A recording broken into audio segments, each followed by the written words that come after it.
Hey guys, welcome to the show. Welcome to the late show. It's been a while. This is your host, Lord Hellespont V, welcoming you once again to a late show from Los Angeles live. Guys, this has been a very exciting last couple of weeks. I have been putting a lot of work into establishing the contacts, establishing the networks, pinning down the kind of content that I want to share with you over the next coming days, weeks, and months. And it's been a very exciting process, and we have already started reaping the fruits, as you know. We had a great show, great interview with Eric Wind of Wind Vintage, previously of Christie's, of course, and a frequent contributor to Hodinky, specifically to the reference points he did on the 5513 and 1016, I think are incredible contributions to Rolex scholarship. And he's really beacon, I have to say, in terms of popularizing that particular breadth and depth of knowledge, especially when it comes to uh, Rolex, Universal Genève, and so many other brands. And I'm sure you have had the time to check out some of the watches that he has in his inventory at windvintage.com. Uh, and also, perhaps some of you who are interested in the history of vintage chronographs and maybe more obscure brands from days of yore, probably also checked out the book that he sponsored, that he subsidized. That's called Time for a Change. It's a book dedicated to any car watches. So I will drop a link for that as well. Please do check those out. I think it's an incredible source of knowledge, um, especially for those of us who primarily want to inform ourselves, expand on our knowledge. Eric's website is really a treasure trove of visual resources, of narratives, where you can see some of the best examples when it comes to each and every model. So check it out.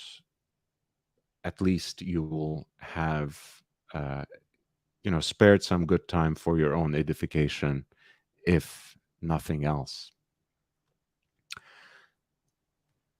So a couple of quick updates. I decided to institute the early live streams at any rate, even though I did not necessarily raise enough contributions. I said, why not? I'm here first and foremost to serve the community, to expand on the community that we are building on based on knowledge of and passion for wristwatches. So we will have now on Tuesdays and Thursdays, starting at 2 p.m. my time, which means 5 p.m. on the East Coast and 8 p.m. in London, 9 p.m. in Paris. We will have an early show that will last for about 2 hours, leading into, of course, the Archie Luxury show. And then every day again, I'll be with you at 8 p.m. my time, 11, 11 p.m. on the East Coast with the late show. And that will also last at least 2 hours. But I'm expecting it to carry us over onto the next day through the midnight on a lot of occasions because, as you know, El Profesor rises up around 10:30 my time, and the UK starts trickling in our folks from the other side of the pond start joining the conversation. So it's always a good time for that. So let's kick things off. As you know, I've recently gotten myself a Breguet Type 20 that is from year 2001. So some of the first produced by the Swatch Group with a Luminova dial, very nice and bright, almost like a torch all over, because all these numerals, including the fusile hand for the 30-minute totalizer, of course, the lollipop hand for the seconds have been very generously loomed. And mine came on the matching bracelet in stainless steel, which I almost immediately took off. As you know, that's been my habit. I love styling this stuff with leather bands. I had a Hirsch hybrid strap that was calfskin on the outside and rubber on the inside, which I've used for a while. And now I actually invested in a Breguet clasp, as you can see, which apparently actually just costs about, I think, $35, but the stationery to print the receipt is about another $500. I think I paid about $538.74 for a stupid clasp. The ridiculous things that we do for luxury watches, that's an entire story onto its own. But they gave me a little silly pouch where I put my Hirsch strap. So I guess that makes it worth it. Um, Joking aside, honestly, um, I don't even know why I did it, but I guess someone has to sponsor the Hôtel Particulier, in which the heir to the Breguet throne, Emmanuel Breguet, surely resides somewhere in the central arrondissement of Paris. So there we go. Maybe it will pay for his water and utility bill for the next month. JB, wonderful to see you, man. So great to have you on board. But yes, I also had the chance to reach out to some people in Switzerland and get some extra straps, as well as that limited edition blue dial. I don't know what I'm gonna do with that. I'm not sure if I'm going to do anything with it at all. Maybe next time, or rather the first time it needs a service, I might just go through with a dial change as well, just to have a different color to play around. But it really, I think it's one of the most beautiful and iconic watches, and in a way, it ties together my collection pretty well. A state of collection video will come towards the end of the week, if not next week. I think, my first watch being 5513 from year 1968. No date, two liner, that nearly all black aesthetic, and my very last one being the Breguet Type 20, again having that all black aesthetic, just comes together really well. Both tool watches essentially designed in the 50s and carried over, more or less unchanged, or simply cosmetically updated and a little bit technologically tinkered as we carried them over to the 21st century. When the watches go to service, do they polish, touch up the clasps also? I thought some were not able. Um, they can, they can, but I never avail myself of those services, JB, to be honest. I don't usually even send my watches to the brands themselves. I'm always a big advocate of getting, whenever you move into a new town, get yourself a barber, a cobbler, or at least, you know, a shoe store, and uh, watchmaker. I think it's always better to trust someone local, support a local business. That's always a bonus. And that's always something that I cherish as a principle.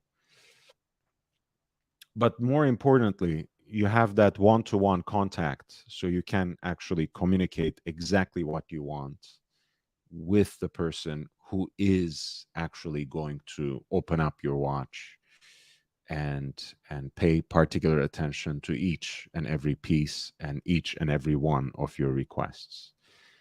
And when it comes to that, they can always do or refrain from whatever it is that you want to be done with your watch. So I would always recommend that, honestly. Of course, things are so much easier with a watch that has a generic ETA or Valjoux movement. Things are also relatively easy with any random Rolex watch as well. Those kinds of watches, as long as you find a trustworthy watchmaker in your environs, you'll be more than fine. Anything that is more niche, more complicated, more high horology, I can understand. Um, the reflex, the habit, the ethos of going to the brand itself, going directly to the house.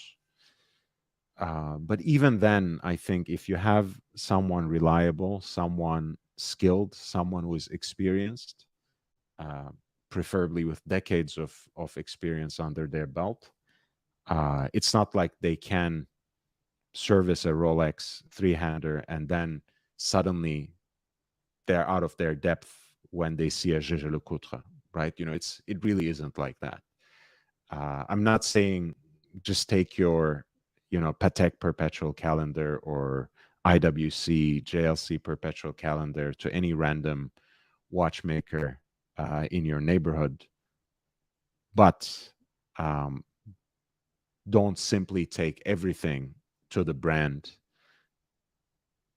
just as a just through the force of habit, right? I think seek out watchmakers in the neighborhood, in your town. Go visit them, talk to them. Wear your best watch when you go see them. It's not much different than going to an authorized dealer and putting your best foot forward.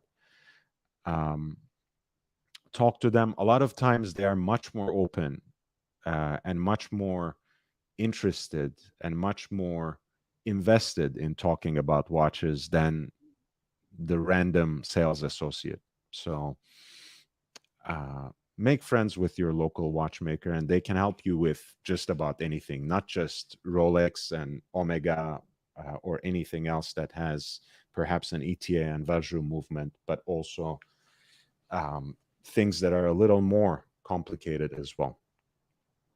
Hoff on Smash. Hey, man. Welcome to the channel. Amazing interview with Eric Wind yesterday.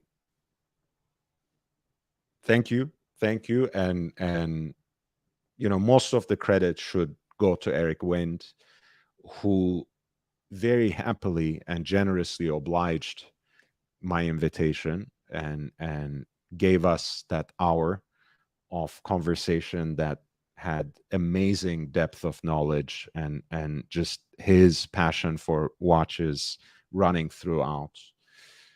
Um, and hey, I'm already looking forward to having him back because we have so much more to discuss, and hopefully we will have a better balance next time in the next hour, where I will have maybe half an hour for my questions, and we will have even more people in the audience posing their questions for the next 30 minutes. So if you have any suggestions, Hoff, by the way, for future topics, themes, people that I should reach out um, to have them on as guests, feel free to recommend them. Feel free to put me in touch with them if you feel that they would be appropriate guests for this show.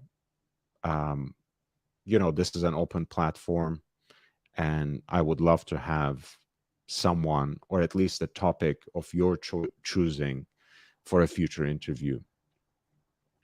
Hoff says, such a great lane for you to have intelligent one-on-one conversations with industry stalwarts. Thank you. Thank you. I mean, it's really quite amazing when you are a person of average intelligence, and if you're a little bit civilized, minimal social skills, you reach out to people, um, and and they come, right? Once you build something, people come. And I've never doubted that. And I'm still continuing to build brick by brick. And I'm sure more people will come in the near future. But thank you so much. I am trying to do my own thing. I am trying to carve my own lane. And very happy to have your support as I do that. And Jake Brooks agrees with it. Thank you, guys. There are a few new releases that I want to talk about. But before that, I just saw something really incredible that um, I was at a loss for words for the most part, because it reminded me, first of all, of a very nice piece of Rolex history, but in a way also reminded me of how much we have in the world of vintage watches that that are still to be discovered, that are yet to be discovered, that are extremely undervalued, that are just underrated and under the radar. Great pieces to wear, especially if you're into smaller case sizes, especially if you're into the dress watch genre.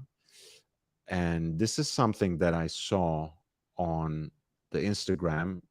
You wouldn't be surprised, but it was actually a 34 millimeter Oyster Perpetual from Bob's Watches. Um, I don't even know or think that they have it on sale. I don't know if they have it on their website, but it was an absolutely stunning piece. So I want to share it with you, and I also want to share with you what it reminded me of. You remember we talked quite a bit about the story of the Rolex Explorer, both as its own thing, both as we were exploring the heritage of the Rolex Explorer as a line that carries us all the way into the 36 millimeter Explorer of today, but also Explorer 2. And as you know, the Explorer was launched in 1953 in homage to that remarkable achievement of Tenzing Norgay and Sir Edmund Hillary. And they were, for the large part, supplied by these Rolex Oyster Perpetuals, of course, that belong to a very different era, but that are very charming and that have that distinctive white dial, which means when you can find them in well-preserved condition, um, with these arrowhead dials and alpha hands, they can actually make for very sharp and distinguished dress watches, especially because they are uh, of a certain size, right? For example, the ones in 34 millimeters in case diameter, I think, are absolute peaches for this kind of thing. So, with that,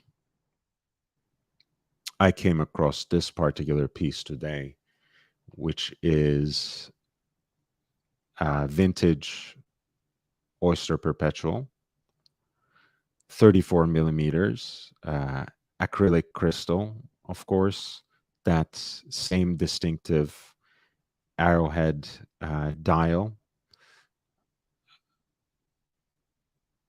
The radium, I think, on the dial has already, of course, started mutating, but no matter, as Eric Wind reminded us yesterday, as long as you put it through the necessary checks and as long as you make sure that you keep it in open air, you preserve it in open air, and you perhaps wear it in open air in a well ventilated area, it shouldn't be too much of a problem. And this particular piece actually comes in full 14 carats yellow gold, um, and a beautiful engine turned bezel as well.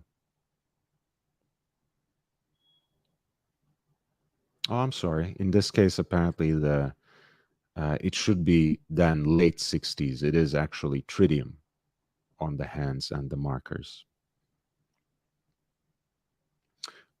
which makes it a little more wearable. So you don't have to actually deal with the exposure to radium. But I mean, look at this. What a beautiful, unique, and exquisite piece.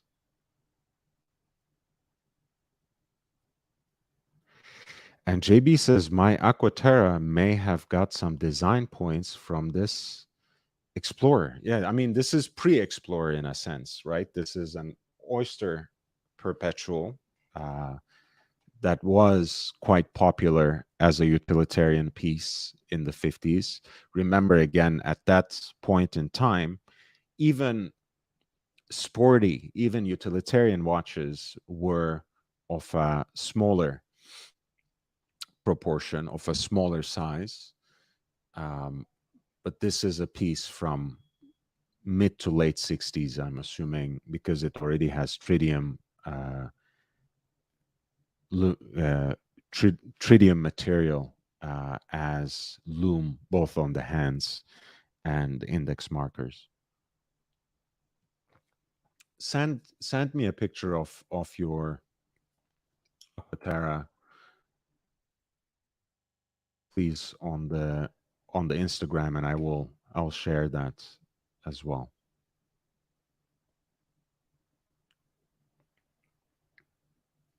Yeah, I think the index markers are pretty reminiscent of this, and of course, you know, the white dial, I think, is always a great touch. I think I already have a few pictures of it, JB. So let's see if I can find or download a few different ones until you get them to me. Um, let's see.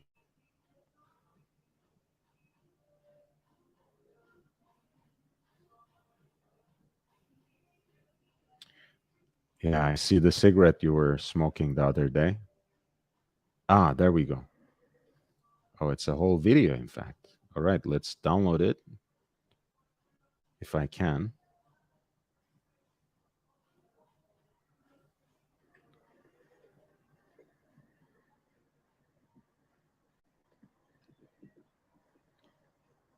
Okay, I don't think I can download it, but I think I can zoom enough so I'm not exposing anyone's information.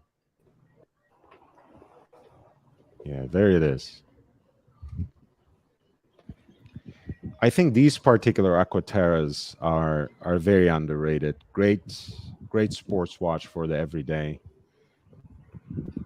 On the rubber band especially, I think it's a great piece to wear around without really risking anything, without risking getting robbed, without risking losing your uh, precious pieces on which you spent your hard-earned money. And still, again, a very classic piece of design, very sporty. And look, I mean, I think as orange/red accents on a white dial, since I'm a huge fan of Explorer 2 already, always appeal to me. Um, so it's a very, very beautiful piece.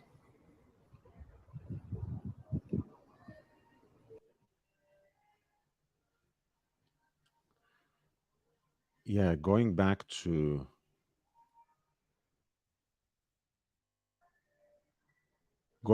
that particular piece, the reason I paid attention to that Oyster Perpetual um, in 34 millimeter is I know how people go after some of the Grand Calatravas of earlier periods, like the pre-Calatrava reference 96, for example, that are, I think, 31, 32 millimeters.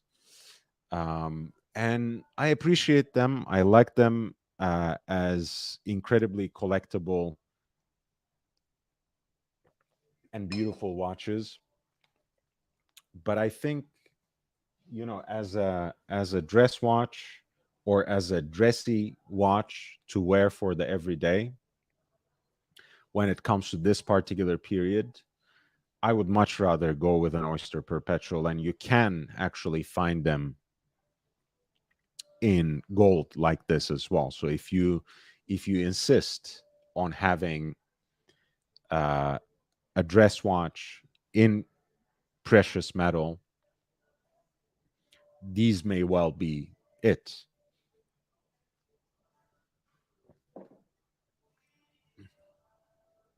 And I think they can be found still for at a relatively reasonable price point. Again, we are talking about vintage Rolex. We are talking about something perhaps that's slightly less desirable and popular than um, than 40 millimeter case sizes, or really 38 and up, let's put it like that. I'm a big fan of 36, and increasingly also a big fan of 34 millimeter as something to wear in more elevated situations, in dressier contexts. So let's check Chrono 24 for some examples of similar pieces, so we get a better idea about where the market stands on these kinds of watches.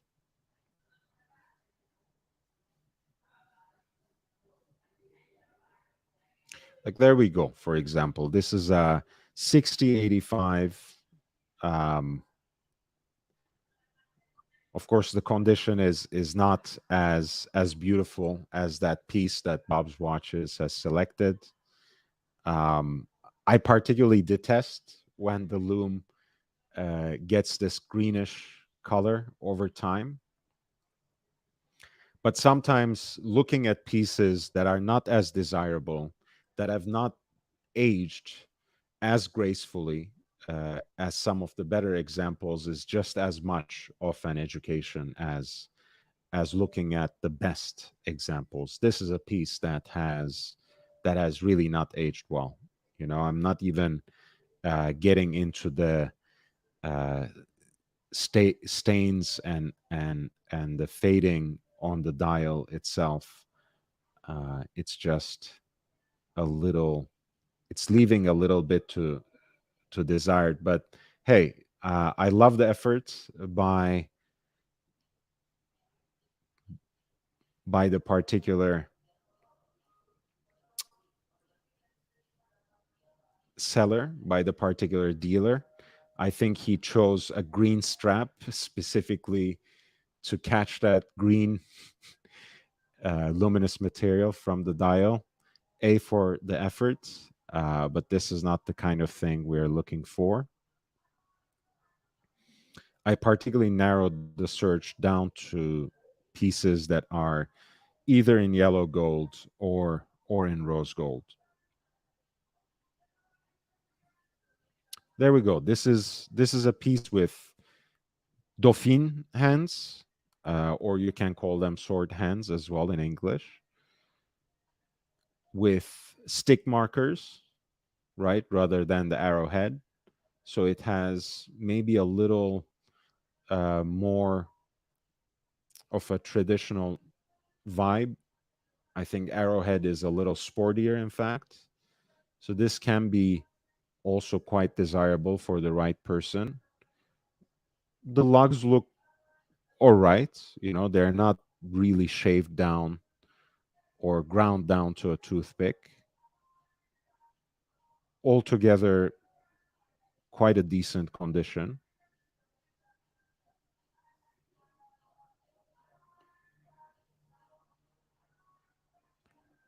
And a nice piece. You know, you find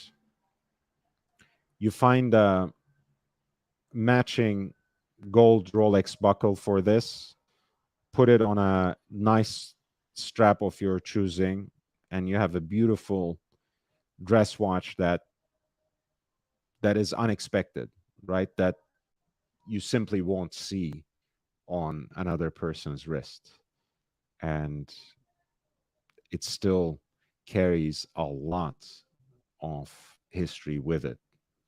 Gelbgold aus den 50er Jahren. So it's actually a 50s piece, this. And for something in precious metal from the 50s, this is very well preserved. And I think the fact that it is a lower carat of gold may have worked on its favor this time around. If I'm not mistaken, the inside of the case back actually said 10 carats. So as you know, gold gets softer as its caratage gets higher.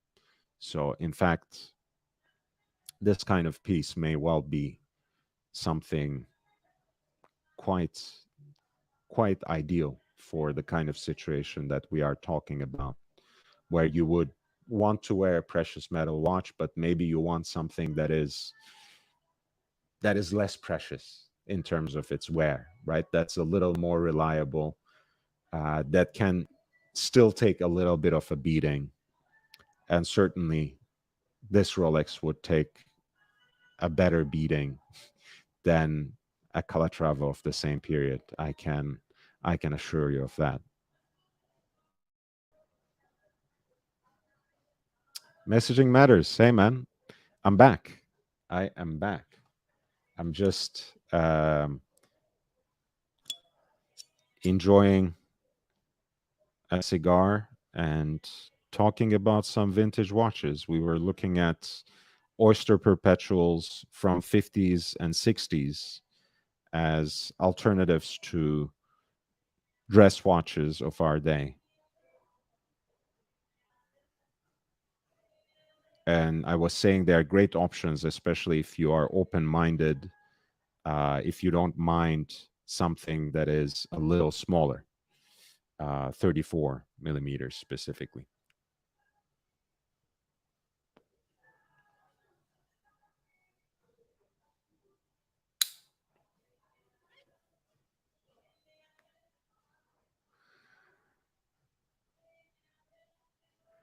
Good to see you. Hey, thank you, man. Thank you.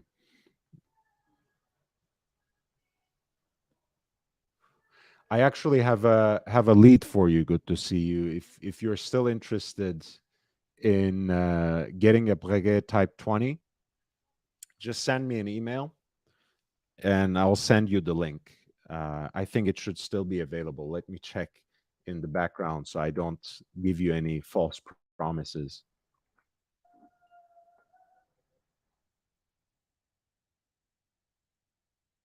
Yep,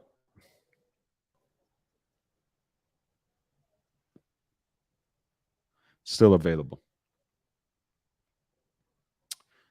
On a full bracelet, decent condition. The watch seems to have seen some polish. Nothing excessive. Should fit a wrist of,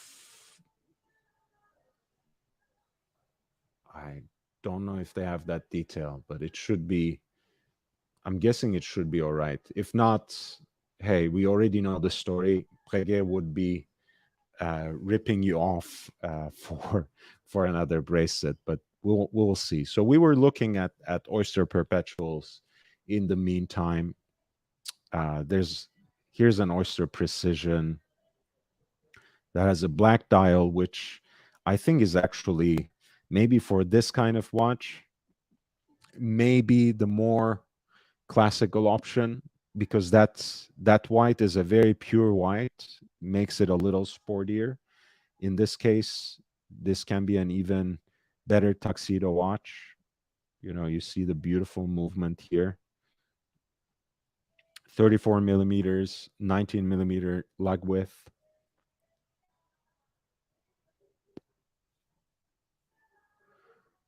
Beautiful piece. I mean, this has seen, to my eyes, this particular piece has seen excessive polish. You see how thin the lugs have become in comparison to everything that we have been looking at earlier. So I would probably look for another example that has thicker lugs, that has a lot more life and wear left in it.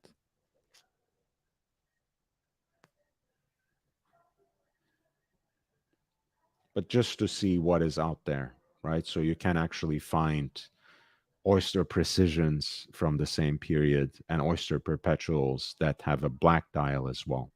And we are still under $5,000, right? Again, if you have seen these things 5, 10 years ago, and you tell me that, oh, you know, they used to be 1,500, $2,000, that was a different time. It's hard to find anything with that coronet on the dial for much less than 5,000 at this point. So it's a shame, but this is what we have come down to. This is the situation we're dealing with. And here is actually a beautiful example again in yellow gold with a honeycomb textured white dial. Again, not the most stellar condition in terms of the dial. Uh, a lot of the luminous pips are missing from the index markers. The dial itself seemed to have patinated, let's say generously, but even looks kind of stained. But I like the way this has been styled with that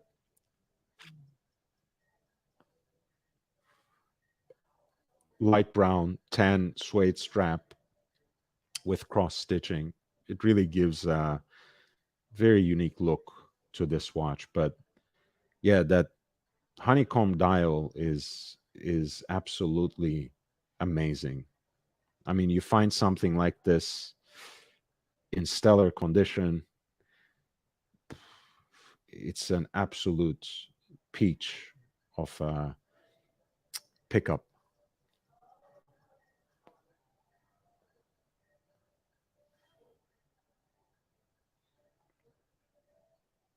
I like to watch. Hey, man, welcome to the channel.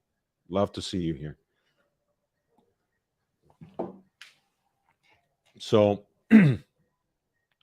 let's look at some other options, and hopefully this time we'll find something that is a little cleaner.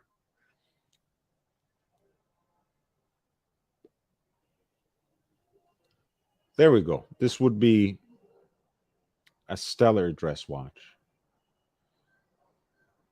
It seems in good, honest condition. Nice thick lugs.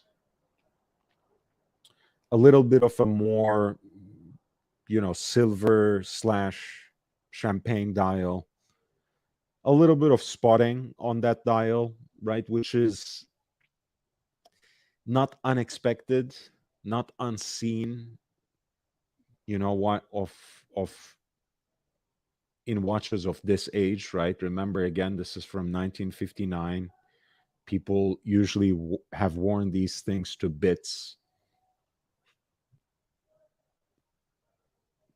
but still in decent condition, right? If you're dealing with a seller who has reliable return policy, that gives you time to check the condition of the watch yourself, or even by taking it to, again, your trusty local watchmaker.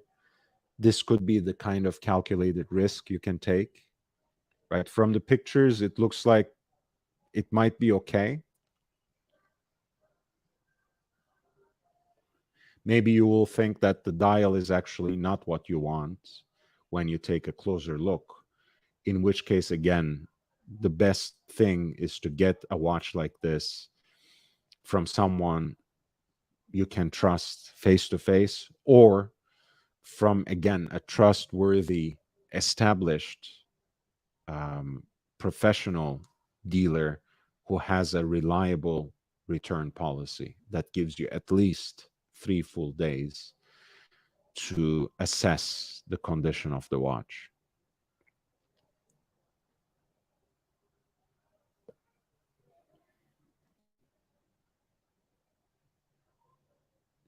There we have, again, a great example, 1951.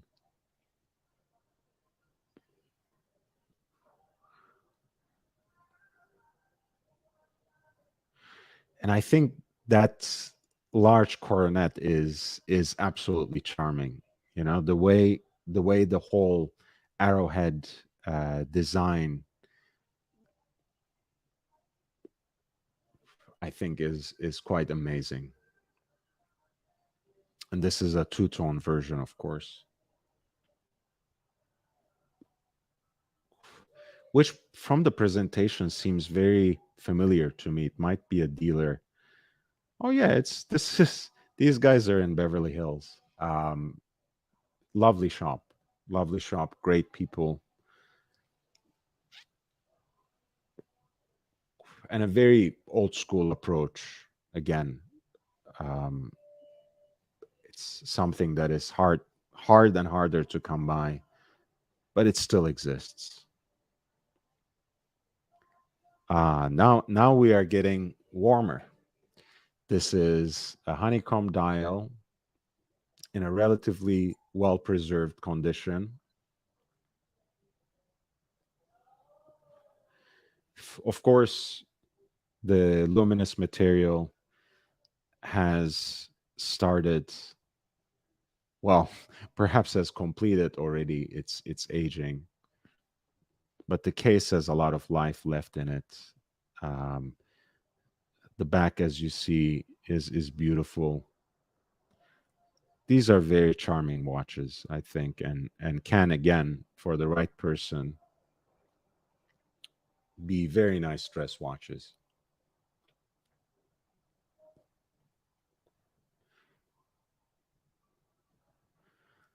And we are still right under $5,000. Um, this is from 1953. Again, it's that kind of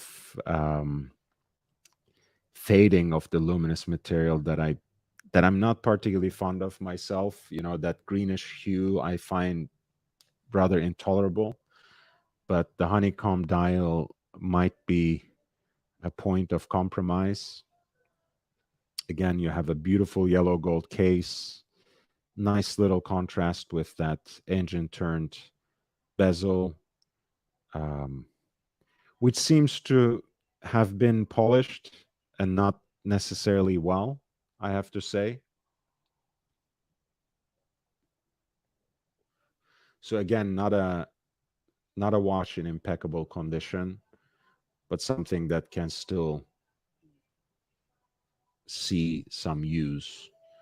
Not for me again. We have seen already better, I think, in even in this search. Um, I think so far still my favorite has to be this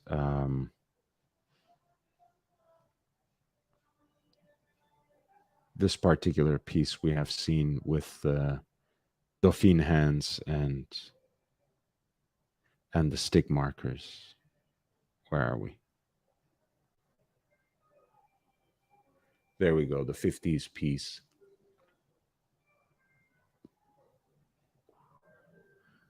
That seemed to be quite charming and very wearable as a dress watch.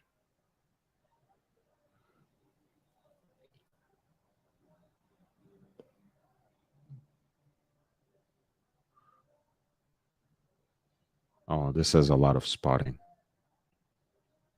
Very unfortunate because, again, it's a piece that seems otherwise very well preserved. You see how sharp that coin edging still is, right? Because it either hasn't seen polish, that particular bezel, or it was polished maybe once by someone who knew what they were doing, possibly by the Rolex service itself.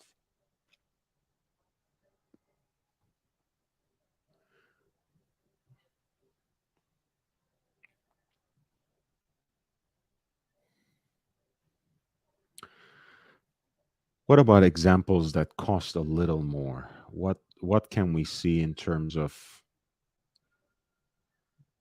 these precious metal oyster perpetuals from a bygone era? That let's not go with the cloisonné uh, enamel dials with full gold bracelets. Those are going into quite a different territory.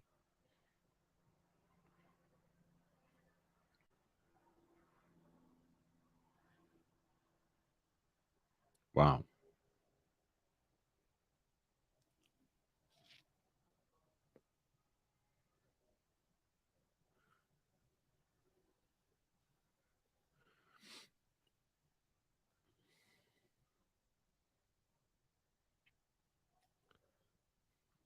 Let's see, something that is, again, just a watch head, probably.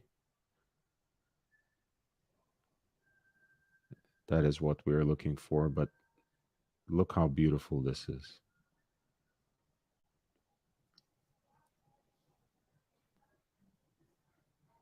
Again, you have to settle with one imperfection probably when you're getting a watch that is probably 70 plus years old, or let's say 70 years old.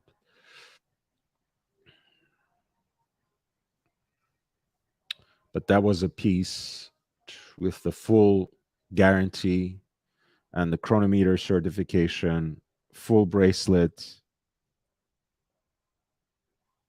full gold. What else can you ask for, really? Probably a better price. That's something you can always ask for.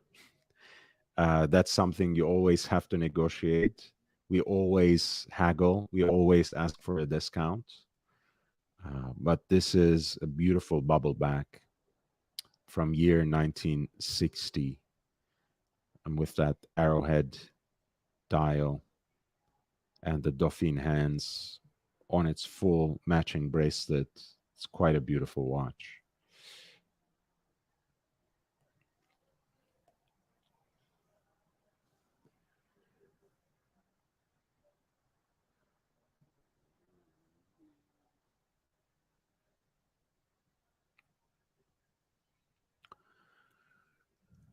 We're going a little further back into the low, lower 5 digit or high 5 digit range, hopefully. But before we go there, right around 10K, again, a nice clean dial, lovely case with more stylized lugs.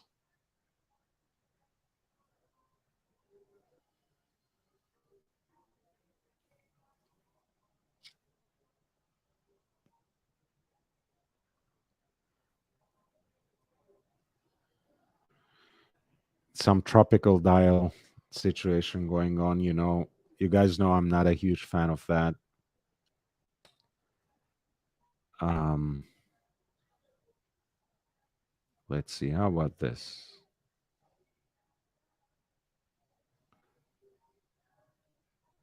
This seems to be all right.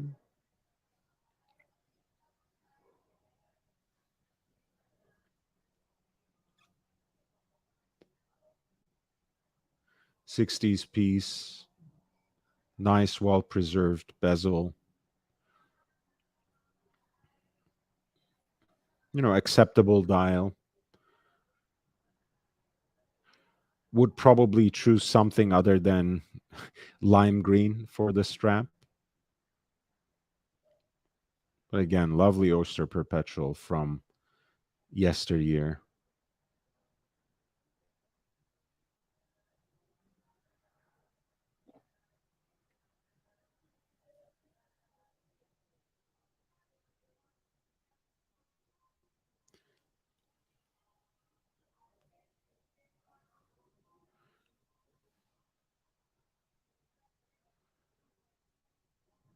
Let's see.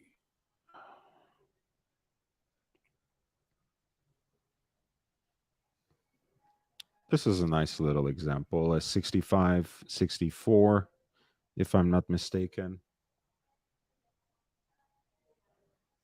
Those beautiful Dauphine hands. Great interplay with those arrows on the dial. Again, a lovely engine turned bezel, which is a great compliment, I think, to both the white dial and a nice contrast, I think, to the precious metal watch case.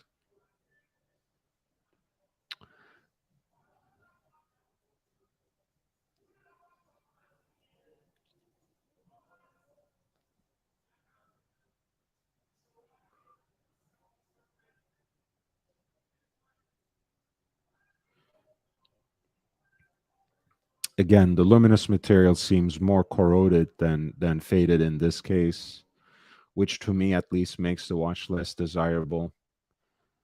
And the dial by and large has a very stained look, which to me again is a hard pass, especially when you are already creeping up to 8,000. You have the right to expect something that is a little better preserved. Something like this, perhaps, right? Again, the dial is not perfect, but it looks all right. Pink gold, wedge markers. Ah, man.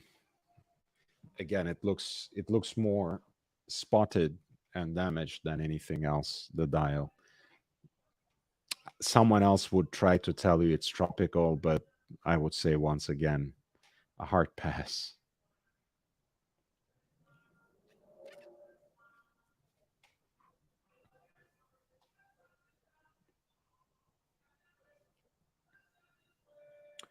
Again, condition, condition, condition. Look, this is a nice piece, for example. Clean dial. Again, nice aging. It's apparently actually a 25th year celebration for one Herr Kirschfeld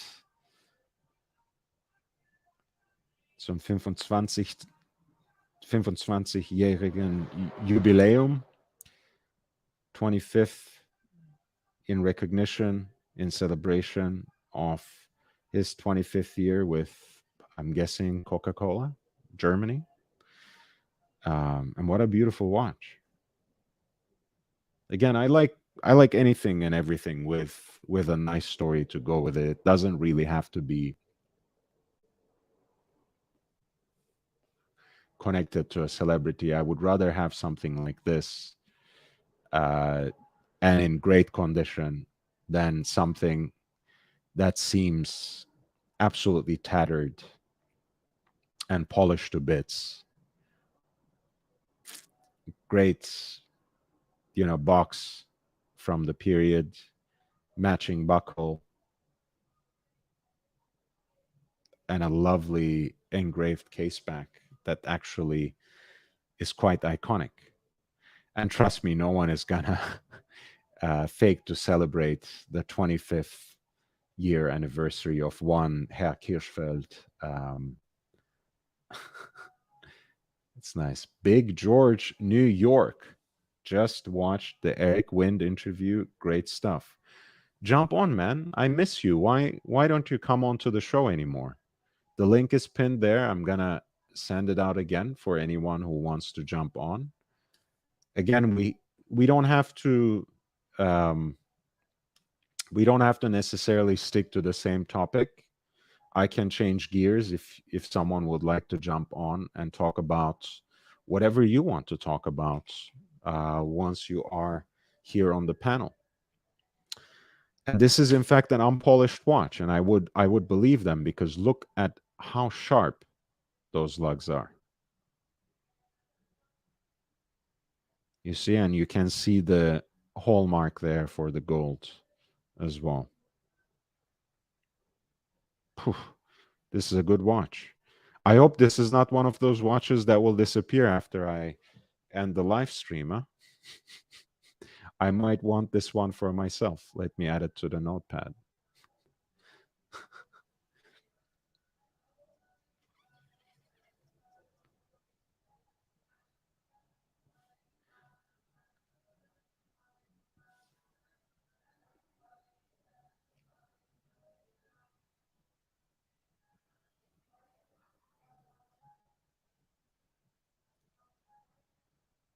Oh, I just wanted to show you guys something unique. This is pink gold, Oyster Perpetual, 34 millimeter, it should be. I just want to double check. Yes, it is 34 millimeter. Pink gold with the 369 dial. That's nice little red accent that we die for, being Rolex nerds. I think fantastic watch. Find one in a better condition and just grab it. Again, something that has seen quite a bit of polish, right? You can already see how that engine turned bezel has almost faded in certain points, right? At the quarters, for example. The coin edging becoming rather indistinct, I should say, around those same parts again.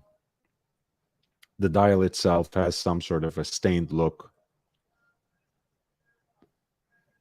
But again, for us to just have a better idea about what is available, right? We have seen black dials with the arrowhead configuration. We have seen white dials with the arrowhead configuration. We have seen white dials that have the Dauphine hands instead of the alpha hands, and stick markers, right, instead of the arrow markers. We have seen the wedge markers, and now we have a 369 dial in this beautiful 50s 34 millimeter oyster perpetual case that is actually in rose gold, in pink gold, with a beautiful white 369 dial, which we nowadays call an Explorer dial. And Big George says, I appreciate your work. Hey, man, thank you so much. St. Peter says, nice work with Eric the other day. Thank you, man. I was very tempted to get that linen dial, but I already have a DJ and I'm lacking a Cartier in my life. Man, I have been, St. Peter, I know we share a lot of our tastes. We have a lot of similar interests. You know, I can already tell by the Caravaggio in your avatar, and we have already seen common points. Are you looking for a tank centré as well? I'm dying to get one. And Bezels, welcome to the show, my man. It's so lovely to see you. And Bruce G, greetings to you as well. Welcome, everyone. Welcome to the channel. St. Peter, actually, you're inspiring me to wear my date chest. That is practically same, but not as stellar as the one that Eric has in his inventory. So I'll wear that for the second half of the show. We were looking for oyster perpetuals as an alternative, as Rolex watches that are still available at a relatively decent price point. And look at this example. Pink gold, fluted bezel, in matching material, beautiful white honeycomb dial that's patinated, but that doesn't look stained. Oh my God. Wow.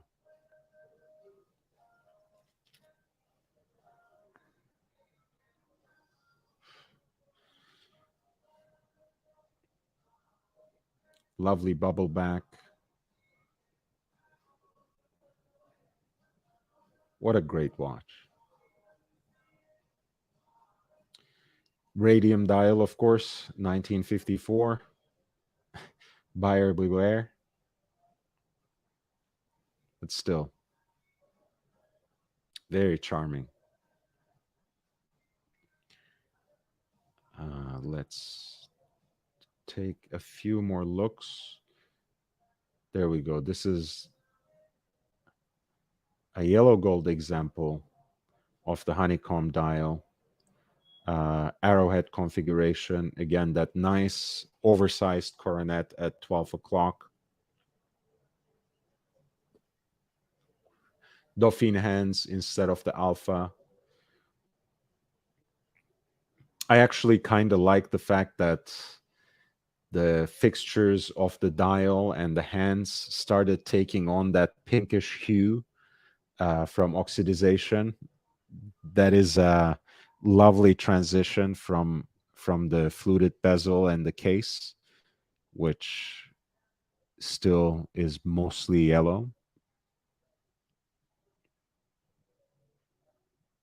Another beautiful piece.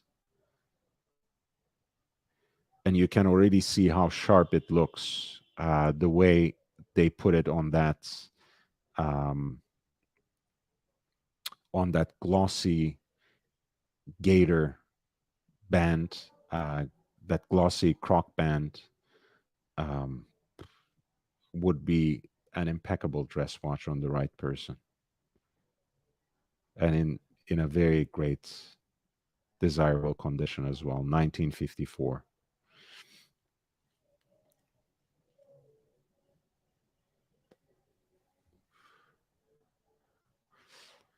At one point in time, the Uncle Ralph, the great Ralph Lauren, had one of the greatest collections of these kinds of Rolexes. I don't know what remains of it. I don't know if he still has it. But really amazing watches. And at this point in time, it's they're very underrated.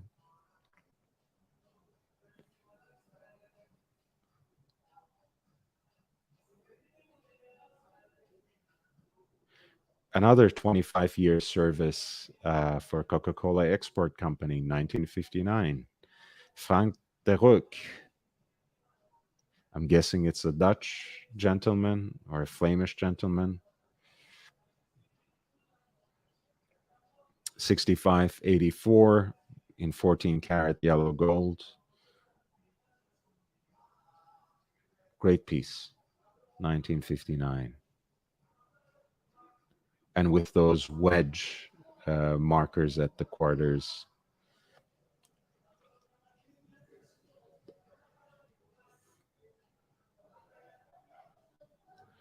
Pavel says, quality interview yesterday. Thank you so much. Your interest and knowledge is undeniable. Thank you, man. And Junior Johnson, hey, man, nice to see you as always.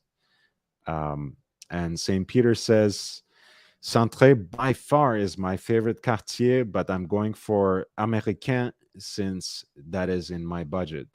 You and me both, man. The Centrés at this point have shot through the roof, and they're still selling like hotcakes. I think Revolution Watches just advertised one in their stock from their vault, so to speak. And they did a video on it, and I think it sold within hours after that. It's a very interesting market, you know, since one of the most iconic watch collectors of our time, John Goldberger, aka Auto Montanari, has already amassed the motherlode of all Tank Centrés. You already have quite a shortage in the market. And I think there are a couple of iterations of it in the current lineup, in yellow gold and pink gold, I want to say, but they're already 20K plus. And Bruce G says that Lina Dial DJ is now on hold. And St. Peter says, unsurprising. Hey, guys, we might not be sponsored by anyone, but watches we highlight in general do get sold. And I'm glad that is the case with Eric's inventory as well, because again, it's he's an impeccable curator. I've never seen so many excellent condition Rolexes in one single inventory at the same time. Guys, that being said, I want to highlight one more watch, and then maybe I'm gonna take a quick break for refreshments. Another pink gold with those stylized lugs. A very sharp black dial that has faded just the right amount.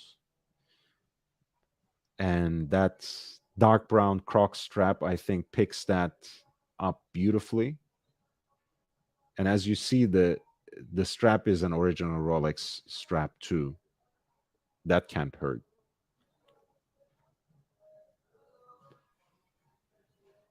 What a gorgeous watch. Of course, 6K is quite a bit of money still. And again, these are the kinds of watches that you don't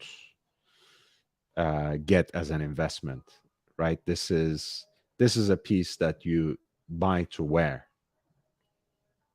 This is a piece you buy, and it will at best maybe retain value over long term. But hey, this is part of my mistake, by the way. This is a yellow gold rather than pink. But as you see with the oxidization over years, a lot of times gold tends to take on this pinkish hue. And it's really the beautiful contrast between that oxidized yellow gold and faded, patinated black dial that gives a very unique character to this piece. and just the perfect strap chosen for it already.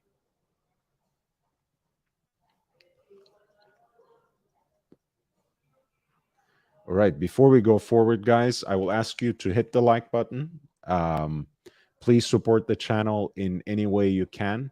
If you have not yet subscribed, subscribe. We are here with Watch Talk every day. I announced the new schedule earlier through the community page, but and earlier in the show as well. But let me reiterate: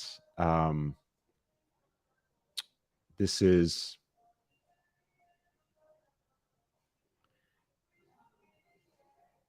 going to be the new way, more or less. I will have early live streams, 2 p.m. my time, 5 o'clock Eastern time, 8 p.m. London, 9 p.m. Paris on Tuesdays and Thursdays.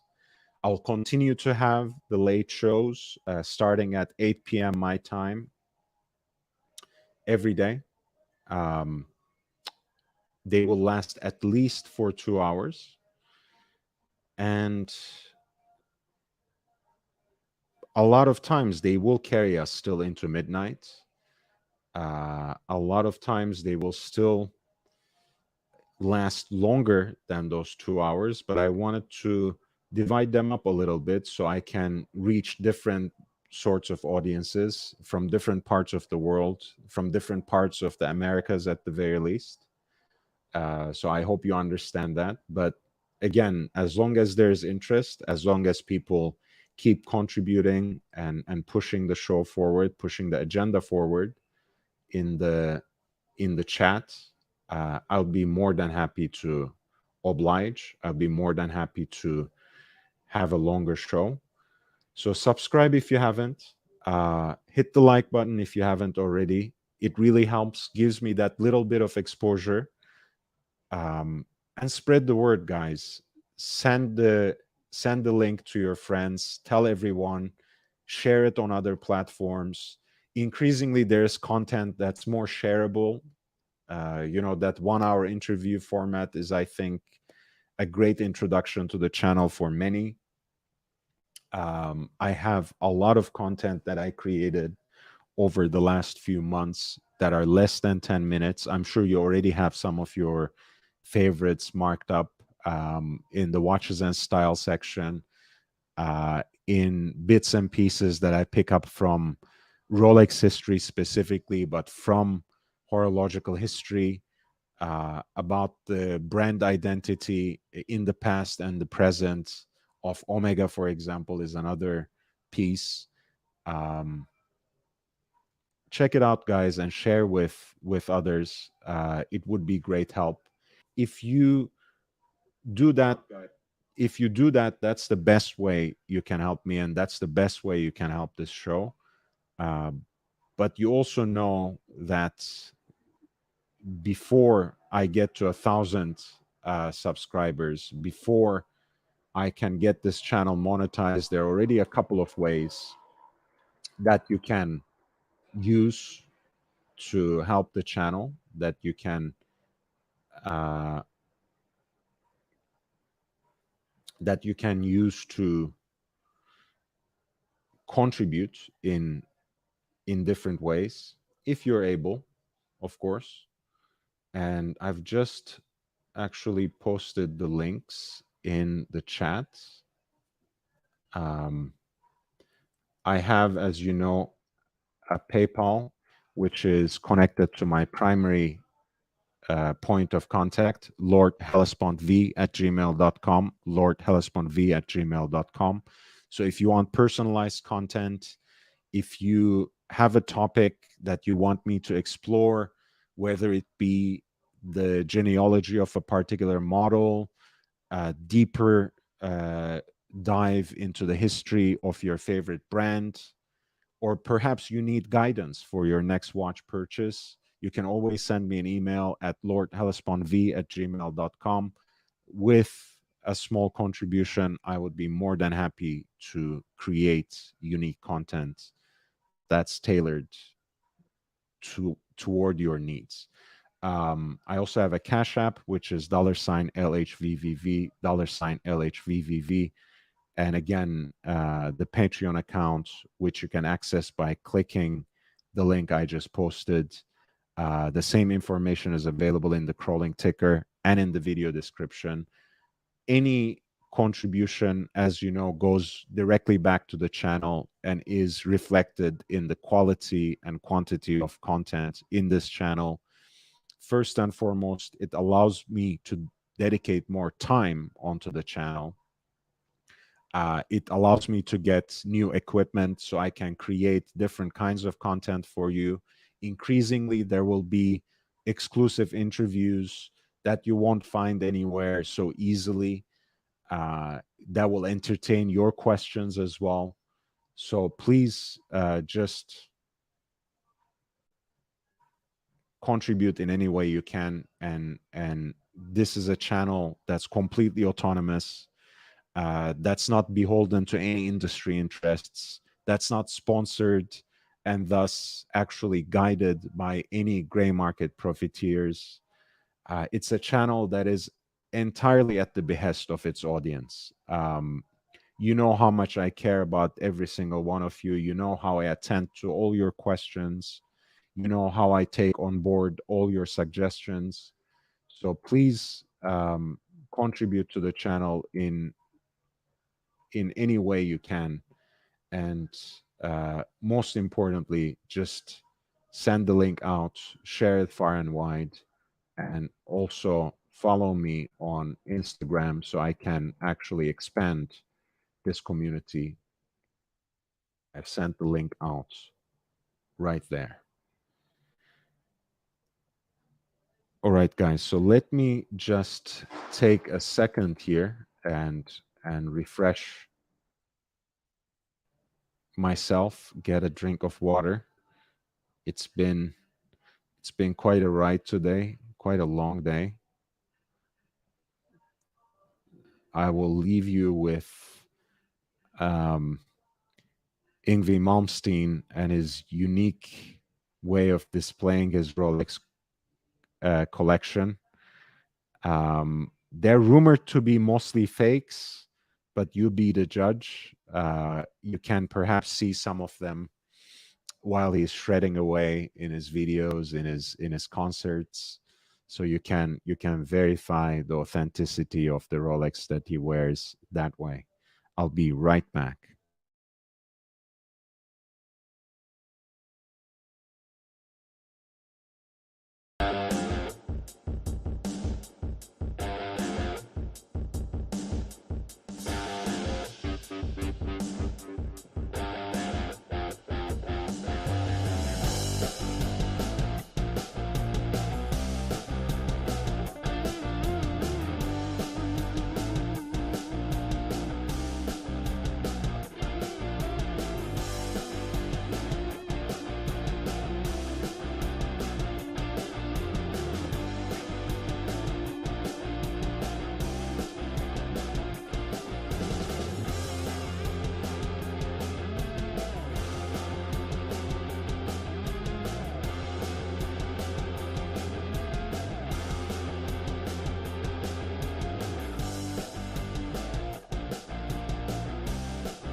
All right. We are back, guys. I'm sending the link again if you would like to join the Community Gazette. What an interesting name. I'm sure it's a channel that's opened just yesterday.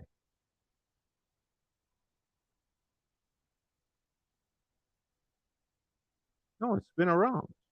And it claims that I am the best watched channel on the tubes. Very generous. I like that nice spread of newspaper that you have. I don't think I have seen Frankfurter Allgemeine for a while now, as well as Die Zeit. So thanks for sharing that. Um, and yes, praise the Lord, the one and only, one and only. Let's go back a little bit and explore some of the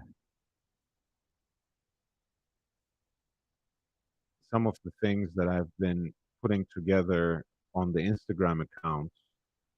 And you guys know my theory already of why the Daytona has been so popular among women who can actually obtain them, who can actually purchase them. And that has a lot to do, of course, with the classical proportions of the watch, with uh, how much closer it is actually to 38 millimeters in terms of the case diameter than the advertised 40. And this is L. Macpherson, of course, a very famous model and philanthropist. Um, there she's wearing a yellow gold Daytona with the lemon dial. I think it sits beautifully on her wrist.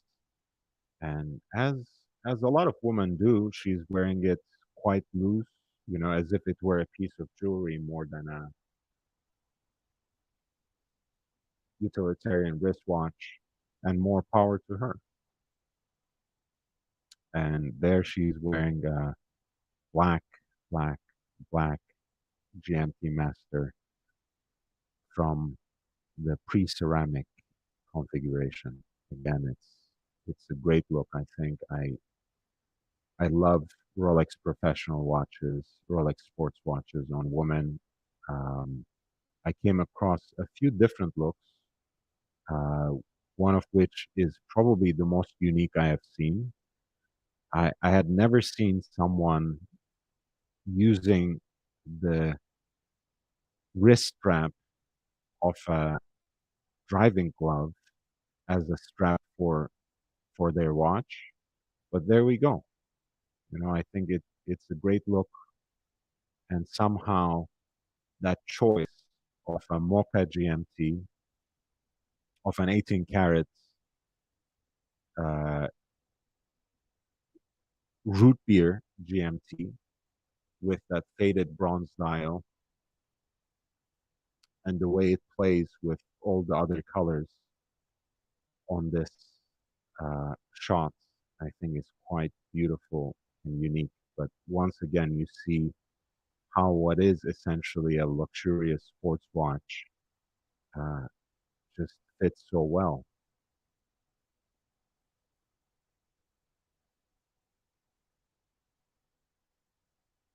This was particularly interesting to me because it's a journal from 1963 uh, that has the theme watertight fashion, and it uses a GMT Masters 6542. So the original Pan Am slash Pepsi with the bakelite bezel. Again, of course, this is a smaller watch than the modern GMT Master 2, and somehow it is chosen to be fashionable. It is highlighted as a luxury good and as a fashion watch because of its utility. I think that was very interesting to me because the idea is that Rolex only became fashionable as a luxury product in the 1980s, whereas you have something here already in 1960s where Rolex is of course recognized as a tool watch, right? That is part of its heritage. That is one of the entry points into its um, origins, but nevertheless, already on the cover of Vogue, you had Rolex as part of a very feminine ensemble, perhaps due to the bicolor bezel, highlighted not only as a sports watch, not only as a tool watch, but actually as something fashionable and luxurious, right? Because we tend to bifurcate these two aspects of Rolex's past, right? You know, that they were purely tool watches in the past and somehow became mainstream um, luxury goods from the 80s onwards. Whereas the story, of course, over the long term is much more complicated and much more um, intertwined than being so clear cut.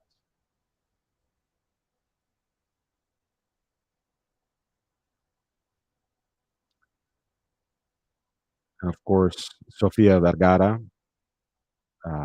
also wearing a beautiful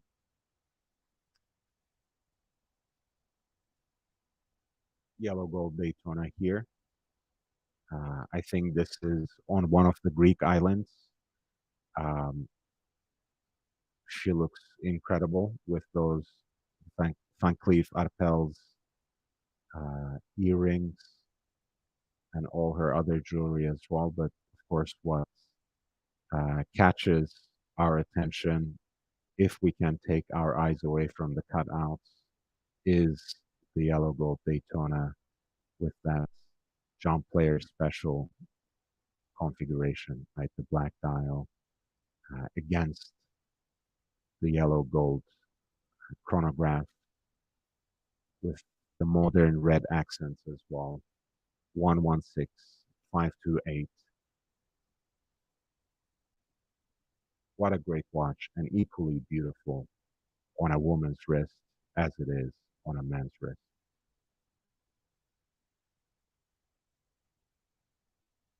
And here we have Kerber, Angelique Kerber, um, the German tennis player who has most recently in 2018 won the Wimbledon by besting Serena Williams in the final. And there she is with the three-quarter replica of the Venus rosewater dish that is the Wimbledon trophy, and her 116500 LN, the modern ceramic bezel Daytona in stainless steel. And that also sits beautifully on her wrist and just looks very elegant and sporty at one and the same time.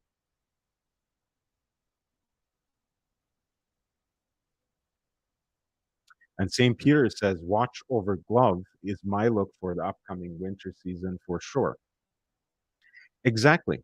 Exactly. Why we are not about this, right? Why leave it to women with fur coats, this beautiful fashion idea? We can actually wear watches maybe on a NATO strap over gloves, over driving gloves, over winter gloves. Why not? That can be a great look. And it's at once very fashionable and also utilitarian, right? Who has the time to take off their gloves and roll up a sleeve? And who has really the intestinal fortitude, so to speak, to do that in ice cold weather conditions in winter. When you have inclement weather, maybe you should be wearing your watch over your glove.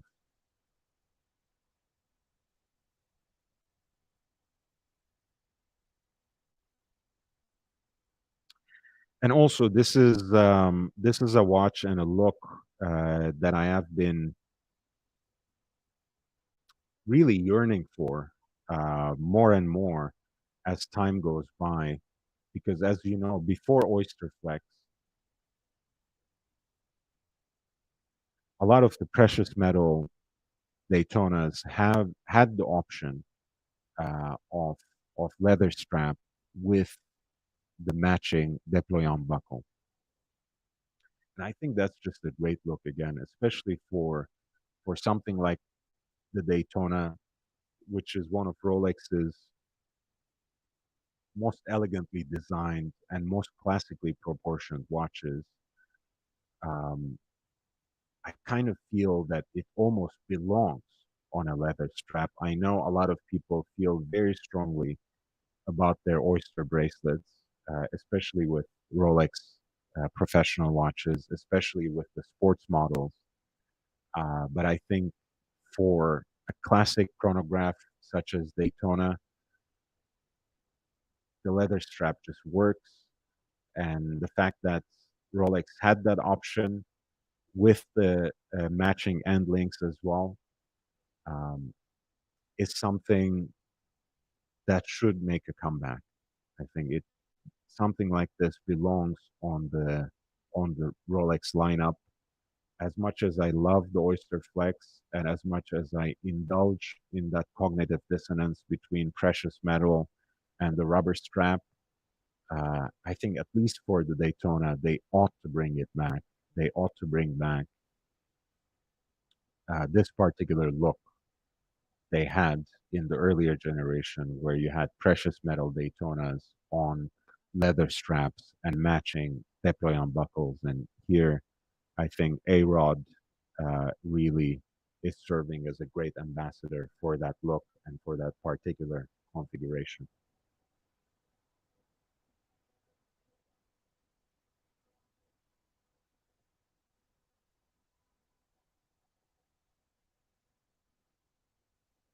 Jake Brooks says, Dana, uh, watch Nicholas. Hey, man, jump on, jump on. The link is pinned, and I'm gonna send it again. Feel free to feel free to jump on and join the conversation.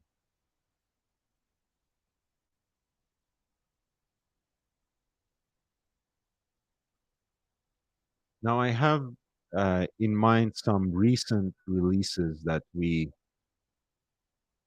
may we may have missed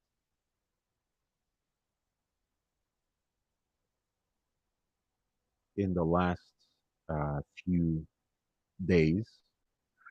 Um, one is a particular example for me where a brand is once again being a little lazy, if you ask me. Um, and I have in mind the Tag Heuer Carrera with a new burgundy dial. I don't know if it's just me, but I'm kind of getting tired of brands simply introducing new dial colors and configurations rather than inventing something genuinely new, rather than coming up with something that is a little more original. I'm always disappointed when that happens, um, but it is a little bit predictable at this point in time, right? It's less and less where we find genuine innovation from the so-called horological greats and stalwarts, the traditional houses. And I know, look, Burgundy dial, well executed, is quite rare, if not exactly a unicorn. But I think um, Hoya ought to be doing something better and something a little different with their heritage and with their particular history than simply putting out their unique dial colors. Um, I think they ought to give their fans something more.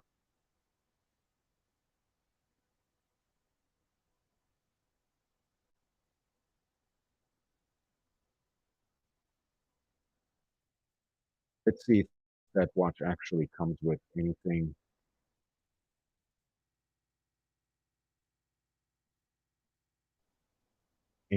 other than the new dial color. I wouldn't count on it, but we can always hope. Right. Once again, um, we have the idea that it's a limited edition, 600 pieces, priced, of course, accordingly at 67.50, which I think is slowly but surely pushing it. Um, of course, it has the Hoya O2, which is Tag Heuer's in-house chronograph caliber. And if you're a particular fan of this dial color, of this kind of configuration, it could perhaps be worth exploring. But to me, it leaves something to be desired.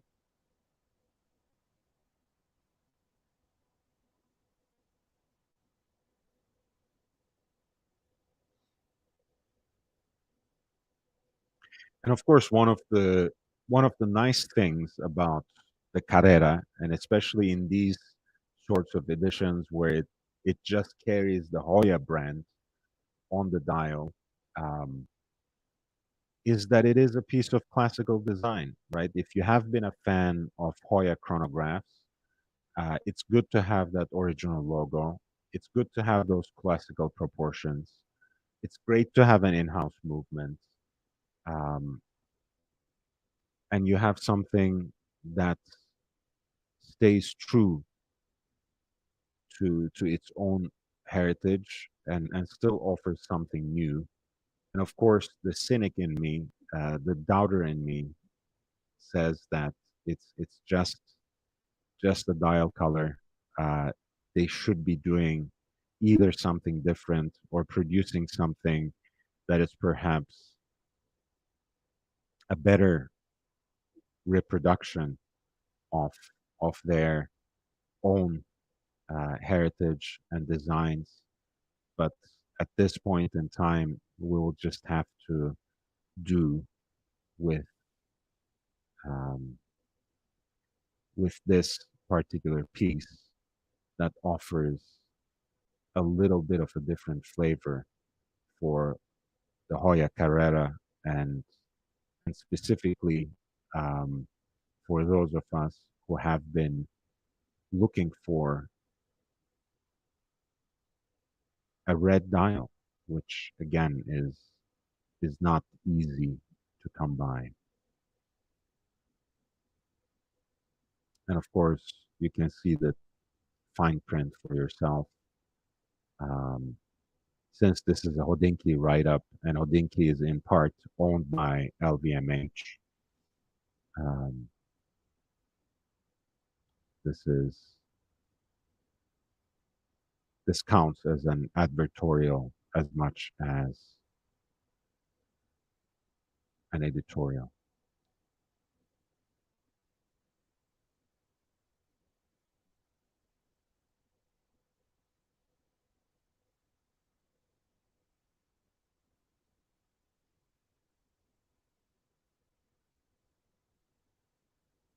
Which brings me actually to another red dial watch, which I am um, I'm much more enthusiastic about, and that is the H. Moser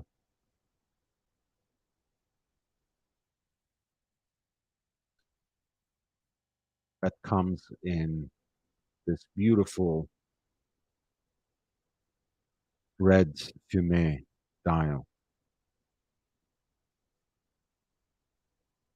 To me, these are the best watches that the company makes. Um, Honestly, I've never been a huge fan of the Steamliner, Streamliner.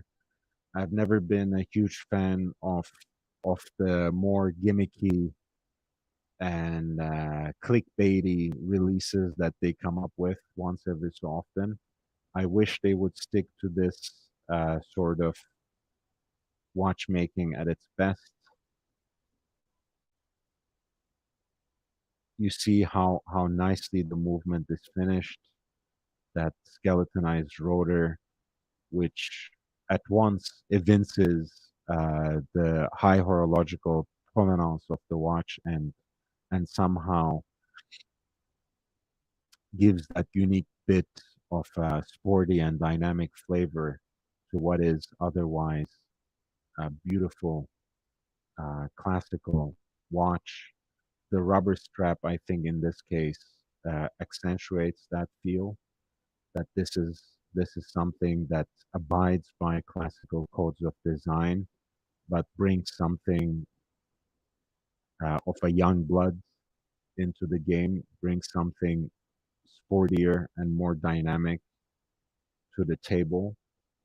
The contoured case flanks are another beautiful accent. And again, that contour itself is very sporty, perhaps, but the fluted decoration that goes into that space is, again, very, very elegant and classical. And that is also matched on the decoration of this clasp as well, which is just a beautiful touch. Um, and I think as far as Moza watches go, this is actually a relatively affordable one. Uh, it's their three-hander on a rubber band, and it's $14,000.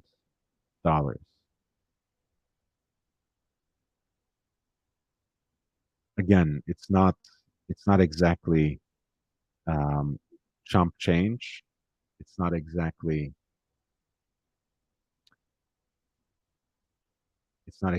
cheap. It's not cheap at all, actually, by any means. But frankly, their Pioneer collection, I think, to which this watch also belongs, uh, can be can be quite interesting. Can be quite a fascinating entry point into the brand if you like their designs. If you're looking for something with a fume dial, and H. Moser really has some of the best executions of that.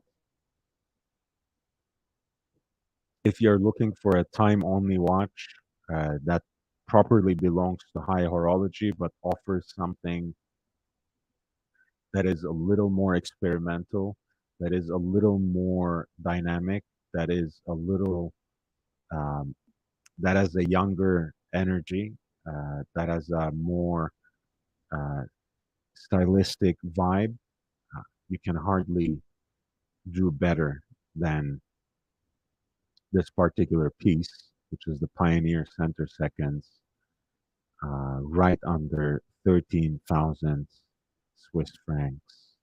You have the limited edition Red Fumé, but you also have,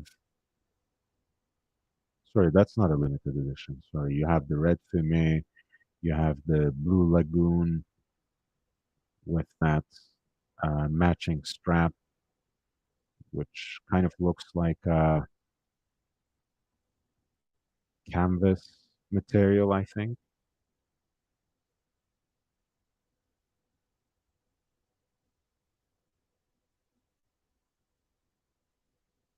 Again, blue with the rubber strap is an option. The green with the canvas, and finally also the red gold with titanium DLC accents, maybe something more of a futuristic design, again on the rubber band, and a little more expensive as well. Hey BC, Frank Cannon. Someone in the chat mentioned the linen dial DJ. That reminds me of one of my favorite lines to a lady. Stop the grinning and drop the linen. All right.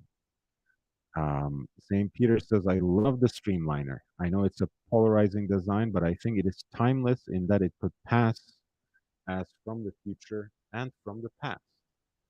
All right. So you're into you're into steampunk, huh? St. Peter? Maybe.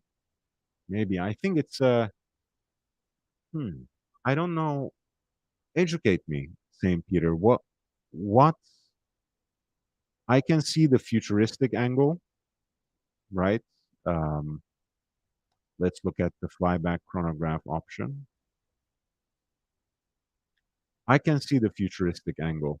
Uh, I can't see the heritage angle. I can't see how this looks like something that could have come from a past.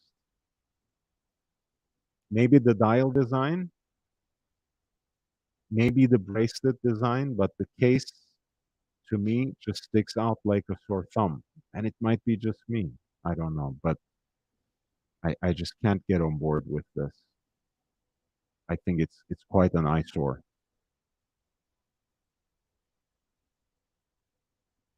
And I know it has really its fans.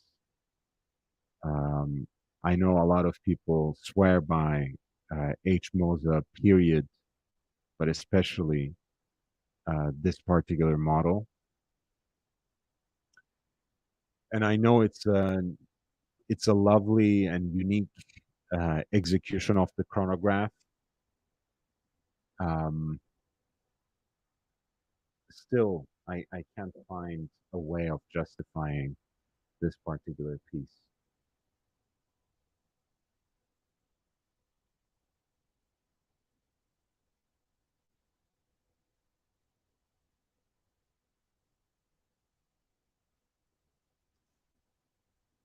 Yeah. Maybe in a different case, I may have enjoyed that dial, even though again, I'm not too fond of this particular execution of the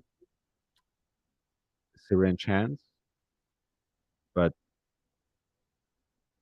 yeah, just I don't like anything else about this watch actually. Maybe the the bullhead design, that can be another endearing aspect. But beyond that, I can't. Yeah, of course. St. Peter, jump on, man. The link is pinned there, but I'm sharing it again. Please, I would love to have you on the panel. And BC, welcome to the channel, man. Lovely to see you.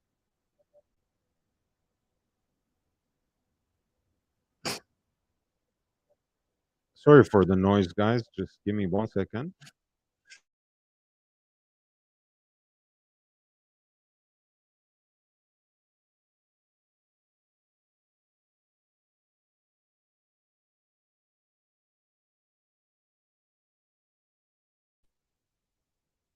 Yes, St. Peter. Please, I'm waiting for you to jump on and explain. And I'm gonna share it again.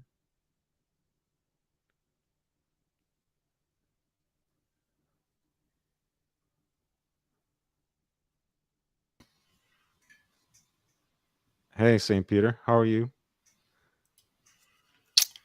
I think I have no sound. No, no, I can hear you. Can you hear me?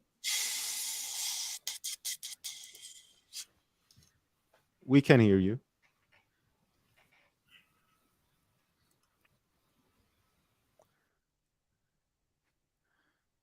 Okay, try again. But we can hear you.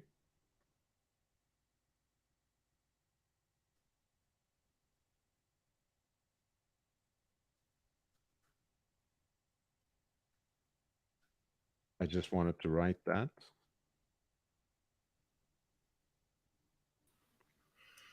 Hello? Can you hear me? I can hear the clicking.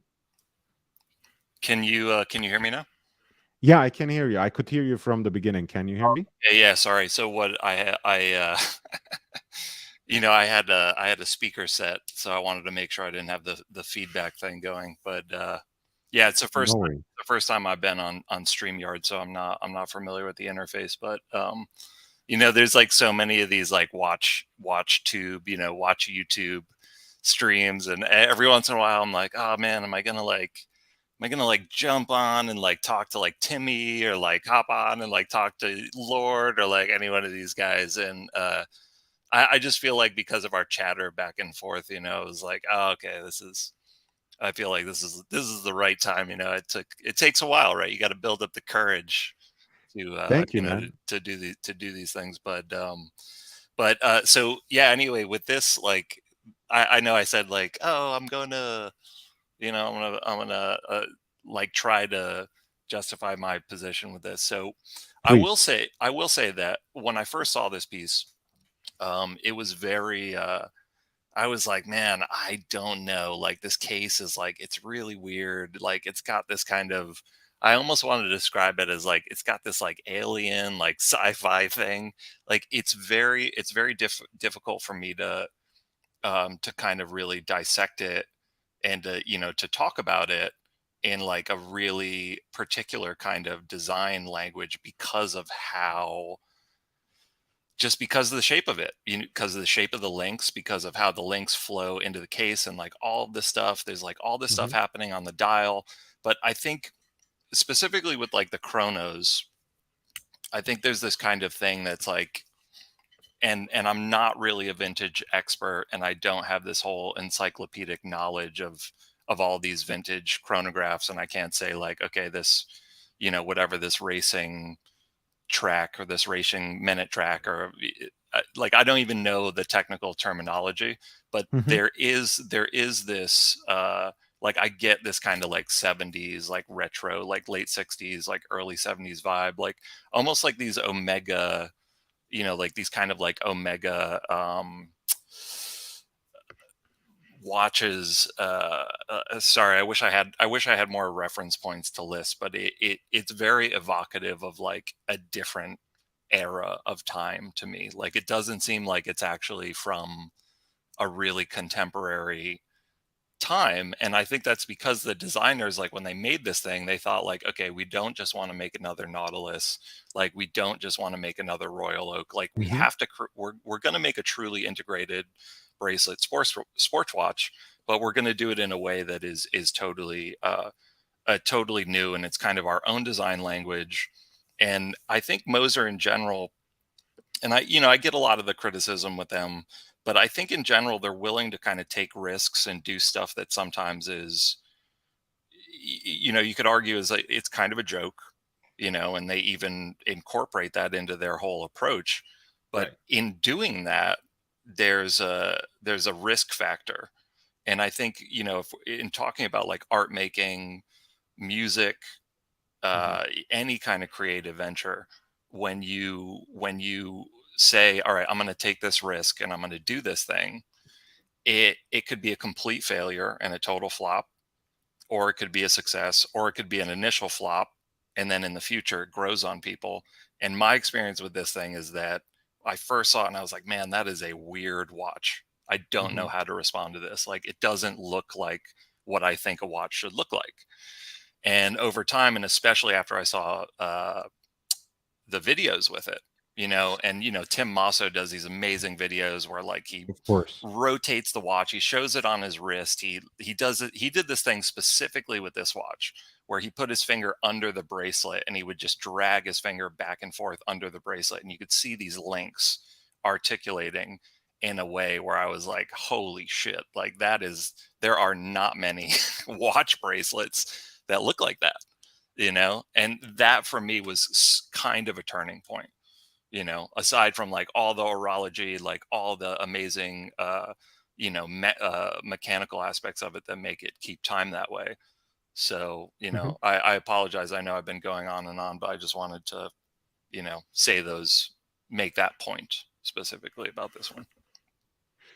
Oh man, that's very invaluable. And again, thanks for giving me the honor to be the first live stream to have Saint Peter on. It's and I do get the point. Honestly, when I just focus on the dial, I can get on board a little bit. Again, not a huge fan of these particular syringe hands, but I appreciate that racing dial, right? I do appreciate the unique execution of the chronograph, right? I have been one of those people who in the past complained quite a bit about chronographs and how busy some dials look. There are exceptions, but again, they're few and far in between. Um,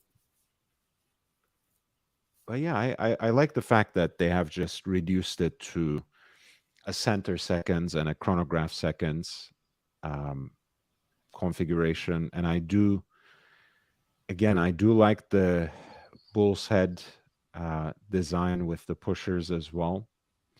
But that bracelet, man, as futuristic as it might be, and as utilitarian as it might be, it reminds me of those stretchy bracelets that you would find on some swatches and some other I stuff.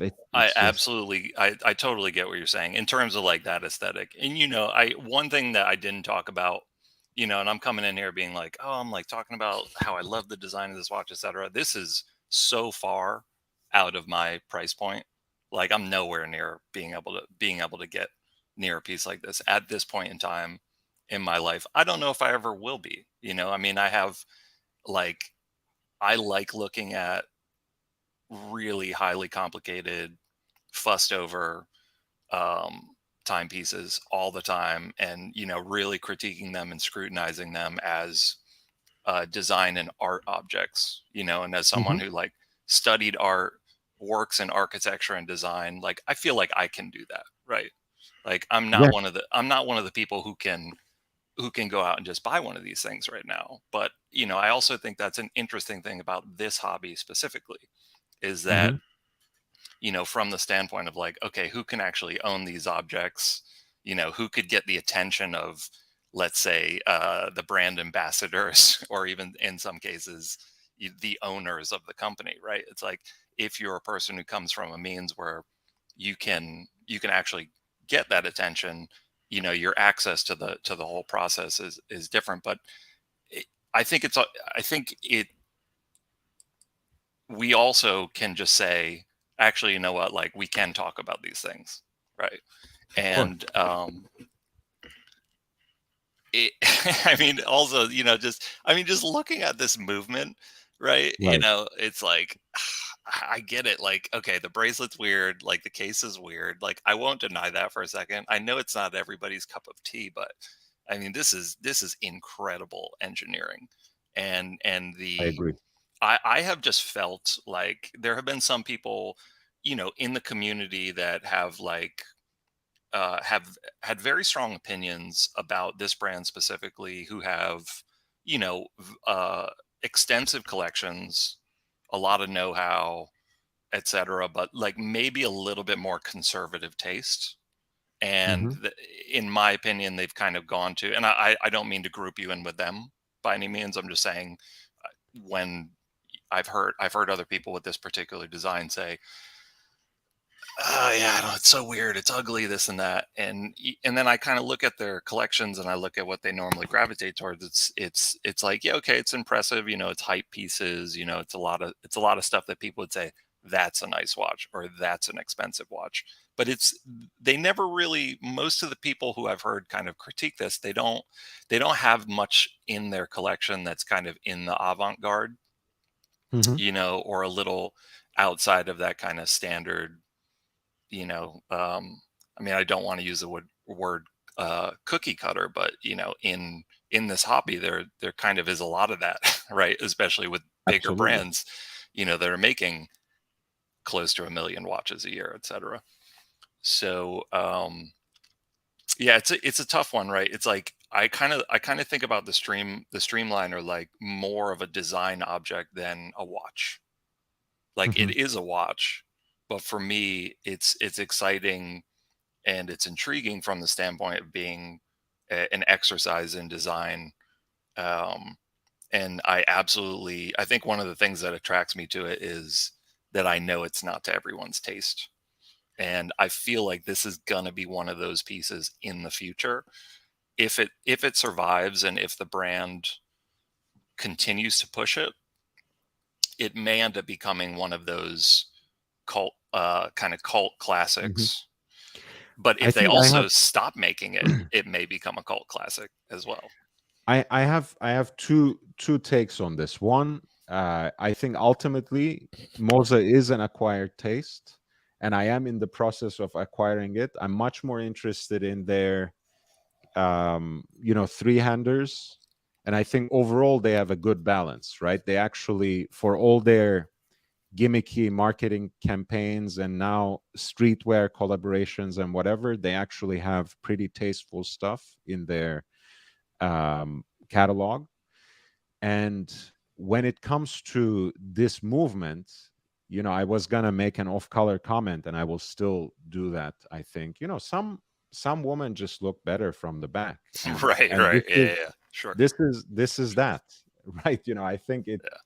I mean, it's you it's could you just could also I could see so many, and you and I, we've gone back and forth about Longa before. And if mhm. I haven't made it clear in my commentary on your live streams, I mean, like I'm Longa fanboy through and through. Like they are by far, and like I haven't gotten to the point where I could own one. It was funny. It's like that. I feel like your stream, I think it was about a week or two ago, where you were Mhm. pulling up like these 1815s, or they were like in like the 15 to like 18K range. And I'm looking at this and I'm like, at the same time, I'm also like, oh, should I get should I splurge and get like a brand new bluesy, right? Like I don't have a sub. I've wanted a sub for so long.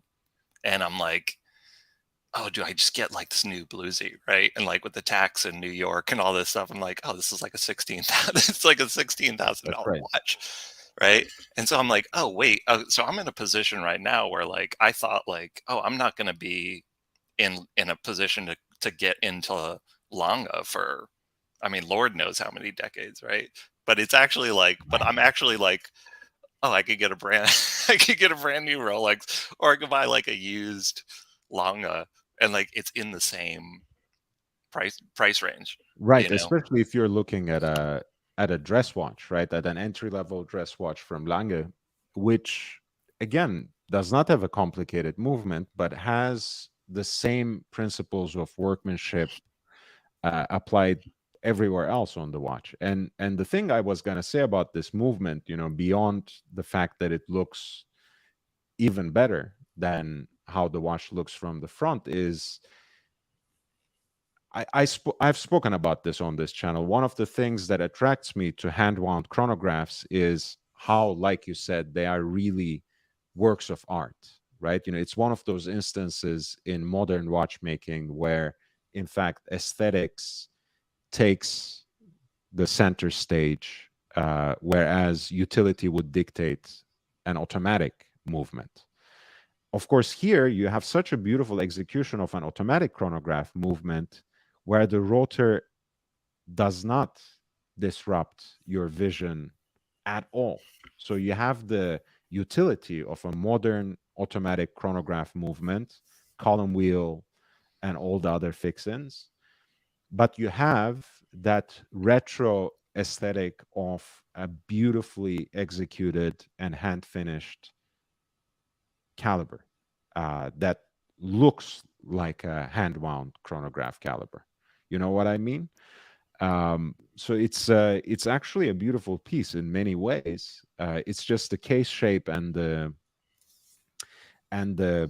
bracelet that doesn't really do it for me. But again, that's just personal opinion, and I think overall, Moser is one of those brands that I always think should perhaps shy away from gimmicks, and I don't include Streamliner in that category at all.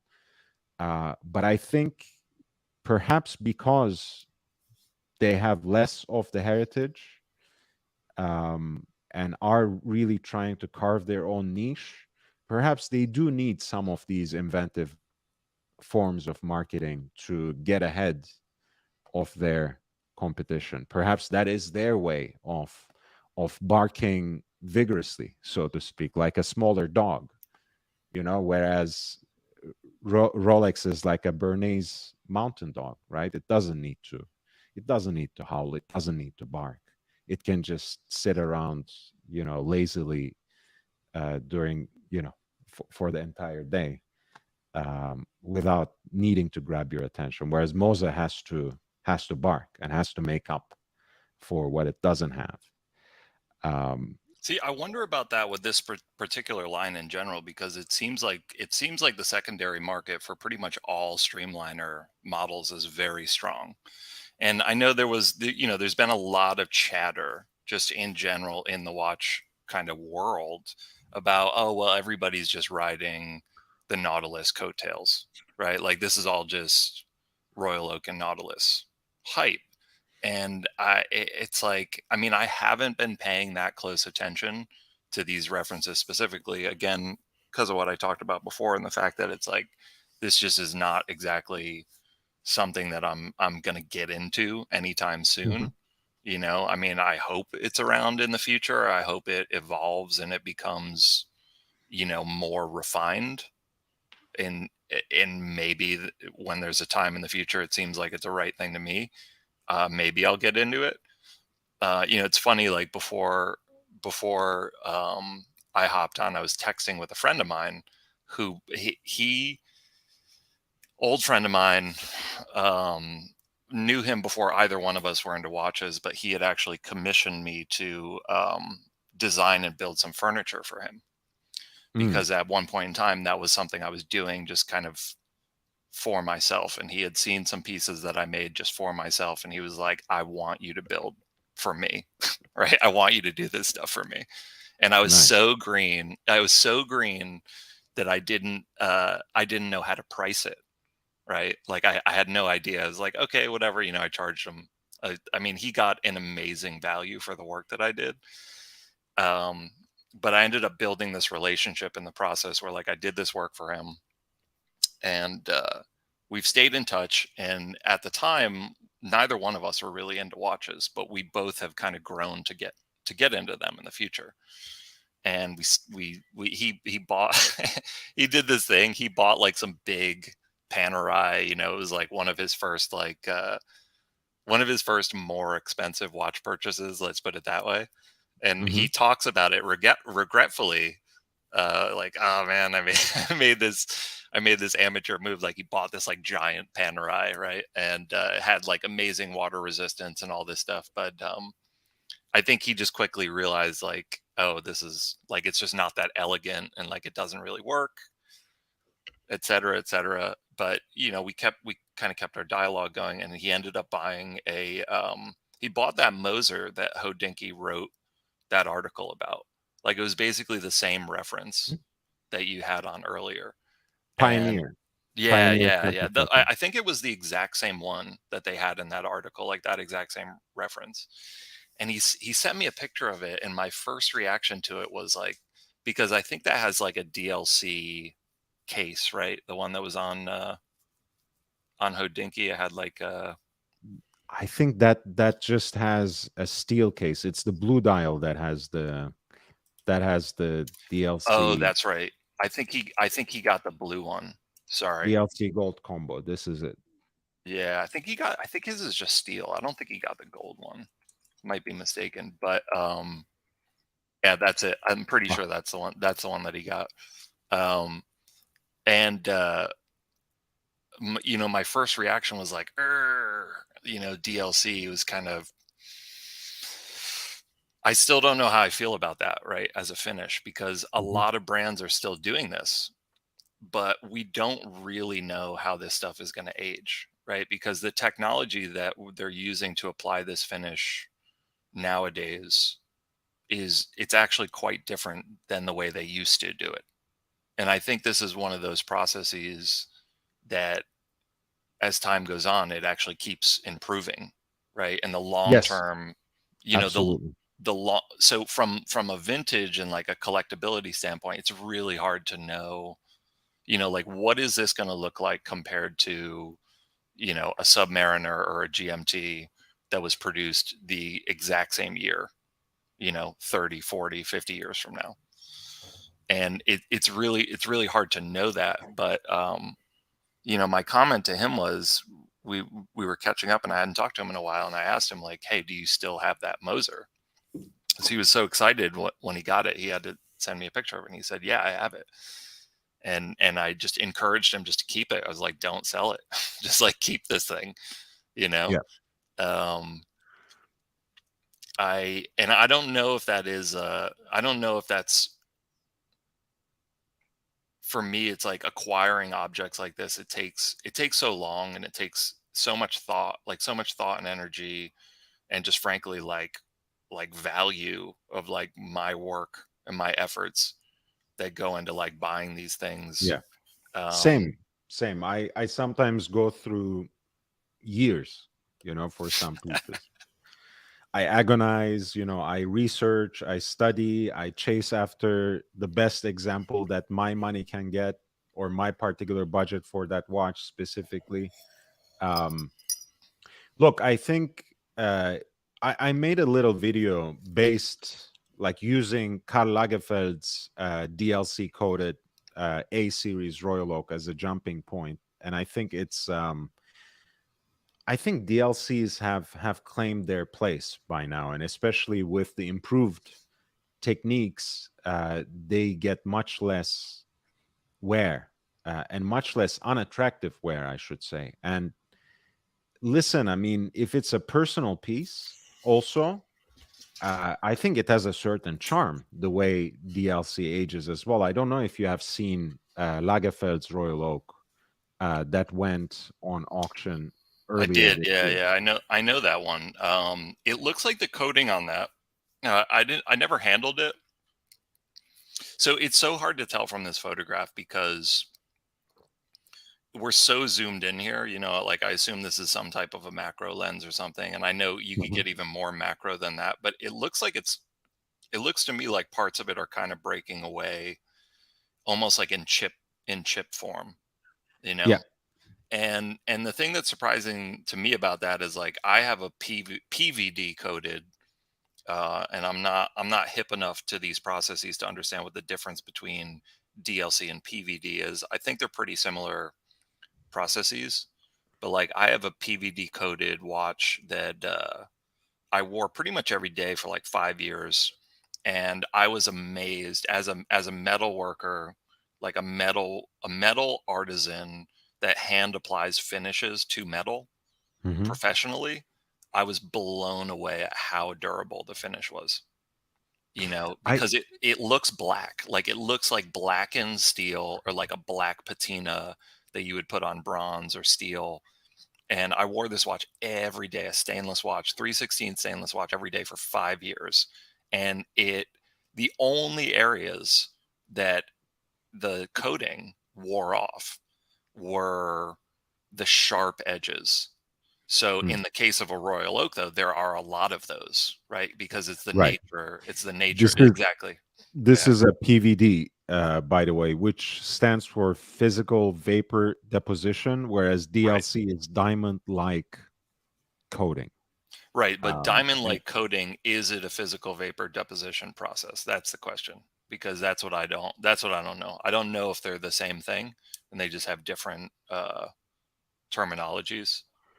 Like, I don't know Right. if the machine that does the DLC coding like works the same way that the PVD I don't machine know. It's does. supposed to be the more advanced technology between those two, but again, not knowing the entire techniques that go into it and the mode of application, I can't really speak too quickly either. Watch Nicholas says about the Moser chronograph movement that we were looking at earlier, which is, I think, 902, that is designed for them by Agenhor.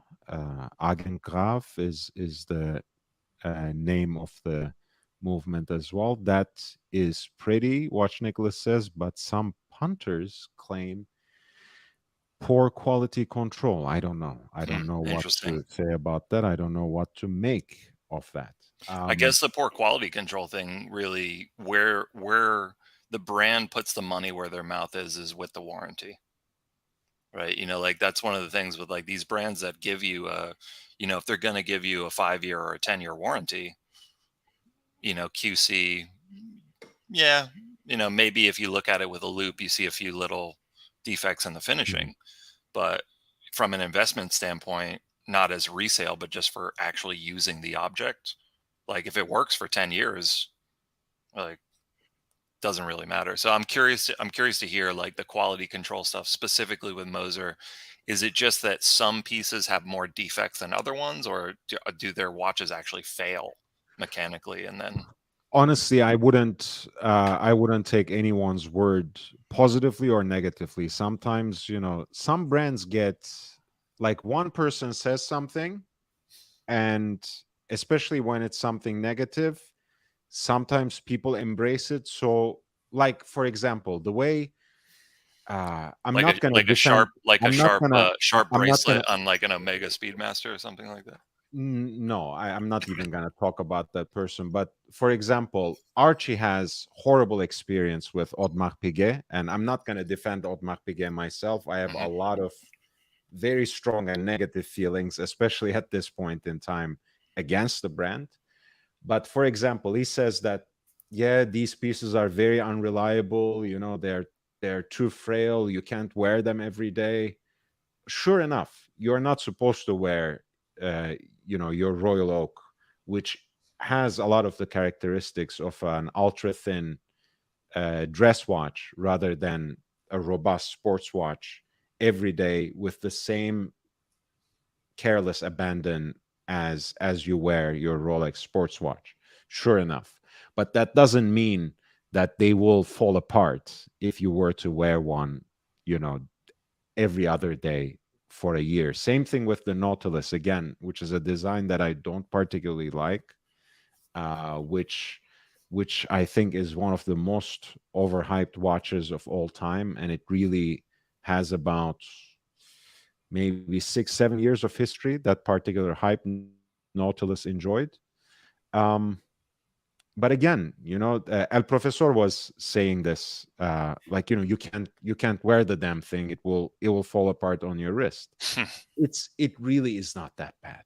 Hmm. So same thing with Moza. One person may have had a horrible experience, and again, I think this is something you can perhaps come across um, with a brand that has such a limited production, right? You have one watch that's particularly faulty and that has somehow escaped attention, and that can be, in this social media age, absolutely devastating for that brand. But I wouldn't let it define the entire brand for me, honestly. So I would like to hear from Watch Nicholas who said what exactly, because he said also some punters, if there's more than one instance where there is poor quality control that actually affects the utility and function of the watch, then it is worrisome. But if it's just one person's experience, I don't know what to say. I mean, I feel like if we're like the QC thing to me, especially in a world and this hobby, I know there are some people who are just uh Oh, I hate Rolex. Like for whatever reason, like they have their reasons. They just you know.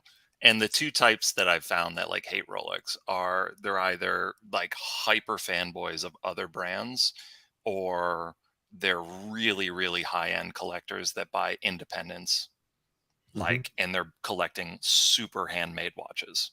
And the reason why they're not really intrigued by Rolex is because they know the way that they manufacture their contemporary watches, with the exception of certain types of pieces that are very limited and oftentimes not offered to pretty much anybody except for super VIP clients, is mostly made by machine, right? So they're kind of turned off um, by that Oh, it's aspect. entirely Rolex is entirely made by machines. It's like, I don't know if you remember that. I think it's episode 1 where C3PO jumps into this droid factory and says, like, machines making machines. That's Yeah. the perversion that goes on in Rolex facility. But it is what it is, right? It means also consistency. It means a certain predictability and reliability. It is what it is. It is a trade-off. See, I want to have a conversation actually with El Profesor about automation theory, right? Like Mm. just in general, like I feel like as an economist, like this is a subject that I think like a lot of people talk about in with regards to like the economy and like the future of the economy. And I know there's a lot of kind of like, I think there's like a negative stigma with it sometimes, Mhm. this idea that like, oh, if it's not done by a person, then somehow it's bad. But like as someone who has like experience actually operating machinery, it and like to me, like I remember carving a piece of stone with a hammer and a chisel. And there's this part of, I don't do that every day, but it's something that I did do in the past. And like there's like a part of that that's like really satisfying. But when you're trying to take like a rectangular block, right, and just like get down to ultimately carving like a skull or a hand or like something out of that, there's so much of that work that the final touch actually doesn't really, like, it's like it doesn't matter, right? It's like you're putting all this energy into just removing material that no one's ever Mhm. going to see. So like I kind of have this theory about like the whole mechanical process in general, where it's like, well, if the work that the person was doing isn't even showcased, like if you don't actually see the handwork, like what's the point of actually having someone do it by hand? Like so it's tough, especially with watches, right? Because hand finishing, you can't really replicate it with a machine. But if you could get a machine finish that gets really really close, and Mhm. someone who didn't know what they were looking for wouldn't know the difference, like why not have the machine do it? Especially if you could produce more product, right? Well, I mean, since you're an art person, I'll give you this example that can help us relate, maybe, um, how different processes of finishing and just producing can have different orientations and different intentions. I mean, think of Henry Moore, right? Of course, he worked with a variety of different media for his sculptures, but at some point he found bronze very attractive for reaching a wider public, right? In fact, a lot of times when he was commissioned for public pieces, he would just donate them. And he used these foundries basically in Germany, and I think in some, um, where else? Wait, I had a note of this somewhere, in the UK and in Germany. Um, and at the end of the day, those were just cast for him, right? The artwork is his, but Hmm. that's basically like a print, right? Sure. Um, so in a way, it allowed his art to be accessible in a different way, to be experienced in public space in a way, when it was in a way that it wasn't possible before. I mean, a Rolex watch is something like that, right? It's not high horology, it's not the most exquisite work in the world of watches by any you know by any shape of imagination, but it is a damn good watch. Well, um I think one of the things with Rolex too that you know, and again, this is like for me, I think the story that leads someone to go down this rabbit hole of a hobby and ultimately, you know, to really spend a lot of time thinking about it and potentially a lot of money investing in it, you know, or sorry, not even, I try not to use that word investing, but just they have a lot of their um you know, a lot of their financial resources like tied up in, you know, accumulating these objects, etc. mhm. I don't know how to sugarcoat like the fact that like a lot of value goes into monetary value goes into like, you know, collecting these objects, etc. um but I think that I think that how you enter it and what you get attracted to about it sometimes can define and shape the path that you take, right? And your whatever your Mhm. particular journey is, it's like how you started, what you're trying to get out of it, and where you end up going. And for me, and you know, again, I'll just take this time, you know, because I have the privilege of being able to spend it with you, just to let you know. Of course. When I was younger, a lot of like the whole watch thing, especially expensive ones to me, because I came from a very blue collar, you know, my father still to this day is a industrial factory worker, has worked for the same company for like over 50 years, manufacturing firearms, right? That's Nice. like where I came from.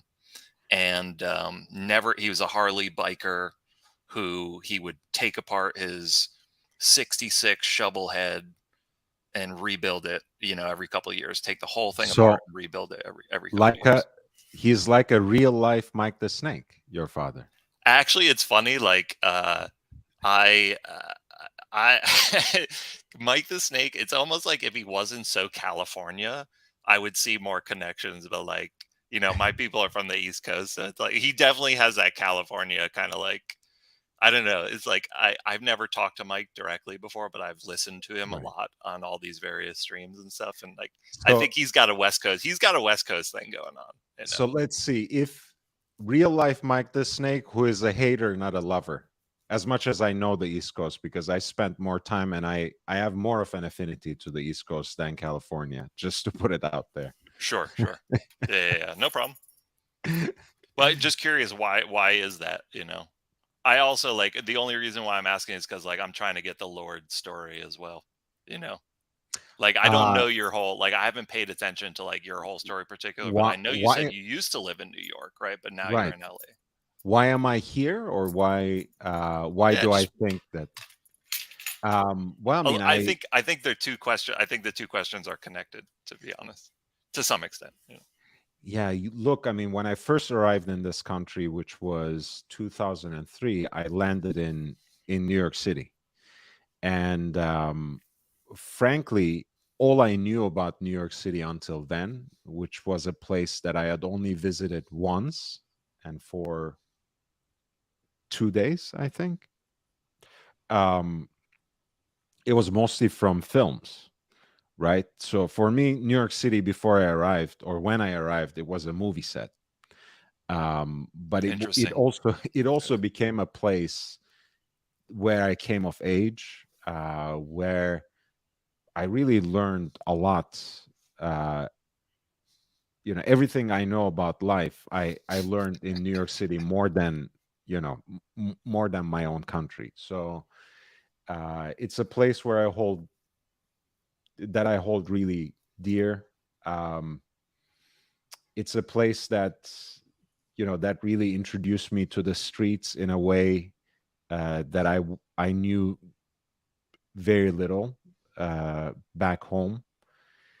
It's a place where I felt people are very genuine, unfiltered, It's a place where people actually get into each other's business, um, in a passive aggressive way, which I came to enjoy over time. That was my acquired taste of New York.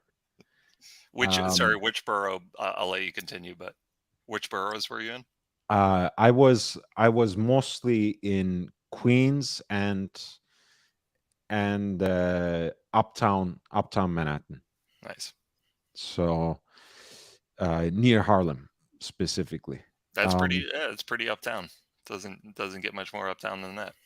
it does. Washington Heights, for example. I don't think even I can't take Washington Heights. I think they would chew me up there.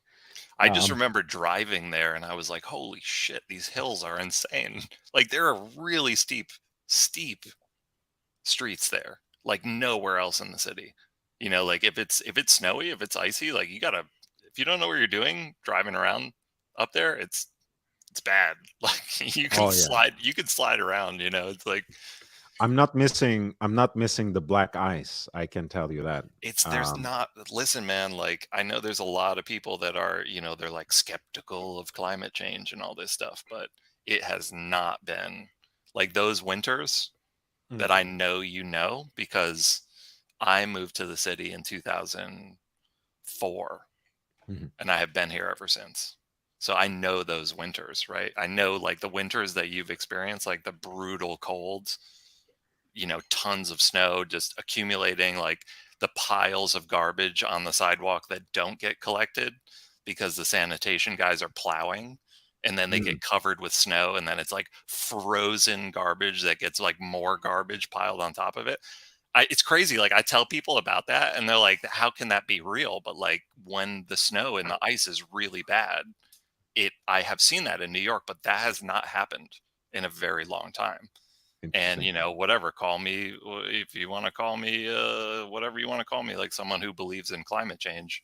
Like I don't know why else I have not seen this in a long time in New York, but the winters for a very long time now have The not been the way the that they were not the that long the ago. funny thing is, I left in 2015, and though I think those last two winters that I experienced in New York City were pretty much the end of an era. I think after that, it became um, it became a thing of the past, kind of, right? I mean, it's still, of course, New York still has a proper winter compared to this perpetual spring that we have here in California, and I miss that too. One of the things I like to say is when in New York I could blame my mental state on seasonal depression. In California I have no excuses. Uh, It's just me. right. I'm just a miserable person. I can't have anything to blame. So I like that about New York City, that the seasons changed and leaves turn, and fall in New York is really a thing of beauty. Yeah, it's amazing. Um, But it's and very short, like that whole fall yes, season, you really need to get out and enjoy it. And I think that, I mean, of course, obviously, COVID has changed a lot of things like remote work, etc. of course. um you know but it if you're stuck in and working really long days and you can't get out and really make the best of what the city has to offer, especially in those seasons, it is a drag, so I think it's important. Yes. But I think this kind of goes anywhere, like wherever you're located, I think it's important to tap into, what the region has to offer, you know Quick notes. Michael Paris says my family was from Washington Heights. They left in the 1960s. JB says NYC teaches you how to hustle. That's true. And one of the things that I love, by the way, about cities like New York City and a lot of European cities too, which kind of feel the same to me after a while, is just you can just wander. You start walking aimlessly from one neighborhood to another, and there's so much to explore, or simply so much to stimulate you visually, without even making any conscious effort. So I like absorbing the urban landscape like that, and in Los Angeles you can only do that in very small pockets. um, and a lot of times what you see is pure misery, and your heart breaks just for your fellow human being, because homelessness is an extreme problem in Los Angeles. I mean, Yeah, it's this is very something. different. So I took one of my best friends that I went to undergrad in Brooklyn with. Also art person, but like, I was expecting to get a call from her tonight, but she was like, "Oh, I'm about to be on this Burning Man Zoom." She's like they do this shit like in advance of like Burning Man. Anyway, I've never done it before, but it sounds like a lot of fun. You know, but needless to say, she's like a party person. And she lived in LA for a while, and she relocated to Bay Area to take a job up there. Mhm. And she's in Bay Area now, and I visited her in October, and I had an amazing time. And I had heard all these stories. You hear, it's unfortunate, like in the States, like you hear a lot of stuff said about places, and you really need to corroborate it, yourself. Like, you have to go there. You have to witness it directly, and especially as someone who lives in New York. And Mhm. I see so much just on the news that's being pumped out across the country. And also, I mean, it's quite irritating sometimes, like in just even some of these chats, where like people make these like blanket statements about, well, this happens in New York or that happens in New York. And it's like, dude, like, you have no idea what you're talking about. Like, it's not like that here. Now, that's not to say that there isn't an unhoused issue like in the city. That's not to say that there hasn't been whatever. You want to point to whatever kind of statistical data that has, oh, this is changing, that's changing. But I actually think this issue, like where you're talking about in LA, like this isn't an LA specific problem. I mean, this is a national Of course. problem. It's a cultural, it's kind of a cultural issue. And it's a tough one. When I was in California, I observed quite a bit of people, who it appeared that they were living on the street. They were either camping on the street, living on the street, etc. All the way from I drove from the Bay Area all the way up to Cannon Beach in Oregon, and then over to Portland. And I think it was about 14 or 16 days, like in that area, like between, and I noticed that. eh, I noticed people on the street. I noticed where it was people looked like they were camping, etc. But it was all the way up to Oregon as well, and Oh, it's not as warm up there, right? So look, it's like, I don't deny that, but in Los Angeles, you know what happens, because the other parts of the city don't really want to um, hold up to their end of the social contract, so to speak, since mhm. a lot of services are offered in urban areas for unhoused populations. Um, so be it Koreatown, be it downtown of any other urban center, but especially downtown LA, um, it's just, yeah, you haven't seen that sort of concentration. I can assure you of that. I, No, I no, mean, I it is know. an actual problem I mean, for sure. I haven't, like, even when I was in I spent some time in Oakland when I was out there, and I was like, whoa, like this is like, I don't see this in New York. And the one thing, but when I talked to everybody who I talked to when I was in California, and also when I was in Portland as well, where you have quite a bit of tent, different little kind of like tent communities. One of the women who I stayed with, like I Airbnb'd like a basement apartment in her house. She had Mhm. a beautiful, beautiful house in like a very nice, super clean neighborhood in Portland.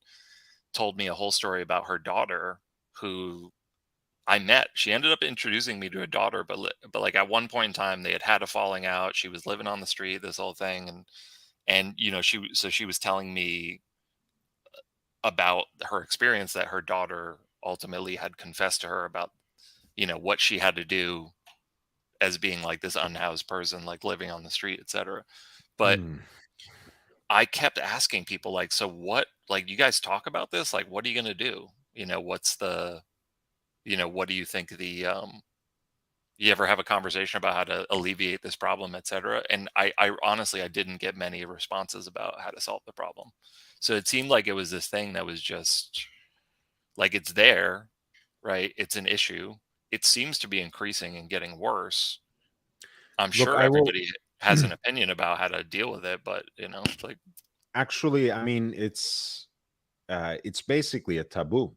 I mean, no one really talks about it in a way that offers solutions. Honestly, I will, since he's going out, I will very openly talk about Eric Garcetti. For example, this man loves talking about himself as having served in the Navy, prides himself of being a naval reserve officer until this very day. And one of his campaign promises, one of the integral parts of his platform, was ending veteran homelessness in Los Angeles. In fact, during his term, it only ever increased. So one of the most concentrated specifically for populations, veterans, that yeah, that statistic specifically. one of the most concentrated populations of the homeless in Los Angeles is actually right across Veterans Affairs. People are living in destitute, in squalor, in hopelessness. I mean, it's and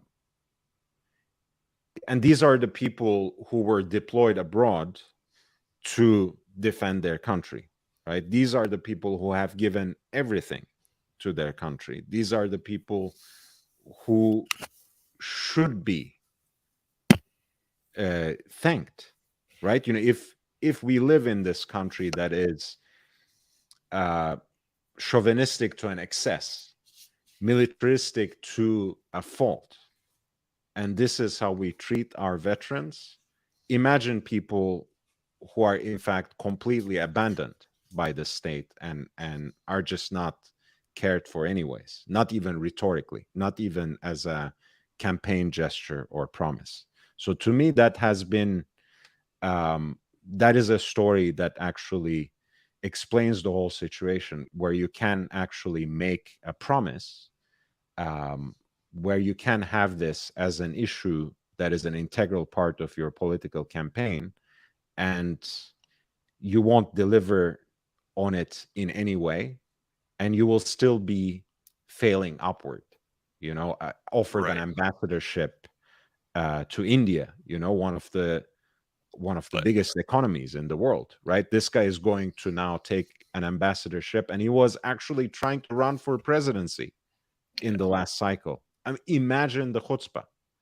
But I will just say this without getting too deep into him specifically. Does he do you believe that he is motivated by private interest? I name a politician who isn't. Okay. Yeah. Absolutely. Good Yes. point. All right. So I mean, I think, like, right, again, this is another rabbit hole that we could go down, but I do think that, like, that is kind of right. I think that is a part of the problem, and accountability, etc. And having representatives that actually represent their constituents, like, in a meaningful way, come from the same experience, and actually stand up for and believe in what their constituents experience, and are delivered on a material basis, like, the actual material benefits that their constituents receive. I think that's a pretty important part of the equation. But I do also think that a lot of people are used to just, oh, well, it doesn't count, and it's all a scam, and it doesn't matter who I vote for, etc. And I think most of the people that are in positions of power right now are completely happy with the fact that people think that way and believe that way, because they're like, great, cool, like, Mhm. you don't want to vote, no problem, like, I already have my I've got all my ducks in a Right. row, like, this is going to work out fine. um I mean, I think it's important to talk about specific actions, and again, like this comment too, these policies about these specific policy decisions are important, right? Because if you outlaw, if you convert a hotel, right, into housing, and you just invite everybody to come in and stay in there, but there are people that are suffering from mental illness or substance abuse, or there's domestic disputes, etc.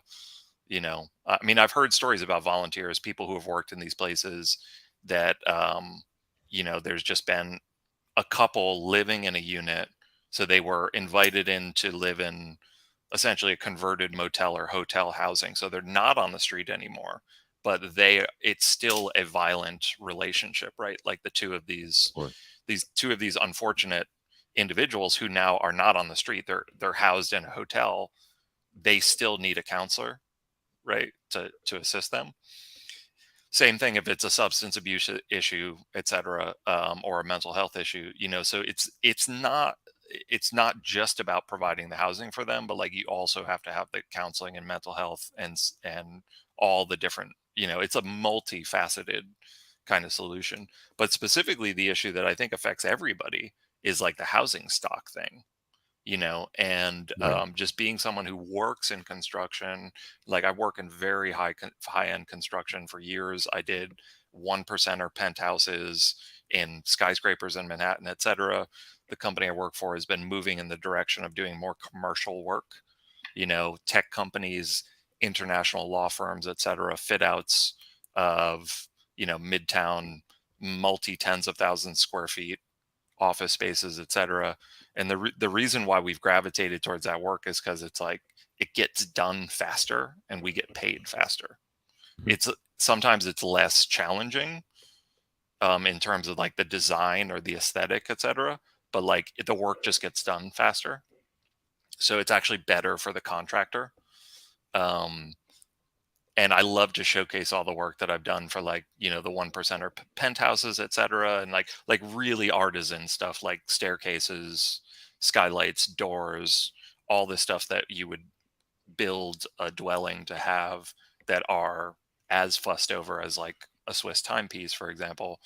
Right. But sometimes you put all this time and energy into making those things, like you get paid, you might make a profit, sometimes you don't make a profit. It usually kind of usually it ends up kind of evening out in the wash, but oftentimes it doesn't get shown, right? It's just this private thing, you know. Of course.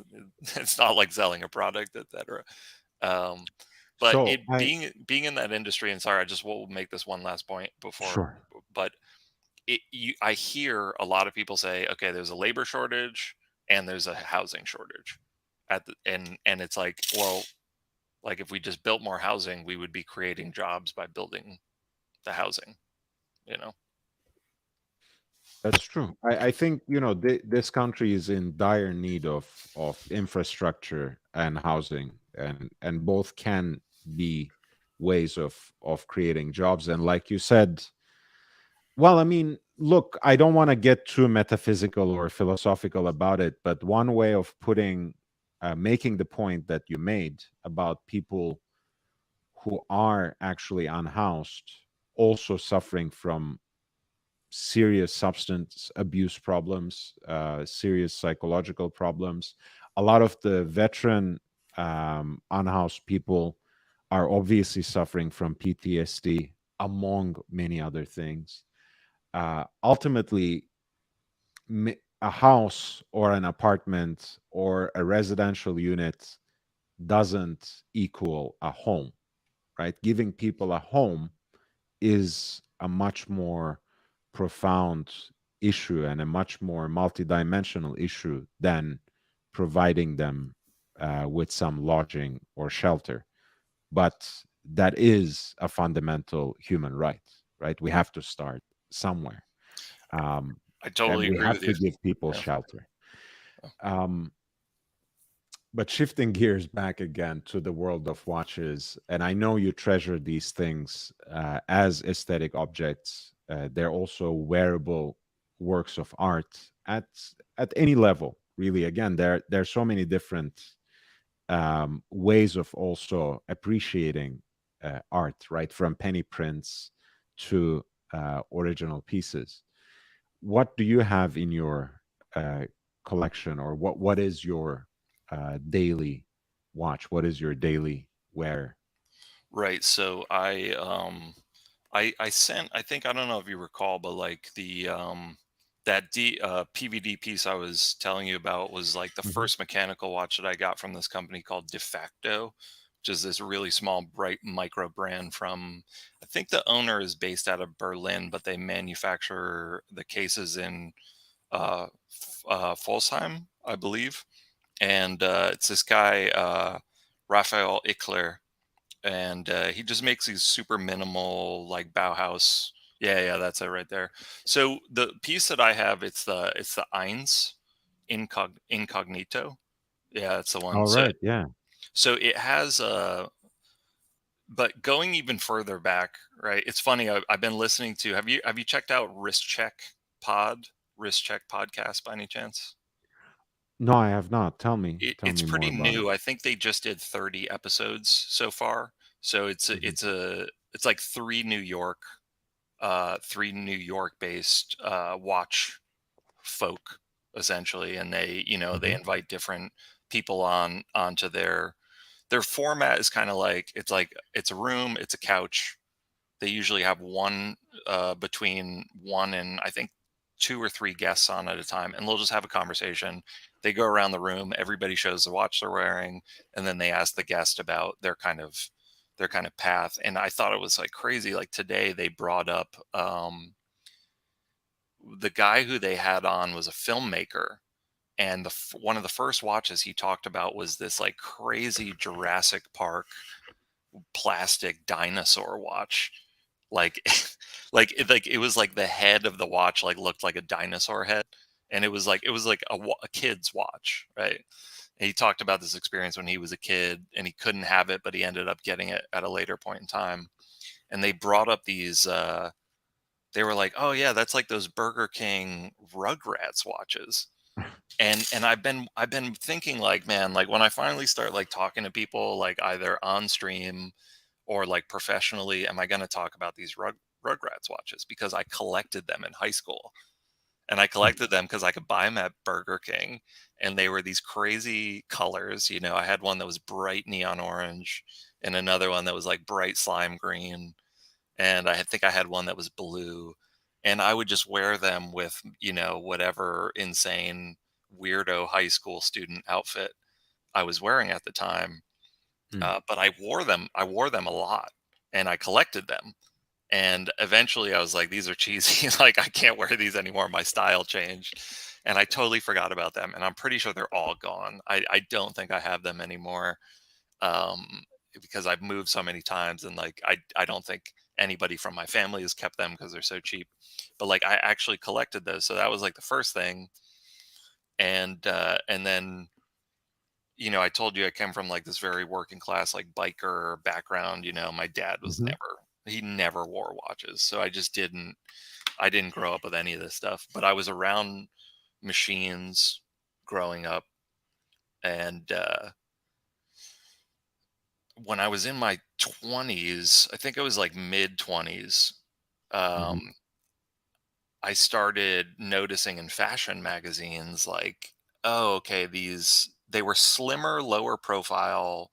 You could say like fashion watches. Like this is like pre Daniel Wellington, right? Like right before Daniel Wellington really started to pop off. And I bought my ex, I pointed to this watch in an ad and I was like, oh, that's a nice watch. And like my ex, who was great, by the way, was paying attention and she bought Hmm. it for me. And it was Wow. from this company called Cie. That's like just a fashion brand. They sell like little bracelets and accessories. And it was, I think it was Swiss or Japanese quartz movement, also a single hander.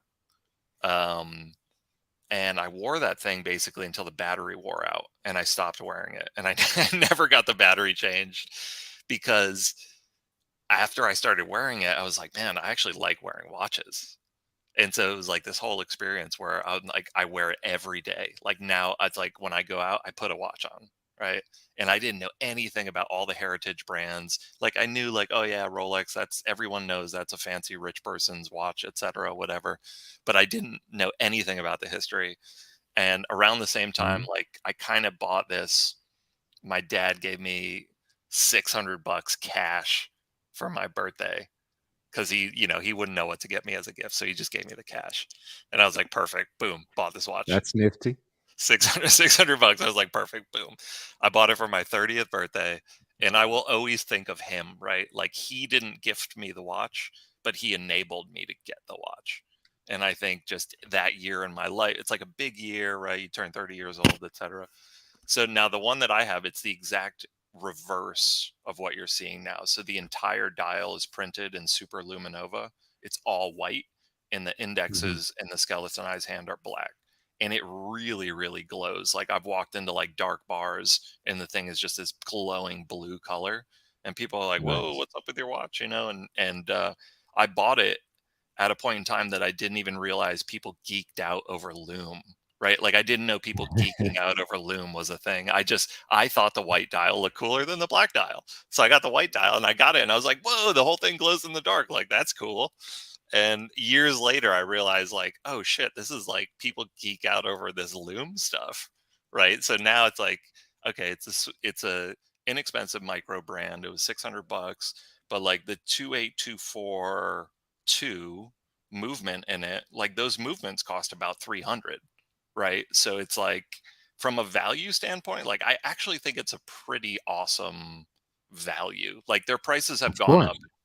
Their prices have gone up. Obviously now I think they're what it's like, oh yeah, it's like 700 euros. Like at the time it was under 600 when I got it, because I think the euro was a little stronger than the dollar, and I Yes. remember paying like This is about. actually the first time in 20 years that we have parity between US dollar and euro. Otherwise, euro was always stronger.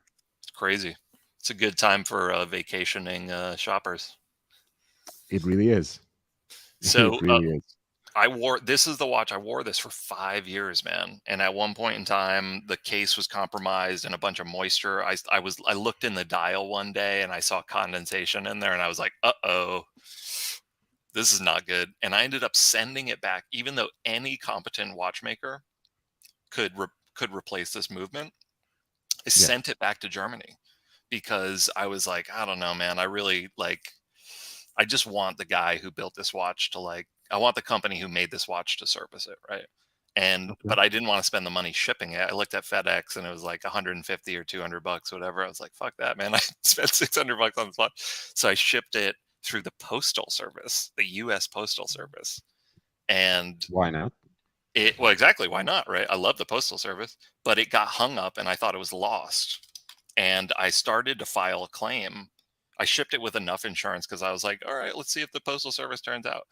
And the guy got it like a couple months later, and he emailed and he was like, yeah, we need to totally rebuild this thing. Like you need a whole new movement, etc. I was like, okay, fine, do it, whatever.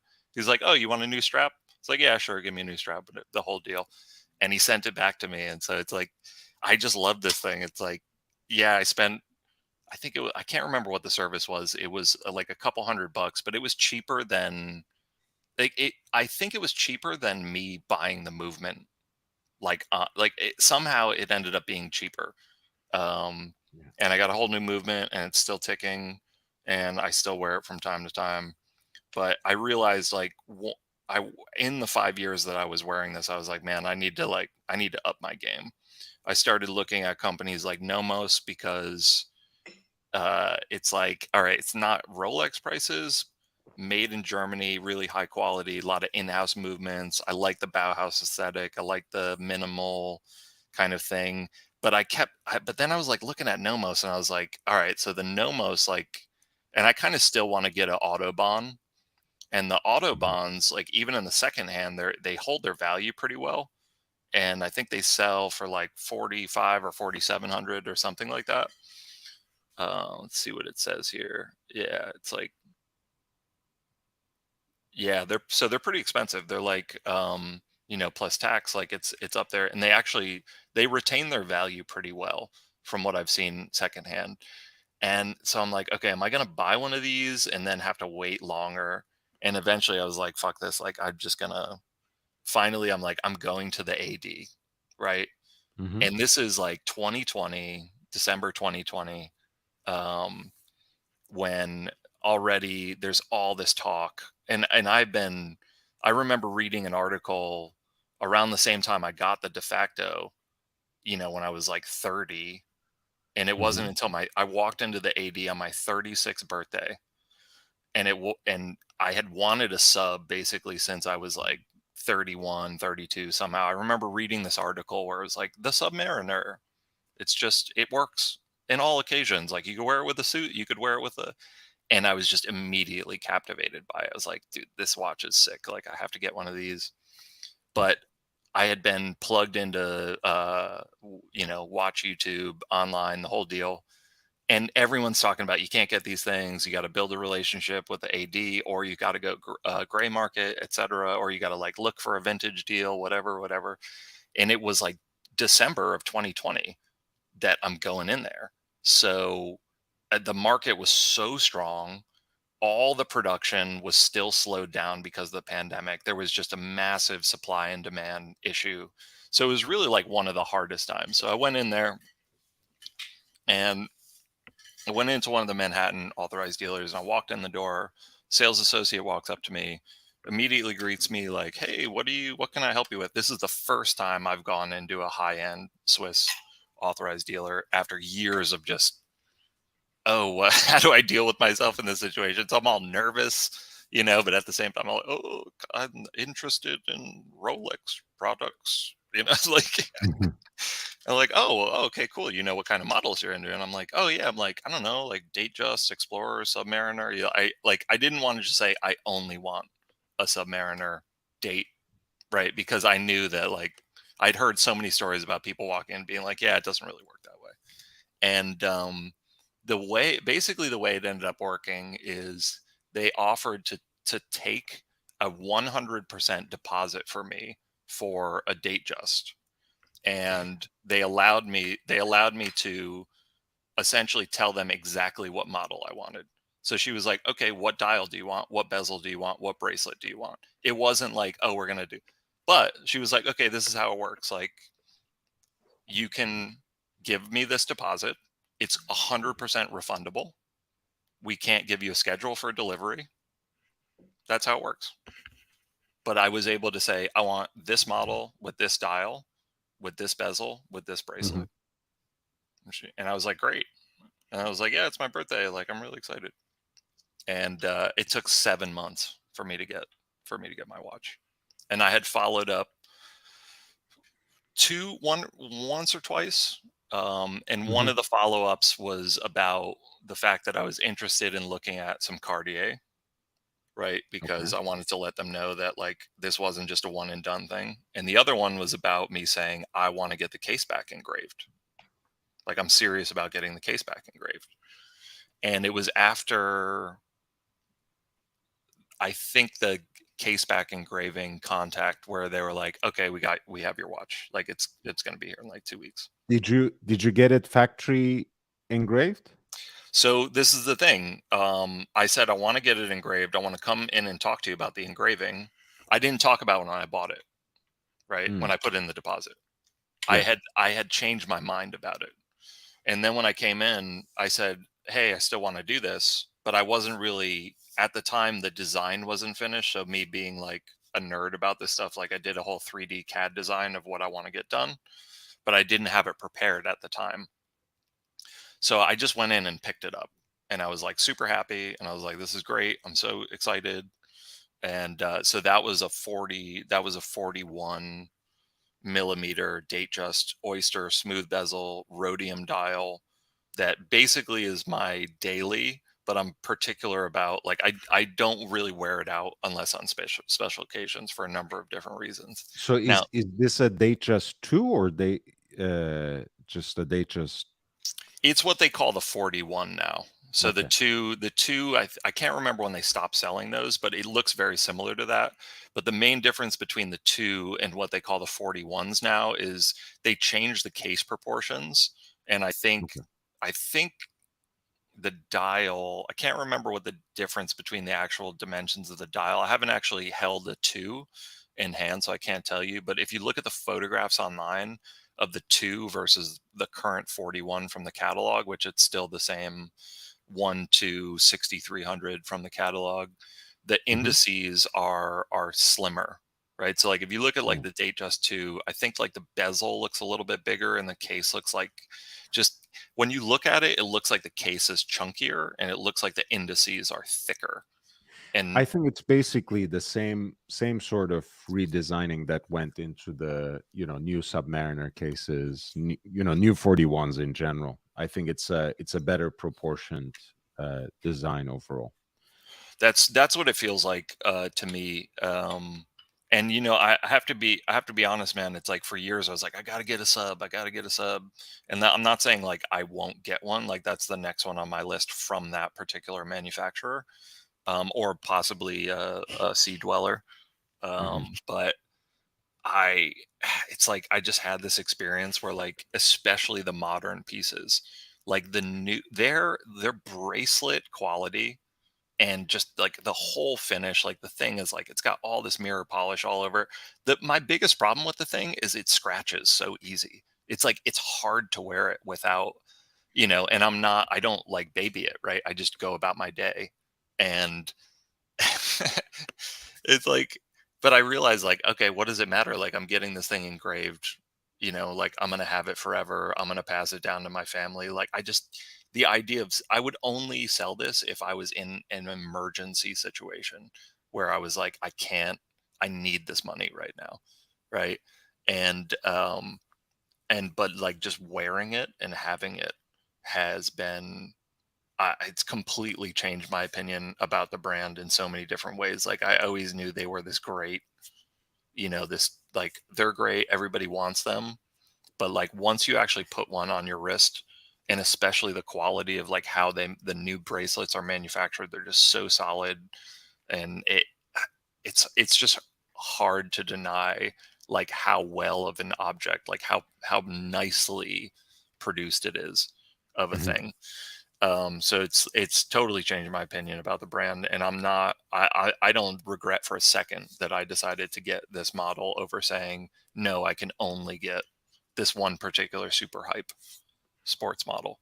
I've actually come to completely change my opinion about the entire family of Datejust as an owner of one, right? Where it's like, wow, like Hmm. this is way better than I thought it would be.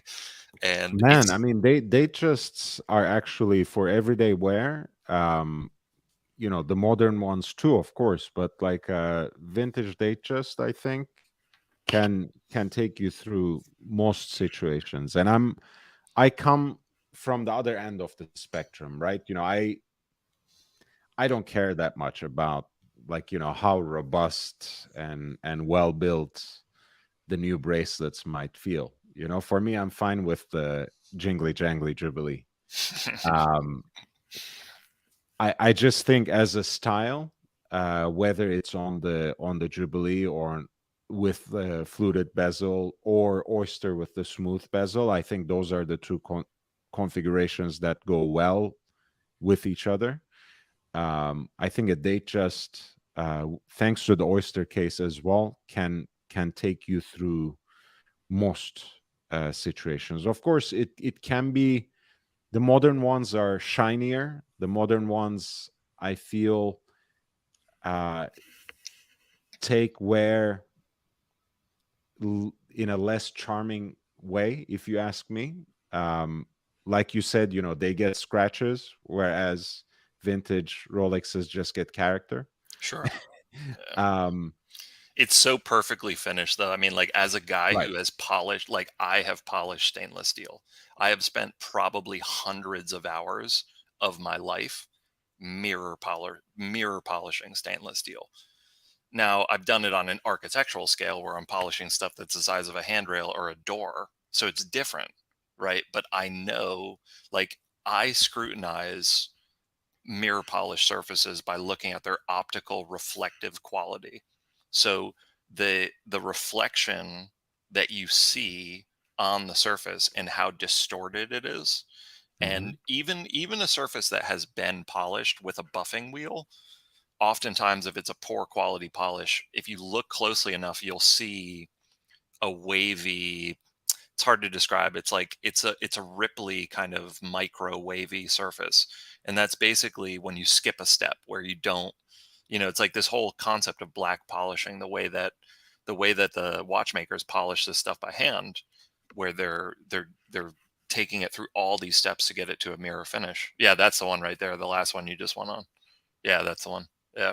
So this color specifically, so I was looking at all the different colors, and I was like, man, I thought about this. I thought about, okay, if I want to get like an Everest or like a rubber B strap, I could put like an orange or like a white strap, like something like kind of crazy, or like a red one, like something like that on it. But I like the rhodium. I love how monochromatic it is. Yeah, But and so the other option for monochromatic was what the silver dial, but it actually is like there's something about the silver dial that to me there's more contrast there. It's like it's hard to describe, but like this one, it just all kind of reads as like the same color. Oh yeah, that's what's that you have there? that's why I like mine. I mean, I put it on a strap right now, but Nice. the linen dial, this is 16014, and that has a very monochromatic look on the Jubilee and What year is that on from? the board. This is 1978. Does that, and is that acrylic or a sapphire? This is actually should be acrylic, but it is sapphire. That was the only imperfection with the I see. example that I could find. But next time it goes to service, I'm getting it replaced with Is it, acrylic. and So that's a service crystal, what they call it like a is a service service crystal. crystal. Yeah. See, I've often wondered about that because when you look at the price point of basically acrylic crystal day dates, right? Like once you get back to that vintage where like you could get an acrylic crystal, I mean, you could get amazing deals on those. Like you could get a full gold day date for like the price that people are paying for like a new date just in Hmm. 36 millimeter. And okay, it's probably not going to be in the best condition, but it it's like you still get a full gold day date for like what? Like you get them for like what? 10, I've seen some sell for. I think there was one on Loop This that just sold for like 11,000 or something. I mean, it it's so appealing, right? To me, the idea of being able to get into a basically like a Tony Soprano watch at that price point, you know.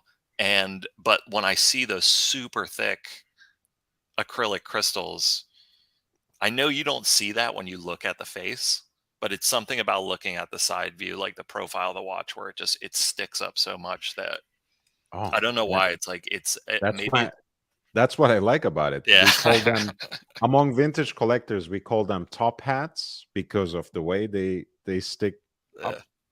So it's actually, to me, that's more desirable. I got this. I've always wanted a linen dial Datejust, right? I got this right at the beginning of the pandemic, right at the beginning of the lockdowns. It was on eBay.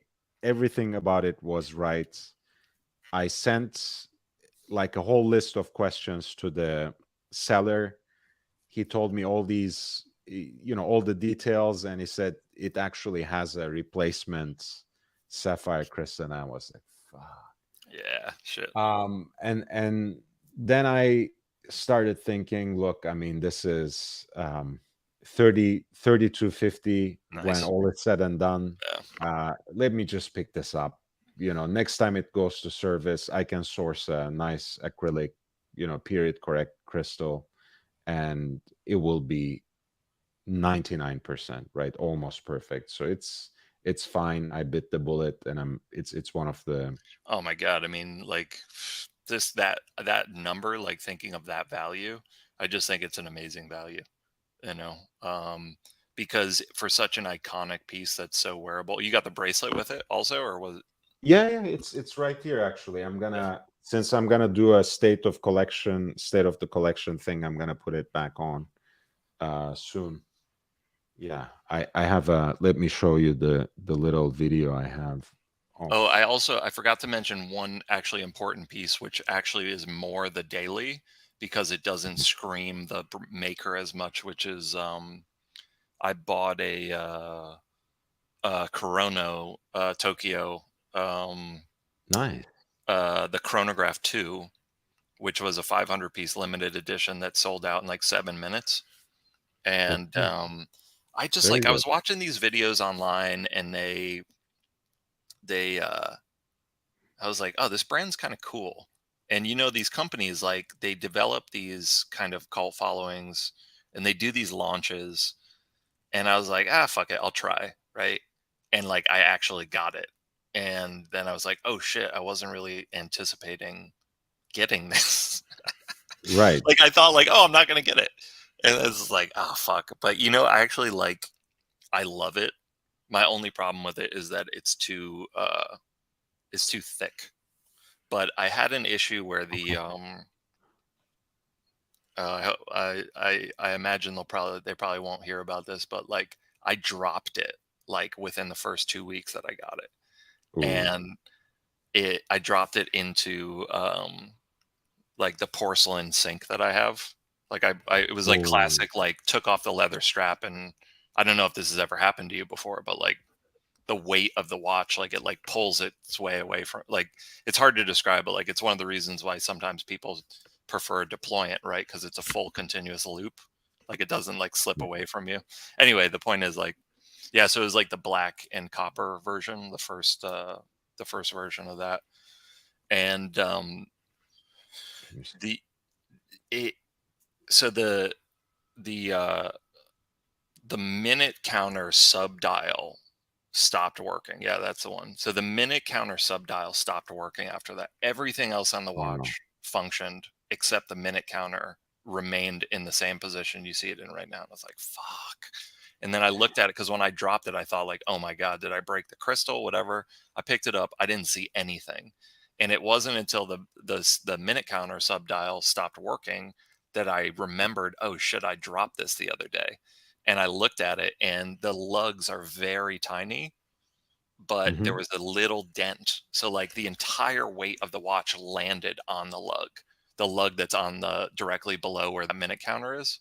And Hmm. somehow I assume that's what happened. Now, this particular piece, I think, had a 1 year warranty. And I reached out to the brand. I actually think it's important to talk about this type of experience, like Of this course. warranty experience, Yeah. Yes. because customer service, in my opinion, is incredibly important for just sharing information about brands and whether or not to buy them or not. But so send an email saying, hey, the watch is great except for the sub dial's not working. I want to send it back to you for service while it's still under warranty. And they asked me to send them a video of the watch. Hmm. And I took a high res video, starting the chronograph, stopping it, resetting it. And before they even received the watch, they basically offered to replace it for me. Mm. And so I sent it in, and they just sent me back a replacement. They sent me a whole brand new watch. They never did like an inspection to be like, oh, there's a little dent, so like, that's why we're not going to honor your warranty. And so it's like, that's why when I first started telling the story, I was like, do I want to do I want to tell this? Anyway, So the point there are basically at least 501 exactly. It's like, examples they of say this it's a watch. limited edition. They say it's a limited edition, but they're like, oh, we got an extra one here. Like, do they keep back 100 for replacements? Like, I mean, how many hundreds of these things are there just in the factory? Like, I have no idea. Well, I They're mean, I wasn't actually saying it as a skeptic, really, because at the end of the day, they just came out with that white dial model, right? right, White with red accents. right. So at the end of the day, since they had the same case, and I think actually the chronograph one had the same case too. I think it Um, did. I think it did. So I just want to say I so at the end of love. the day, it's just the dial. If they had it lying around, Oh yeah, um, right. They just they swap out should the have been dial able for the to. new one. Yeah. Well, I think when they released the white, the two, I think they called the Shiro, the chronograph 2 white dial, I believe Hmm. they called the Shiro. Might be mistaken. But it something with the lacquer, like the way they did the lacquer on that, it has this translucent depth quality to it. Like you could kind of see it in Mm, the red printing where there's like a little shadow line under it. Like it's got this really, really beautiful, like optical kind of like thickness and like transparency to how they did the printing on it. And they explained that when they did the press release, they were like, hey, like we kind of wanted they basically I think they kind of admitted to wanting to be able to do this on the first one, but they were like we didn't really have it figured out, so like we're doing this one mm. now, we got it figured out. And but I looked at this thing and I was just immediately enamored by the press photos that I saw of it. Like this the colorway, I mean there's no lume on it, so at night it's hard to read unless there's a light source. The hands, all the hands and the indices, like the applied indices, that is, are mirror polished. So what Mhm. I've actually realized is if you have a watch that has really reflective indices and hands in a low light situation, as long as you have, somewhat decent eyesight, you can rotate it and just see the reflection and actually That's still right. be able to read it. Yeah. So it's like I've realized like actually at night it's like I can actually still tell the time unless I'm in like a super dark club or like a really dark restaurant or something like that. And and it's That's one great. of the reasons. One of the reasons that that makes me like those nipple dial, two tone and gold Rolexes of yore, because they have that similar quality. Even if you have just a low source of light, just a little bit of a reflection, you can read the time pretty well. It Yeah, it's been I this thing I wear this thing all the time. But I have to admit, man, like especially in New York and with all the shit that I've heard about, it's a very safe city with regards to watch stuff. Like I haven't heard too many crazy things, and like I know Mhm. people like that wear crazy pieces around and stuff, but like no one knows who this is. Like, or sorry, excuse me, what this is, right? The only people who could identify this are like super watch geeks. And then when they like this, only one person in the year and a half, almost 2 years that I've had this thing has been able to actually identify it. Like it's, I mean, I don't like I don't see that many people. Like I'm not like out and about all the time, but like just no one knows what it is. And like that to me is really cool, right? Like Yeah. I know what it is, and like I think it's really cool. I think Hajime Asaoka, if I'm pronouncing his name correctly, I actually think he's a very, very talented designer. Like the fact that this guy taught himself how to do watchmaking, I think is that's something I aspire to, right? Like I took like a watchmaking class recently and I was so nervous, my hand was shaking and like I like could barely hold the screwdriver, but like I did it, man. Like I took apart this ETA movement and put it back together. And That's with amazing. of course with the help of the, like the assistants and have you ever done that before? No, no, I have not. I'm It's I'm very bad with handwork in general. So do you have a uh, steady hand? Is your hand still or yeah, I do have a steady hand, but I wouldn't trust it with any sort of minute operation. Um, I would so try. anyway. I would give it a shot. The For me, so I was like falling asleep. I had a long day at work and I drank a coffee before I went to the class because Mhm. I was like falling asleep. But the guy, so the assistant in the class is in the Patek Philippe program. He's a student who like got accepted into the Patek Philippe school, which is basically the instructor of this class that I went to is employed by Rolex. He is a Rolex watchmaker. Mm. He got accepted into his school and his school was completely free. It's 2 years full time. You get into these schools completely free. And when you come out, you're basically guaranteed a job as a watchmaker. And Do you his get some sort of stipend as well? I guess. I Yeah. don't think you get a stipend. And I Mm. specifically was like, wow, you're making this sound really good. And then I asked him what the starting wage for a watchmaker was. I was like, man, make this sound great. It's like free school for 2 years. Like, that's awesome. And I was like, what's the starting wage for a watchmaker? And he told me in New York, starting is $55,000. Oh no. And I was like, oh my God, dude, that's bad. Like, that is not, it's really not enough to live in New York City for 55 grand. But then he also had the caveat of like, oh, well, if you're working on complications, you could make up to 120,000 a year. And I was Mm. like, man, that's like a career of like watchmaking. Like, that's also kind of, and then he absolutely had to elaborate that if you get into a managerial position where you're managing other watchmakers or working managerially at some capacity for the brand, it could be like $250,000 and upwards from there. Mm. All right. So I think he was kind of doing that as a, hey, listen, like, you're at least going to make 55K, but you could make as much as $250,000 a year. And, I was kind of like, oh yeah, I was thinking about this one, man, because the price, this is so much cheaper than the one that I got. This is like what, 1800? Yeah. This is so much cheaper, and it has a very similar aesthetic. And I know because of the movement, and it's not a chronograph, it has a much slimmer case. Like, it's way thinner. That's the problem with my watch is super thick, and they don't. 11 and a half with the crystal. Yeah, that's not bad at all. The other one I think is like 14. It's like really thick, or it's like close to 14 or something like that. A lot of times, I mean, Hajime really abides by classical proportions for the most part, and he likes classical design. So I'm guessing that has a domed sapphire crystal of some sort. It Your does, but chronograph. it's a fairly heavily boxed sapphire crystal that's intended to look like the plexi of the Hmm. old days. So But I don't. that probably adds a little bit of thickness to the case as well, right? It does, and that's what I mentioned that when I kind of, if people notice, like a couple times people have been like, oh, that's like a little thick looking.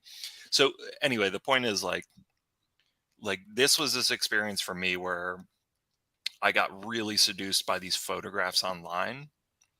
And it was like, okay, I have this window. I could try to get this thing. And I got it. And I don't have any regrets, especially considering that whole customer service experience that I had. I Mhm. mean, it's like, I do not have any regrets at all about buying into this brand. One bit. I mean, I love this thing. I wear it all the time. I think it looks amazing. I take wrist photographs of it all the time. I think it's low key, but the only regret that I have about this is that at a 38 millimeter case, when you're at that thickness, it starts to get into like a funny looking aspect ratio, right? Like Really? yeah, when you get up Yeah. to like, when you get up to, well, I don't know, like again, like I don't have, like, you probably have tried on 40 or 50 times more watches than I have tried on. Like, I I don't know, but the thing is, I will tell you this: my Type 20 is actually very similar in terms of proportions, right? It's not 38; it's 39 and change, but it's almost 15 millimeter thick, and again, that owes a lot to the domed sapphire crystal you yeah, can see here, right? man, but And that is sweet. I actually love it, because of the curvature of the lugs and everything. Yeah. To me, it just feels right. So But I would probably like the chronograph too so if you, I but get my hands on you one. got a pretty good deal on that, right? Yeah, 4K. I mean, I just paid $538.78 for the stupid clasp, but Damn. at least it came on the bracelet. So I have the full package now. I have the You box, I have the booklets and whatever. So it's all good. did you buy the clasp from an authorized dealer? From the boutique. Yeah, Look, nice. they even gave me the stationery. Look, Oh, hey, there you in go. that beautiful, Oh, beautiful blue. that's worth like $200 or $300 right there, you know? No, that's what they told me. They said the clasp is actually $38, but we charge $500 for the For this. stationery. So Yeah. I said whatever, Yeah. I'll get it. Um, yeah, man. I mean, I it's like I it's a racket. It's a racket. Luxury watches, it's just a racket. And if you buy into it, they suck you dry. It is you what know, it is. but like, so I like, it's important for me to talk about like my experience, like especially with like my authorized dealer, which is in New York City, right? So you know that their clientele are, I mean, they got people coming in there spending hundreds of thousands of dollars, if not millions of dollars a year. Like I'm sure the group who I'm buying pieces from are selling diamond encrusted Patek Philippe's. Like I know that's something they probably sell. So like I'm coming in there as like just this guy who's like, I just love this shit, man. Like, what will you sell me? You know? But at the same time, I don't think I'm gonna develop a relationship with them where they're like, hey, we don't have what you want. Do you want to buy this instead? I don't think I'm gonna be one of the people who's like, yeah, I'll buy that other thing I don't want. You know, I think I'm just gonna say, Mm. you know what? Like, I'll buy what I want if you want to sell it to me whenever you have it, and that's it. And you know, I've tried to be very open and direct with them about like how much I could spend, you know, like how many watches a year I think I would be able to buy. And you know, like I tried on like a $45,000 Vacheron because it was just in the case, and they were like, hey, you want to try this on? I was like, sure, why not? And it looked amazing on my wrist, and I was like, this is amazing, I totally would love to own this. And I was just like, not I'm not ready to buy this, like I can't buy this right now. You know, um but it's like, I know that I've heard stories, you know, you every once in a while you hear these stories about the people that either they're loyal clients or they have a good rapport with the staff, and like maybe they'll sell them something special. Like, I don't know, I'm not assuming one day they'll sell me a Daytona, but like what if they do? Like what if one day I could get a Daytona from them at retail? You know, I mean, that would be pretty cool, you know. If you go for a two-tone, you just might. You just I might. Yeah, I wonder about that. It's like I feel like I've looked at two-tone Daytonas. I was never really into them until I saw I actually saw it was I saw a two-tone Speedmaster on like on a leather strap, and Mm. it just completely changed the look of it. And then I was like, oh man, like what about a two-tone Daytona on a leather strap? And then I started looking around and trying to find pictures of it, and I was like, that looks fucking sick. Like a black dial two-tone Daytona, you know, with just this beautiful gold.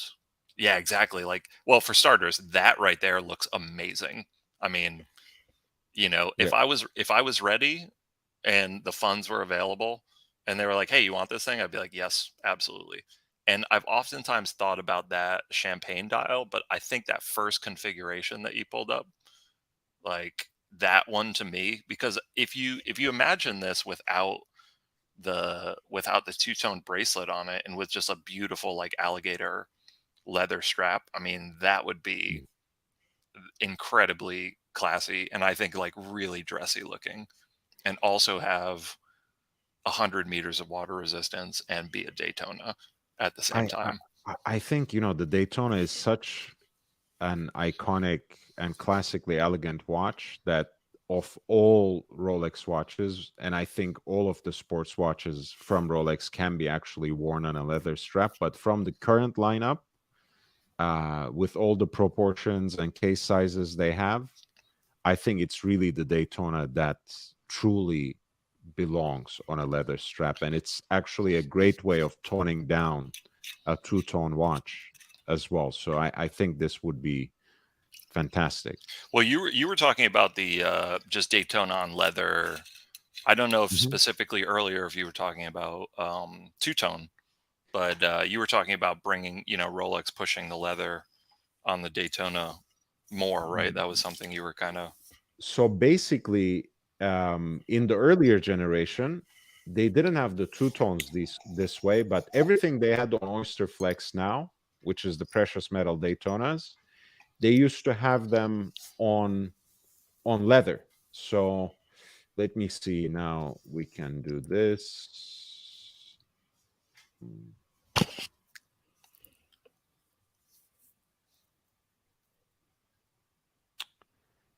Like, for example,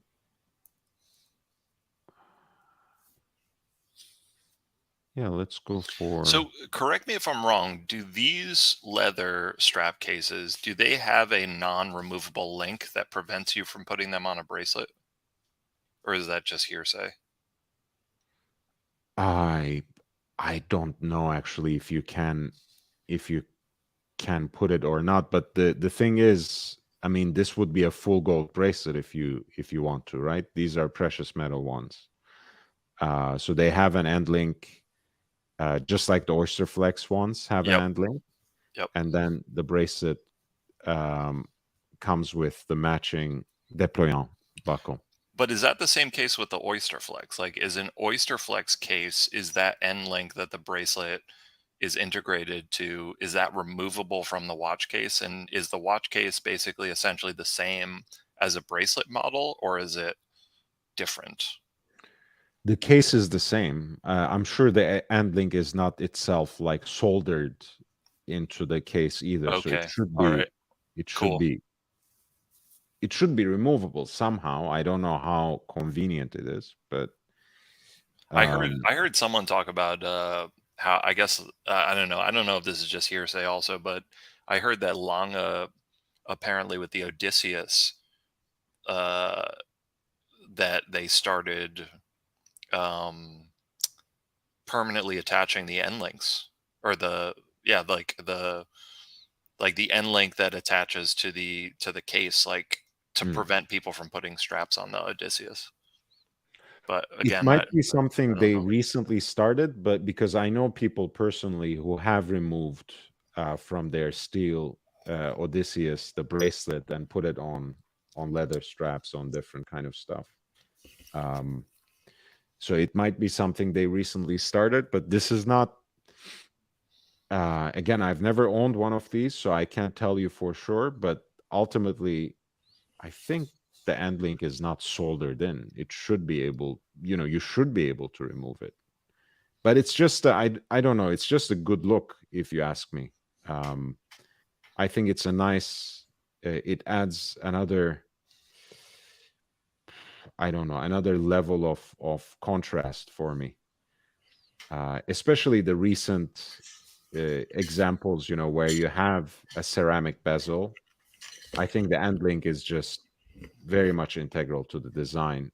But these, I guess you can do without, but I think it's a good compromise between the classically elegant look of a leather strap and the modern um, feel of a recent iteration of the Daytona. What do you think about those radial Arabic numerals? I actually like it. I like the racing dial on a Daytona. It just, Nice. yeah, to me it makes sense. I was very skeptical of like those radially arrayed, if that's the correct terminology, Arabics on Rolex for a while, and then like I started looking at like the date justs, and I think, did they ever do that? Have they done that? They've done that with day dates, right? Or am I mistaken? I can't remember. They've done that with day dates, but I know they've done a lot of date justs with the Arabics. That, I think so. It's a little, I think it's relatively rare, but yes, and Sky Dwellers used to have them, and that's one place where oh, that's right. even the Skydwellers. Romans, I mean, the dial is already so busy. Early Sky Dwellers had the numerals on it as well. That's just too much to me. That's one design where I don't like those numerals, but on Daytona, I think it just fits. I think the best Romans, in my opinion, that Rolex has done it are the contemporary day date ones. where they skip every other numeral, like on the 40. The Day-Date 40 Romans that are the like machined like solid pieces of gold that are faceted, and then they'll do I forget what it was. I think they do like the 2 or the 3, and then they skip one, and they just have a normal baton index, and then they'll skip and do another one. The way that they reflect the light, I think, is pretty nice. Oh, there you go. Nice. Oh, that looks great. Yeah. So cool. What year is that piece from? 2020. JB 2020. It's amazing. It's beautiful. I love yellow. Yellow gold is amazing. I think it's very underrated right now. So I think about the yellow as one of the reasons why I got it. Everyone wanted rose gold at the time. So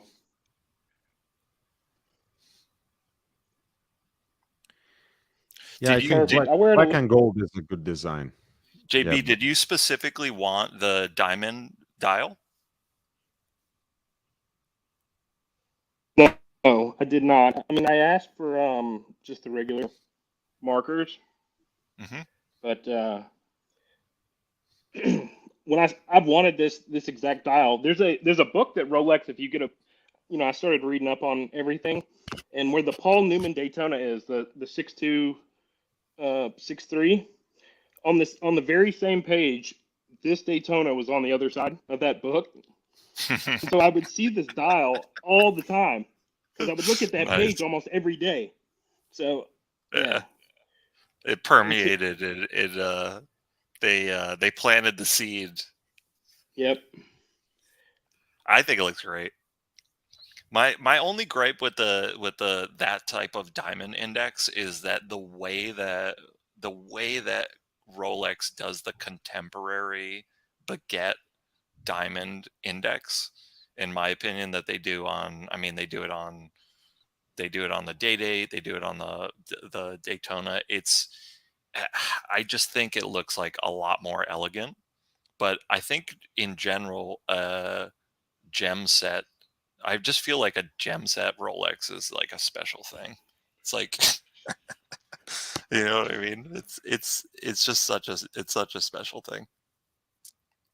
Did you? So here's a question for you. I bought a Longines recently that came with it came with a diamond certification. Does Rolex give you a diamond certification when you get a gem set watch? They don't give you any information about it. I mean, they're flawless diamonds though, so I can get a loop.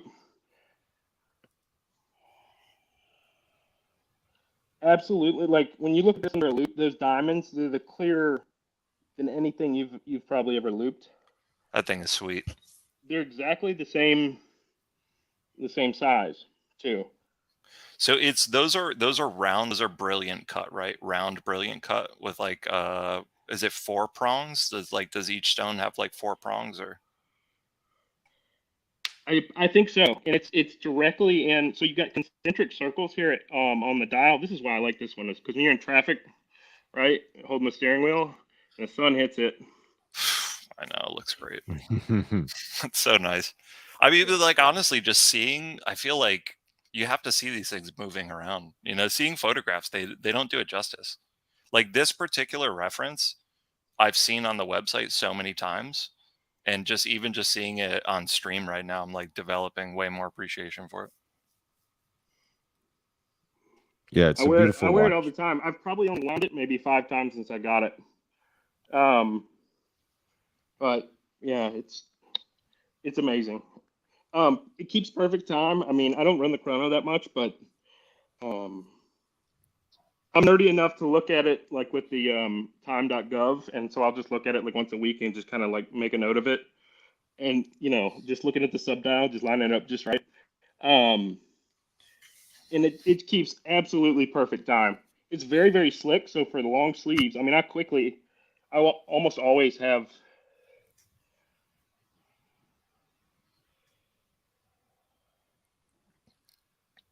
How long have you? Oh, you said you got that 2020, early 2020. Yeah, just after I got married. Nice. Congratulations, by the way. Congrats, and wear it in good health. You got any scratches on that baby? Oh yeah, it's got some love on it right here. I Not don't much know. though. I don't know why I'm so obsessed with this idea of scratches, but it's But like it drives me titanium. crazy, man. It drives me crazy. So I'm in Texas though, right? So let me take this part off. I'm gonna show you. This is what's cool about it. You don't have any sweat on it because there's this little channel right here that keeps an air pocket. Mm. Okay, and so you actually Very nice. don't. I have an Omega too that's got a rubber, where I notice a little moisture there. But with the Daytona, you never get. It's what makes it super comfortable, and it feels solid on you. I mean, the weight of it sits real nice, right? I mean, And sorry. that does that clasp have that has glide lock, right? Glide lock, yeah, and you can adjust it in three, couple millimeters each side. So nice. Here, right? And you've got the, it's gold. It's Rolex gold here. You can feel it. Clicks on real good. I don't know. I like sharing it so people can see it. Not everyone likes the diamond, and I certainly asked for it. She says I might be able to get one in diamond. I said yes. Yeah. Honestly, Well, I love it. I love know. it. I think you made a wise decision. But I do think part of me is thinking you got upsold. I don't think that's a bad thing though. Yeah, but can you turn down a Daytona? I mean, if they offer it, well, like I wouldn't like if they offered me that one right now. I couldn't even buy it. So I'm just not in that. I'm not in that position. So it's like, I know. I mean, I'm sure they would get that. They'd understand that. They probably wouldn't offer to sell me a watch like that. But if they offered me a steel one right now, I would absolutely buy it. Oh yeah, pretty sweet. I thought I'd share. It came up, and the Oyster Flex is definitely the way to go. So they make a Yacht 40 that is thinner than this. It doesn't sit quite as big at the end here. It has no chrono posters, of course. That is really slick. I mean, I would buy one of those in a heartbeat as well, because what they do is they fit it perfectly kind of on your wrist, but they also make sure that the length on each side. So each one of these will have a letter Oyster Flex, and it's a $600 strap. That has titanium through the center of it. Okay, but when it clicks on where the lugs are, it's one solid piece when from the connection all the way around, right? So the titanium is actually hooked in all the way through to the clasps here. But yeah, wear it. I mean, it's going to get beat up, but I think it's going to hold up as well. Of course, I will. Hey, JB, can you do us a favor? Just because I was asking Lord about this before, can you show us just that end link? Like, would you mind just showing From us the back? from the backside? I'm curious to see where the Oyster Flex, like where the bracelet inner. One moment, like, I got to take it off. Yeah, thanks. Sorry, I appreciate that. I haven't seen the back before. I don't know what that looks like.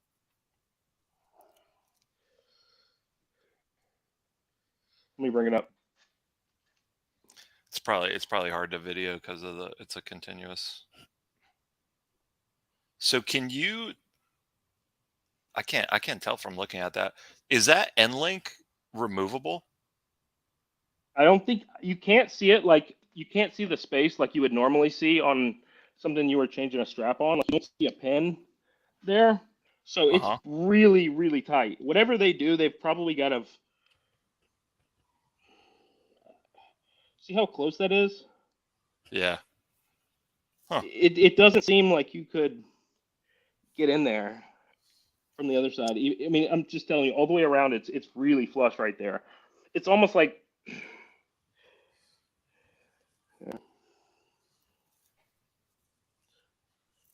But they're fun. I mean, to me, this was always, I wanted this dial, and so the diamonds, yeah, it's not for everybody. It's a little flashy, but I mean, you can't really be showing this off anyway, right? This is like a little bit of a target. Sure. So is that your first Daytona? Very first one, yeah. But wow. I've had, yeah. What a first Daytona. That thing is amazing. Yeah.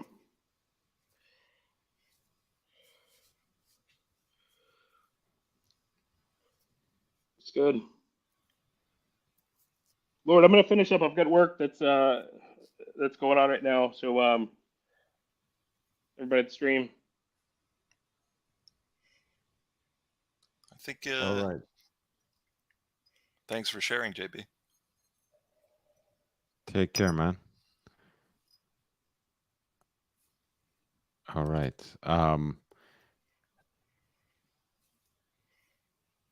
It's El Profesor. I can't see you. Can you turn on your camera? You're apparently in the background, but I never know. I never quite know with these people around. So I'll just give it a minute. But thank you, JB, for joining. I actually, on the black dial, I think those diamonds look just great. The baguettes are great too, but for some reason, I actually like those, small Really? flawless You diamonds prefer that? with the 15, 30, and 45, in the quarters. Yeah, the I think quarters, quarters Arabics. There's something about the aspect ratio of the specifically with the way that Rolex does it, the aspect ratio of the length of the baguette indexes that they do, it looks very similar and close to the loomed baton indexes that they do. And there's something to me about when I see like a gem set piece, and again, like I feel like, I don't know if this is the case with you, but my tastes change constantly. It's like a progressive, like they just change over time. And Not me. oh, really? No, not really. Because I used to think like, oh, diamonds, no. Like for some reason, I thought they were maybe a little too effeminate. Like I don't know. Like I don't know how to describe it, but like that piece right there. So they have this function on this website where you could make your favorites, and I go through like I won the lottery, and I select all the different configurations I would buy. Like if it's like, oh, I won the lottery and I had access, like I would buy all these. This one always makes its way on my list because it's it's full gold. It's their proprietary Everrose, which is that beautiful red gold that they have their own color gold because they have their own their alloy, etc. And it also has a full metallic bezel, which I think is like, to me, I actually think that's the proper Daytona. I mean, I love the ceramic. I think it looks great, but this is just this does not, like, I know this is a modern contemporary watch from their current catalog, but this looks so classic to me. Like it just screams of like just decades ago, Of course. Yeah, to me, I've never understood why people reject gem setting on a man's watch to begin with. I feel you must have a very fragile and conditional masculinity if you think the gems on your watch somehow takes away from your manhood. El Profesor, how are you? I heard my name. I appeared at your service. Nice haircut. Yes, I had to go and cut the bush here. Good evening, Professor. It's very nice to meet you. Hello.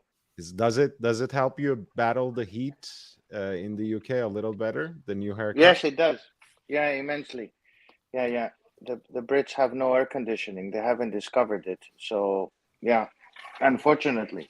The sun has set on their empire, Professor. It's. I heard you guys saying.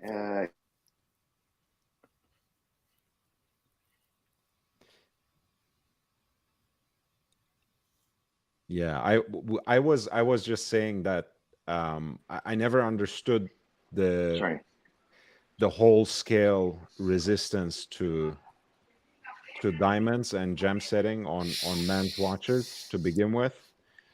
But yeah, especially when it's just index markers, whether we are talking about these small flawless diamonds or the baguettes.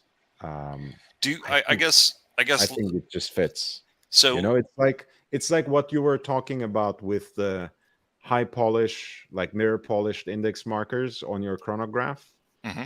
They just have such a natural glow and brilliance that actually probably serves you just right in, you know, from a legibility standpoint. Yeah, I get that.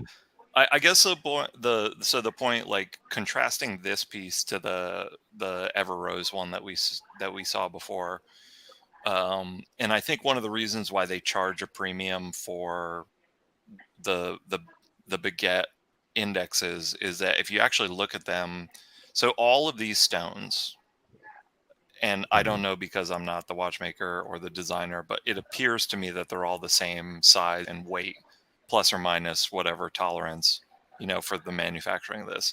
If you go back to look at the other piece, I believe like on the Platinum Daytona with diamonds and on the Everrose with diamonds, I think there's 3 different size stones on the dial, at least 2 or 3 different size stones on the dial.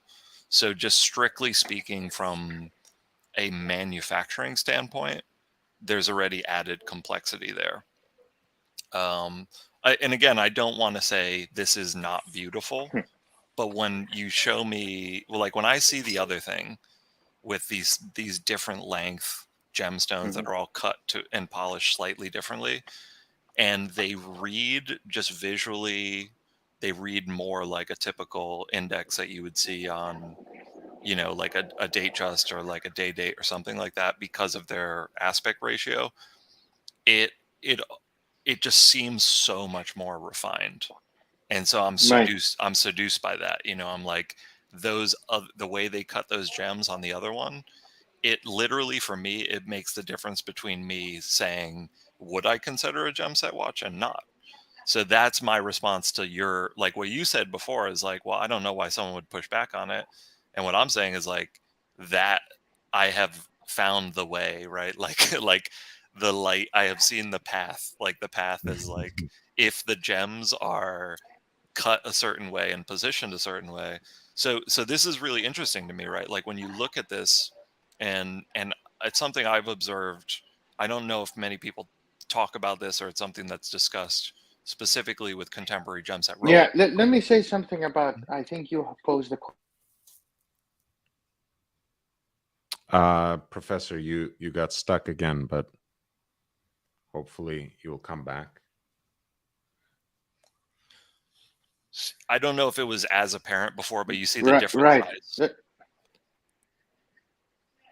Yes. Yeah. Yes. Let me say something. I think you posed the question, and the internet here in the old country is as old as they're thinking about Brexit and their position in Europe. So let me say that the diamonds you get from Rolex are at the highest quality. So they are the highest rated quality-wise diamonds. They don't give you a certification, but that's what it is, right? So you're not buying the B class or the C class diamonds. You're getting the top of the top. And that's why there is a bit of a price difference. However, you're not buying, you're buying it with a huge premium like you do with any precious metal material with a watch, right? I mean, you're not buying it for the gold. If you are, then just get a gold bar and wear it around your neck. Or for that matter, the platinum or platinum. Platinum. As my That's friend the official calls pronunciation. That's the official Platinum. pronunciation. Platinum? Platinum. Platinum. No, I'm joking. Joking aside, no, Lord is very kind. We call it platinum because I had a friend of mine who was a big trader, and he started telling me about the trade positions that he's going to have on platinum. Platinum. And at some point it did hit back in 2007, $2,000 per ounce. Yep. But then it started falling, and now, I mean, you can buy it for nothing, platinum. Now is a very good time to buy platinum, as I pronounce it. I think it's my Yankee twang. I call it platinum. that's right. You're absolutely right. It is, it has fallen off the radar of most people No, I mean because it's it's it's now. kind of like in on the Archie Luxury channel, you don't say bezel, you say bezel, Oh my right? god. So Bezel. I will platinum, never say Bezel. I will never platinum say is like Bezel. that. Yeah, wait, I wear it with this Bezel thing is like I don't know yeah. about that. I know it's great, everyone says Bezel, but it's not for me, man. I'm not saying Bezel. Sorry. But So the platinum. accents are beautiful that way. We can all pronounce whatever we want, however we want, and say, well, that's how I say it. That's a beautiful thing about human culture. No, you're right. Thank you.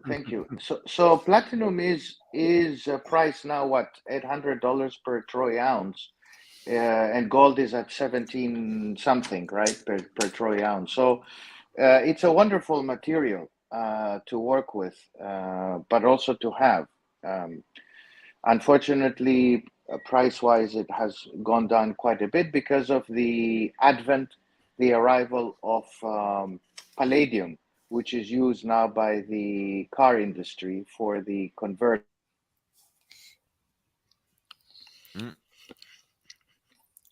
That's right, but I remember when palladium was lower. I remember when platinum was 2,000 or 1,800, and palladium was 6, 7, 800. Back again. Sorry. No worries. Beautiful watch. I tried to get this watch. Get it. I'm kind of mystery shopper. So the lady I went to the AD looked at me and said, "You cannot get this watch." I said, "Why? Can I give you my body for free?" She said, "No." Can I give you money? She said, "No." What can I give you that you don't have? She said, "Well, nothing. But you need to have approval from the CEO of the company to be on the list for this watch." I said, "Well." By the way, I'm assuming we're joking, since probably where you are, prostitution is illegal. So you're not allowed to give your body for a watch, right? No, I was just joking. Of course, I was just tell. I mean, what will she benefit from me? Not much. And Hey. so Hey. I was trying to make pleasantries and cheap talk to get on that famous list, but anyway, listen. I wanted to go back to what you asked about automation. That's how. Please, yeah. It was something about you asked about automation, and then thank you so much. I appreciate the fact that you were paying attention, because I'm always very interested to hear what economists and people who are kind of plugged into the society and how it evolves and these trends about this theory, this idea. Sure. So this has been a discussion, a debate amongst economists for the last 200 years. Is automation good? Is automation bad? Well, automation is everywhere, number one. Most cars are produced through a process of automation. It's not based on a human hand assembling these cars. So all the cars we're driving today are more or less through automation. A Mercedes, a BMW, a Lexus, and all that. Now there are certain cars handmade, but there is no handmade. It's hand assembled. They don't sit there and they chisel out the mainframe of the engine, right? This is stupid. But it is hand assembled. And in the watch industry, as Lord said, yes, there is automation in a lot of the processes, and Rolex is known for having an automated function. I mean, all of these things. For instance, when they store the material, there is no guy going to pick them up. It's actually a robot that goes and picks them up in these huge halls, the huge kind of rooms where they have stored every part that you can think of, right? So automation is used all the time. And is this good or bad? I mean, Patek Philippe uses automation. Audemars Piguet uses automation, right? Now, there are certain brands, I'm not saying that they're automated throughout the process, but there are certain the procedures that are using automation, right? Um, but and so be it. You know, automation is the development of humanity, the watch industry included. Now, certain watches and brands and micro brands, of course, don't use these procedures and processes to produce watches. They just make every part, every part. There is no company that makes every part. That's another myth again. And we said it in this channel. Rolex does not produce every part. They produce most of the parts, but they don't produce all the parts. And that's about it. Is automation good or bad? I think automation is very good because the human hand is bound to make mistakes. Automation has proven over the last 200 years to make a product efficiently, time-wise. Machines do not strike. So you have to remember some Yeah, of these exactly. countries. Not like the Yeah, RMT rail workers, right? I mean, if all of those workers, if their jobs were automated, you wouldn't have to make striking illegal in the United Kingdom. correct. And many of these countries, including the United States, want to produce more efficiently. So, during COVID, Rolex, I'm using it because I know it more than the others, had to shut down for a few weeks because of COVID. So, imagine if they had a handmade factory which was using humans all the time, for how long they'll have to shut down? Probably longer than many others. So the human hand does have its benefits in that way. So it's not bad. Now, of course, Lord said something. He mentioned the Nautilus and something about the Nautilus now, and Rolex and all that. Rolex does not want to be a Patek Philippe. It will never be a Patek Philippe. Patek Philippe is a different brand. Rolex is a different brand. Both By of the them way, command. Yeah, Patek Philippe is not Patek Philippe anymore. But yes, please continue. yes. So They far don't be make it them like from they me. used to. Yeah, I mean, a lot of collectors would tell you that, but Yeah, of course, of course. It's not even 20 years ago. Patek, they wouldn't produce these gimmicky watches and they'll create the hype in the market. And the Nautilus, because it was mentioned, the name of the Nautilus, you take a not. I would dare to challenge anybody. I wear the watch I wear for the last 20 years, 12 years. Um, and I wear it daily. Daily, when I mean I wash, I bathe, I go to the sea, I sleep with the watch, I do everything with this watch, right? And it's a GMT Rolex, and the ceramic watch, the ceramic bezel.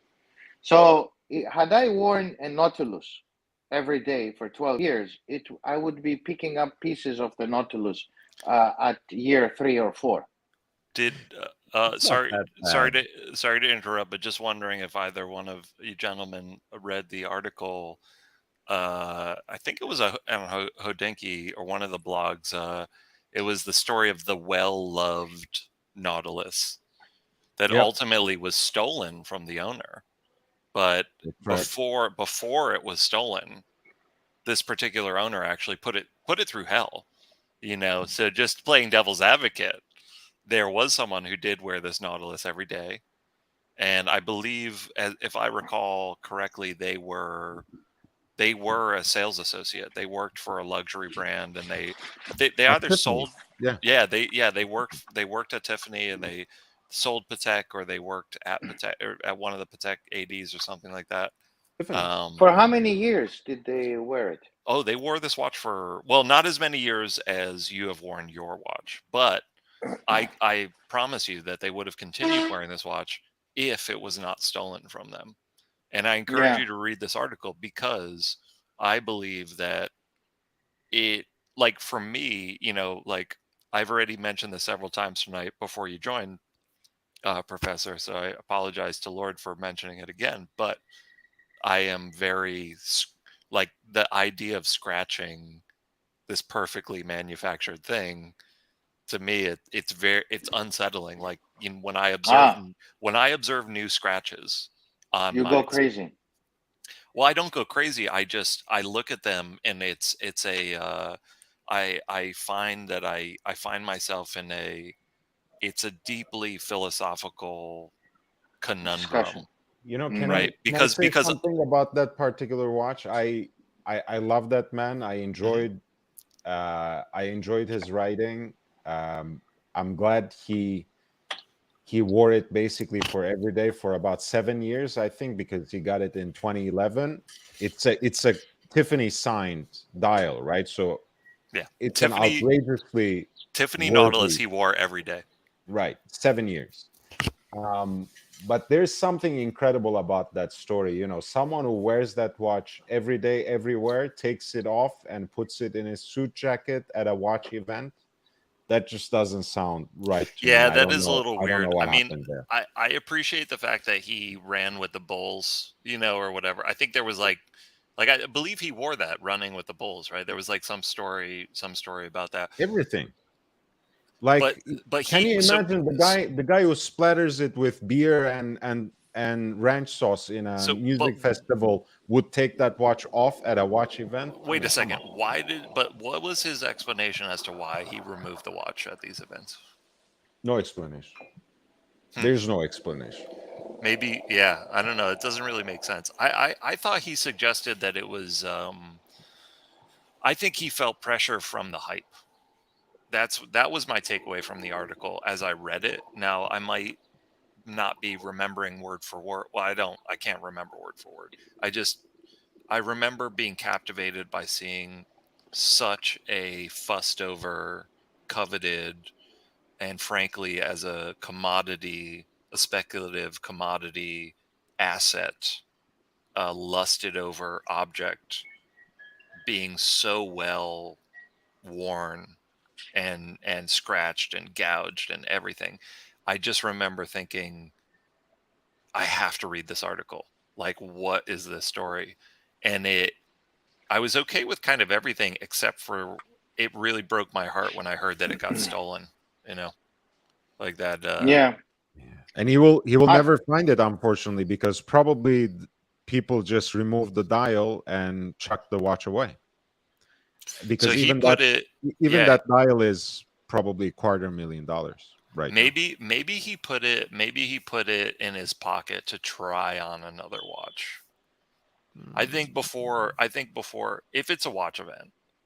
Sometimes people get embarrassed. I go to events, not watch events, but I go to events where I don't want to show my watch because everybody sees the Rolex, right? And I take it off, or I wear a G-Shock. I mean, of course, I don't put it in my jacket. He should have worn it in his front pocket side, so he can see what's going on. I don't know. That's this Look, photograph. I love this yeah, photograph. yeah. I This love is, those scratches. but it depends. Look, it depends. I would say it depends also what job you do. If it's an office job, you can wing it with by wearing every day a Nautilus. But I don't know, guys. The scratches I have on my Rolex, had it been a Nautilus, I would probably be in a hospital thinking of the first scratch. So just out of curiosity, compared to what you see in this photograph, are you just what you observe from this general, like these scratches, the dings, dents, whatever you want to call them? Would you say that appears to be less wear and tear than what your watch has experienced, or more? This is okay. This one in particular, the bezel. No, I wouldn't say, but the bezel is the Nautilus attracts more scratches than my GMT because it has, first of all, the ceramic helps it. Had it been the normal one, the aluminum, Mm-hmm. probably I would have had a lot of visible scratches, whereas with the ceramic, it doesn't show. So I'm seeing a couple things like in just I don't know if you heard this before, but I've already elaborated to Lord previously, Professor, just about like I am a metal worker. That's what I do. Okay. And I'm less hands-on now, more design and managerial, but I have, almost 10 years of hands-on experience polishing and finishing metal, etc. And so I oftentimes, especially when you're doing high-end work, someone will bring a piece to you and you have to match it. So you have to take an unfinished piece of metal and make it look exactly like this other piece of metal. And the problems with that are that it's the grain direction, it's the grit that you use, but then it's also, especially with polishing, and this is something in like watch refinishing discourse that I've heard that's become more popular, and I'm surprised that you don't hear about it more. You usually hear about over polishing. You hear about people that, if you look, for example, on this Patek at the 4 o'clock position, there are like 2 or 3 at least little dents, right? So like this bezel is covered in deep, like all scratches and stuff. But like at the 4 o'clock position, I can just see right towards the edge of the flat surface of the face of the bezel, there's a little ding, and then on the chamfered mirror polish, there's like these 2 little low spots. As a polisher, I know, if you zoom in, like, a little bit, right, a little bit up, a little bit up there, pan up a little, so it's that little spot, that dark spot, and then you see the other 2. I know as a polisher that, and I could tell by the darkness of that spot and the grain, that is the metal has been pressed lower than the surface. So you cannot polish that out. If you were to try to polish that out, the surface of that bezel would be lower than it is right now. So what they do, the very sophisticated refinishers, they go in there with laser welding, and they basically they add material. So add material. They build up above the surface, and then they polish down.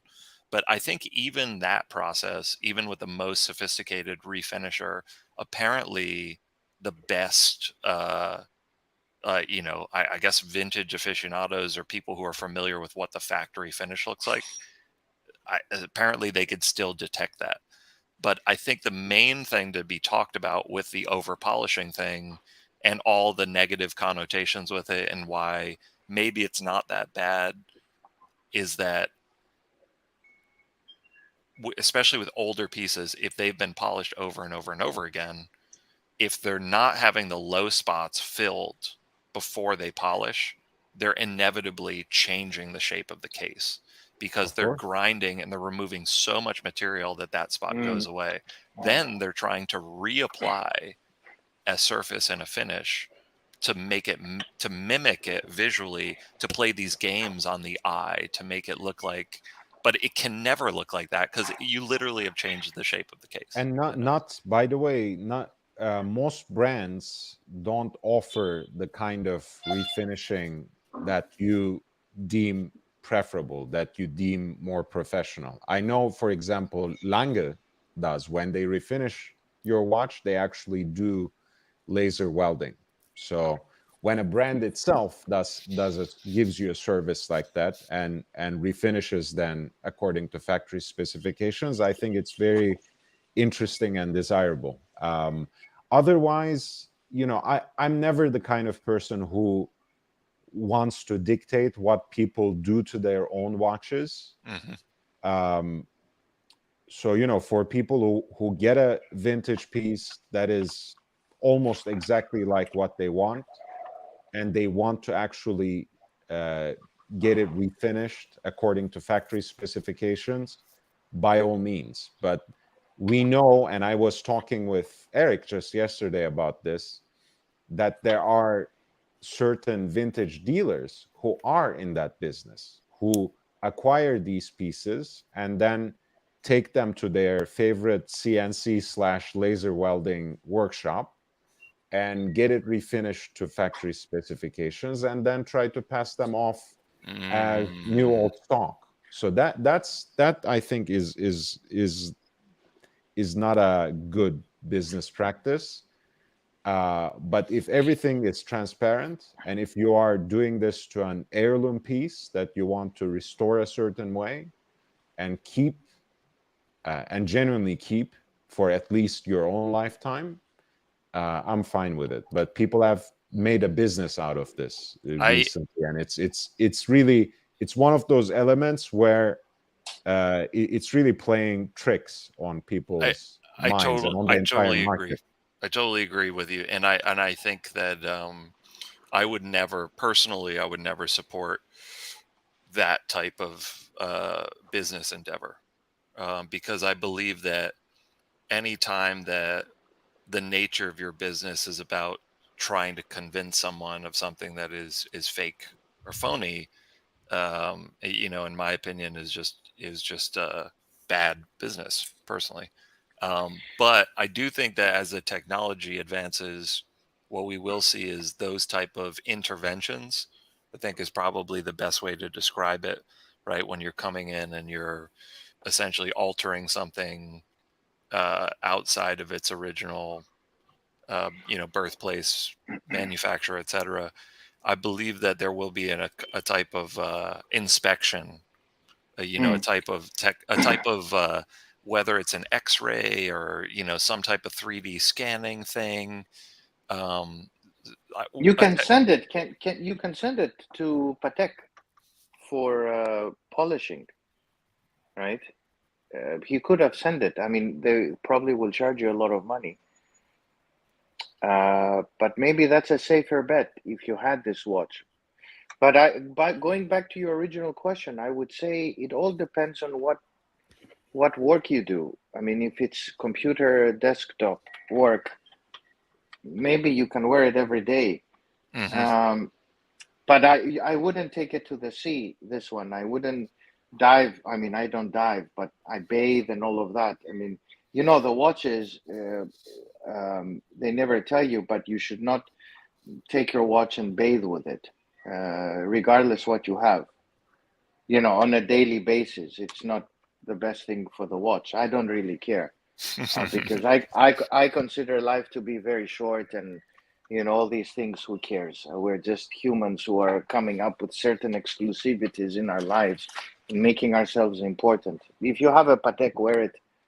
If you have a Rolex, wear it. I totally agree with you. I mean, this whole Safe Queen thing for me is, it breaks my heart a little bit as someone who, it took me so long. I had to obsess about I'm not even at Patek yet. I mean, one day, hopefully I'll be there, but it took me so long to get to a point where I could even have access to these types of brands. I really had to think about it. I had to work hard. I had to save. I had to get myself in a situation where it made sense to me. The idea that I'm not going to enjoy this thing is frankly absurd, right? Yeah. I mean, it's ridiculous, This, but the this by the way, was the book that JB is talking about with his particular dial configuration. Is this a catalog, or this is a? No, this is a book. I think JB can name it in the chat. I don't know which one this is. By the way, what watch are you having? How should I call you? SP? Oh yeah, so I have some anonymity, but I've been my It's YouTube. Okay, it doesn't matter. No, it's fine. Peter. I usually go by Saint Peter. Saint Peter. Saint Peter. Okay. Yeah. We've engaged I in thought steel and platinum.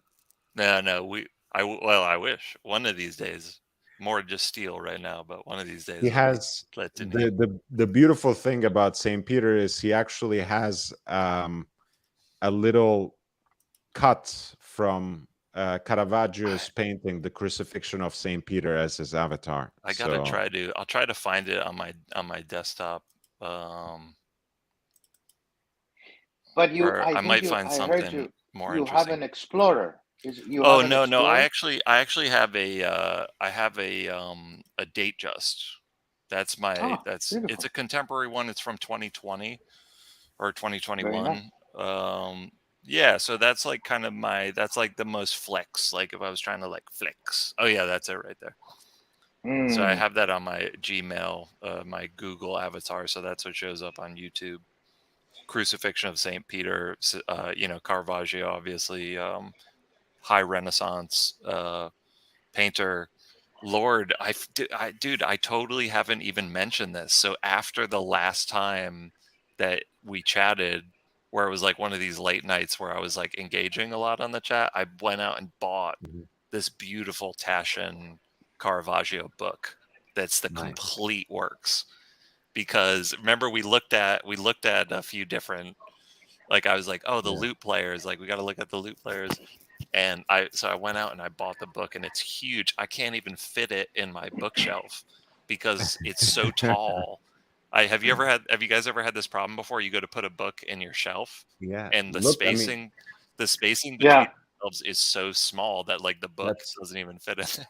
that's one of my problems with Nick Fox's Reverso book. It's actually good writing, but the book itself is such a huge coffee table book that it's so unwieldy to actually sit down and read it. place it. Like, it Yeah. takes actual uh, muscular work, which I never needed to read before. So M- it's My taking a biggest toll.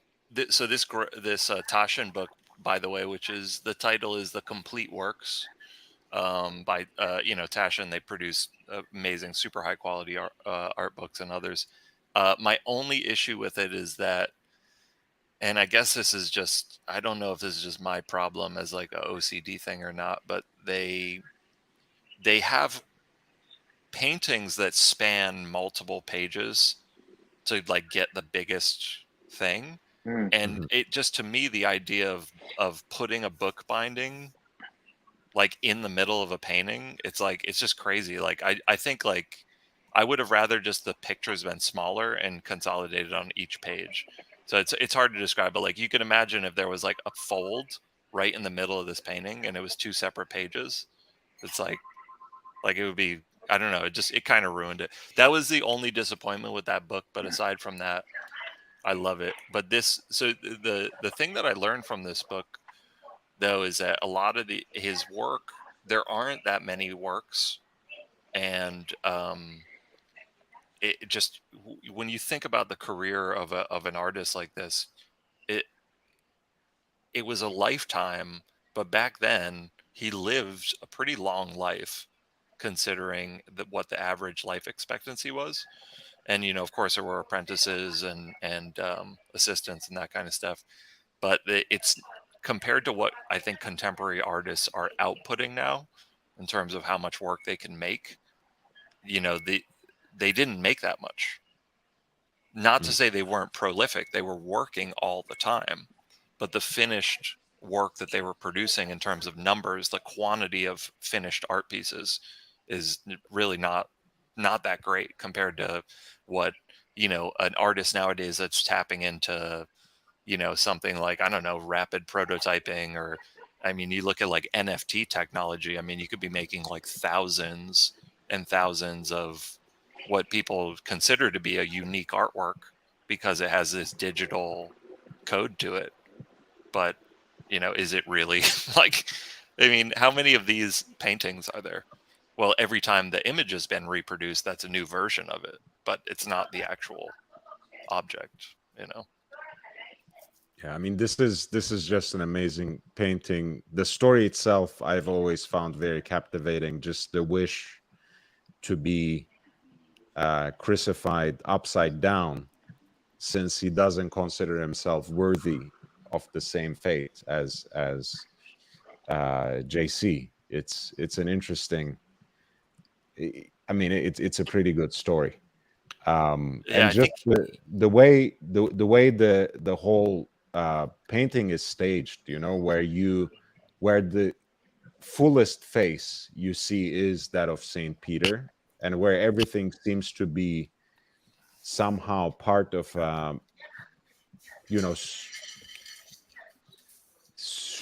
over human, or kind of a divine orchestration, right, where you have basically more or less faceless being operating the entire structure, except for the one who grabs Saint Peter by the legs.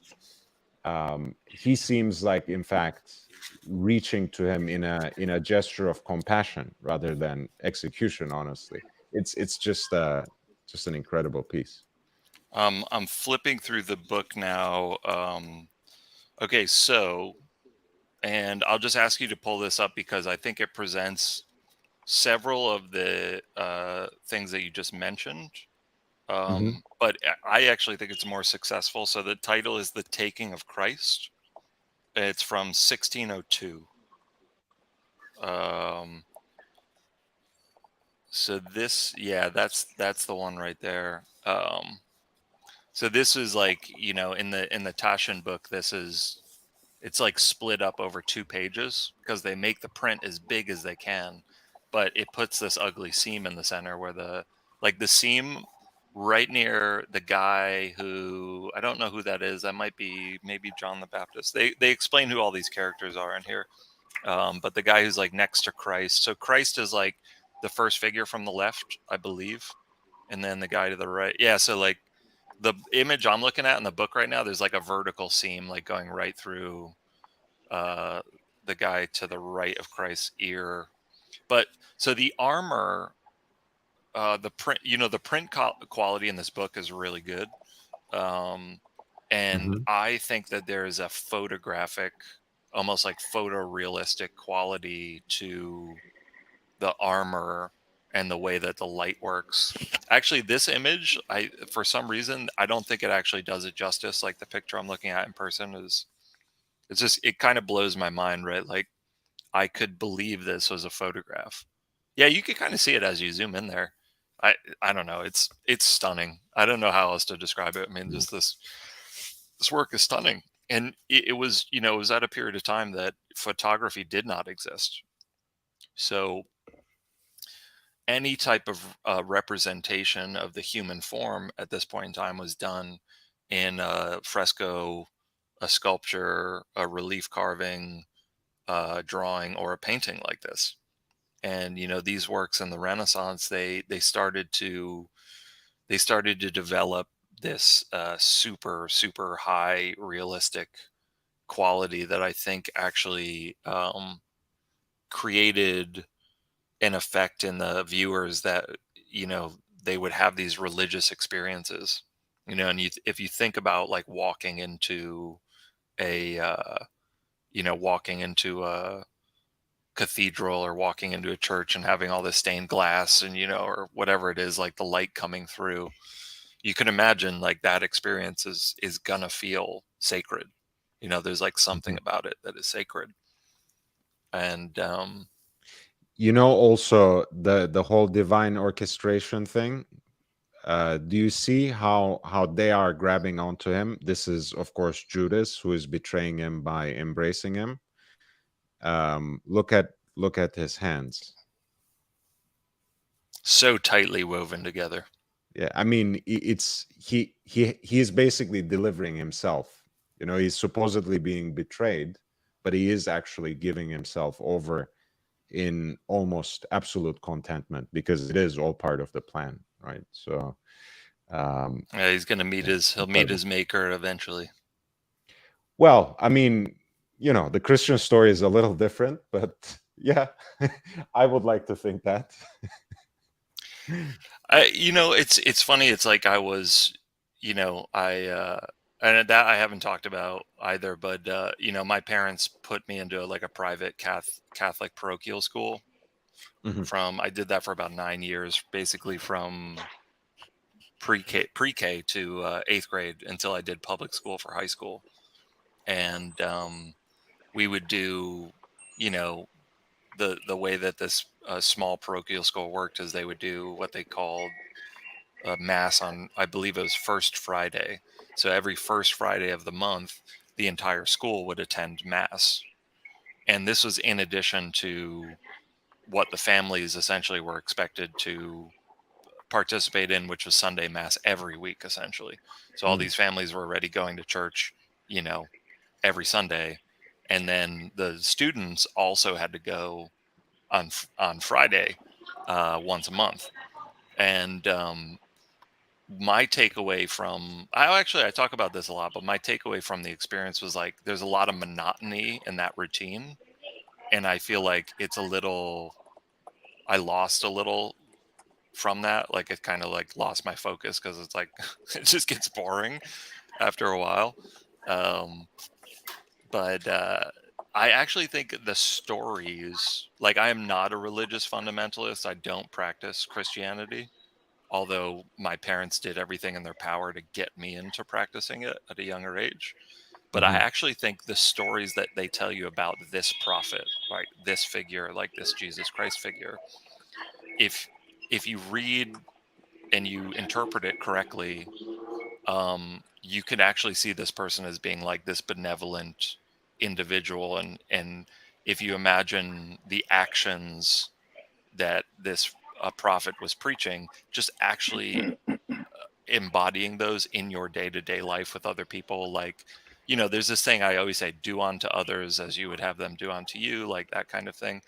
Like that stuff that I took from my experience in Catholicism, I think is priceless. Like I am so happy that I had Well, that experience, like empathy. Like I'll tell you this. I'm not a Christian by any, by any stretch of imagination, but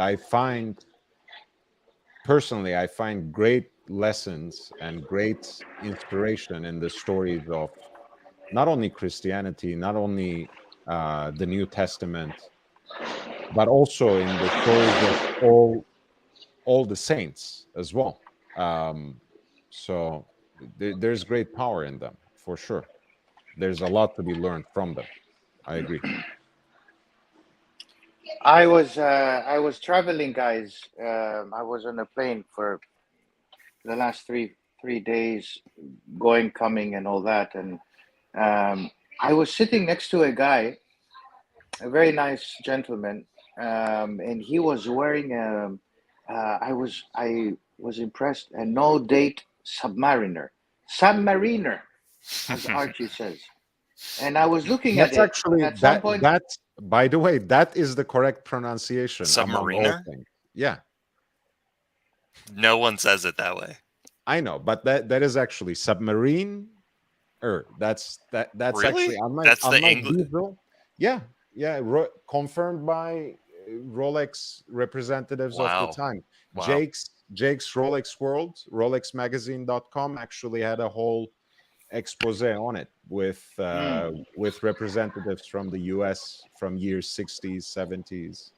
But anyway, I mean, that's just yeah, being pedantic. Of course, I say Submariner myself every day. yeah.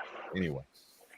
So I was looking at it, and the guy looked at me and he said, "Do you like my watch?" And I said, "Yeah, I never thought I would like a watch without a date, especially the Submariner." And he said to me, "Why you call it Submariner?"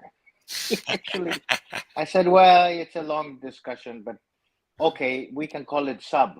Just cut it short." Yeah, And sub, he exactly. was wearing the new one, 41 millimeter, and it was really nice. I really enjoyed it. And I have to tell you, Lord, I Yes, went sir. to my favorite authorized dealer at the airport. At the airport. Nice. And I was Uh, met by a lady any who offered me coffee. is it anytime, anywhere? Watches of Switzerland. Exactly. And she was there. There was a lady called, no, I'm not going to call her out. And she welcomed me. And listen to this. She says, "Welcome." I said, "Where's the other lady?" "Oh, she's on vacation." I said, "Okay, have you registered me for the watches?" She says, "Yes." And let me tell you the watches that you've registered for. Um, 2 out of 3 were the wrong watches that they registered me for. 2 out of 3. You know. And So I read. I What did registered. they actually replace them with? Can you tell us that? Yes, yes, I'll tell you. So I registered. It was the either the more expensive version. I'll tell you what it was. Forget it. You know. So I registered myself for an OP, Oyster Perpetual 41 millimeter, and I said I want the blue one. And she said, "Oh, you're registered for the silver one." I said, "I don't want that. I want the blue one." She said, "Oh, I have to change. I have to change. But you know the codes. This other lady has the codes, not me." Okay, we'll wait for Her Majesty to appear to change the codes. Then it's completely ridiculous, guys. I'll tell you.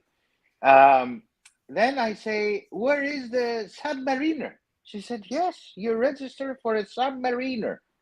I go, "Great. Um, you are registered for the Bluesy." I said, "I don't want that thing.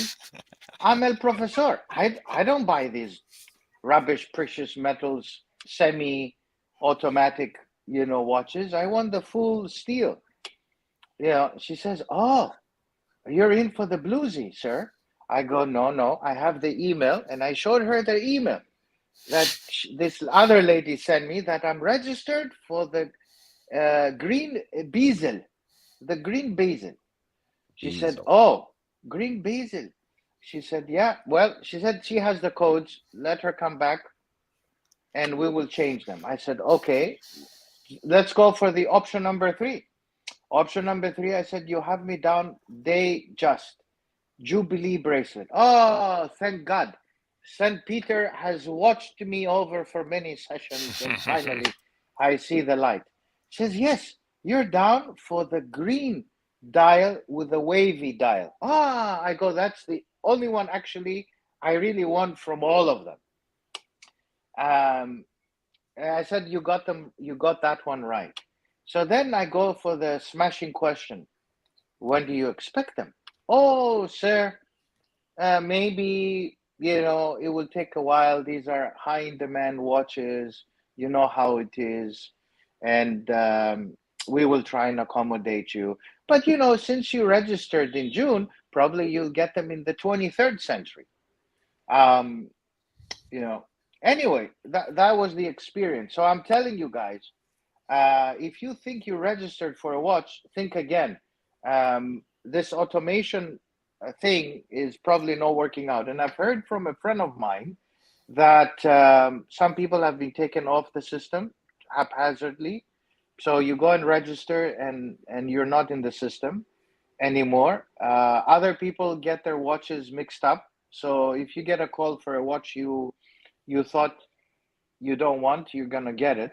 Like the Bluesy. To be honest with you, the Bluesy is a wonderful watch. I really like it a lot. And my grandmother, when she was alive, and I took her one day. I was a younger guy.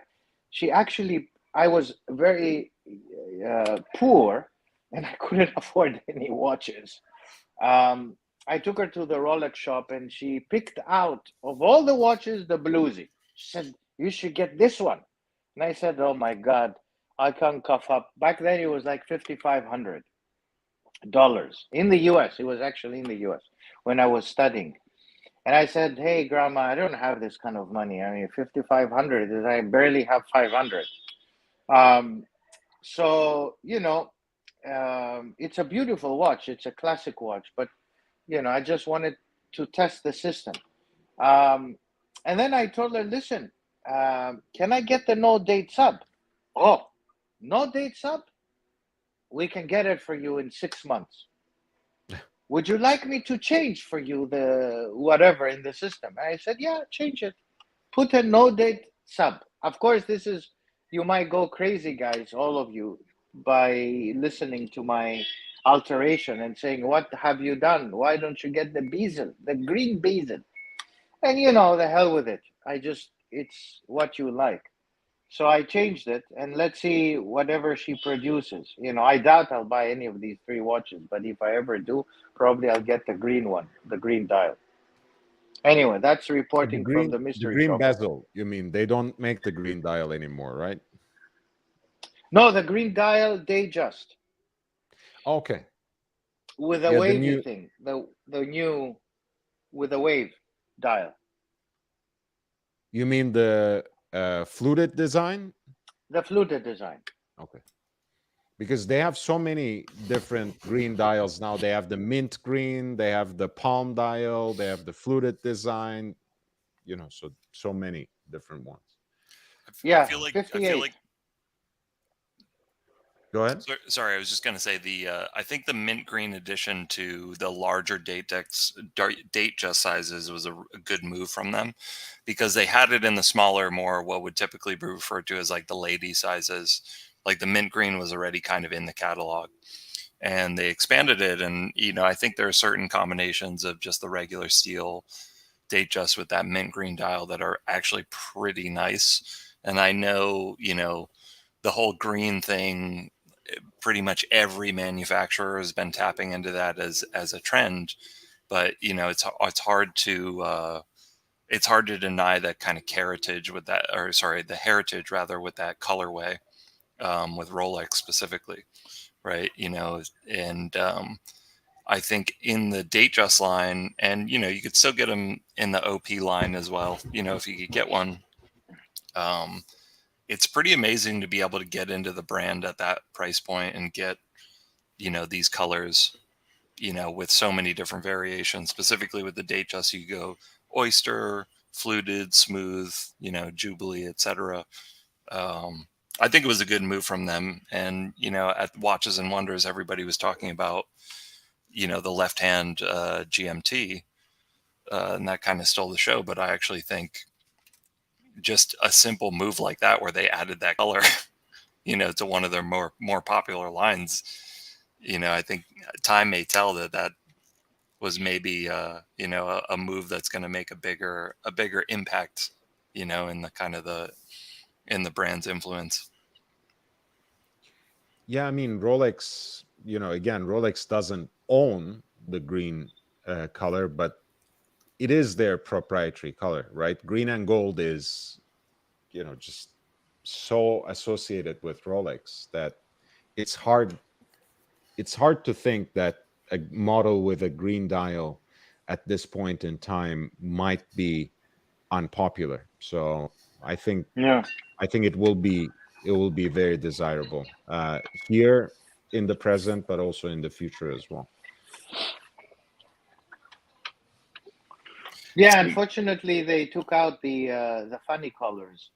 I really, the yellow one was the one I liked for a particular reason, which Lord knows. Mm-hmm. Yeah, I don't know. I'll probably wear a funky yellow one over the other ones, but I do like the blue one. The blue in particular is very nice, and it's a distinctive blue, the one they have. The green one, yes, that's the mint green. Yeah, right, mint green, they call that. Professor, do you prefer the I think it's bright blue or the turquoise blue?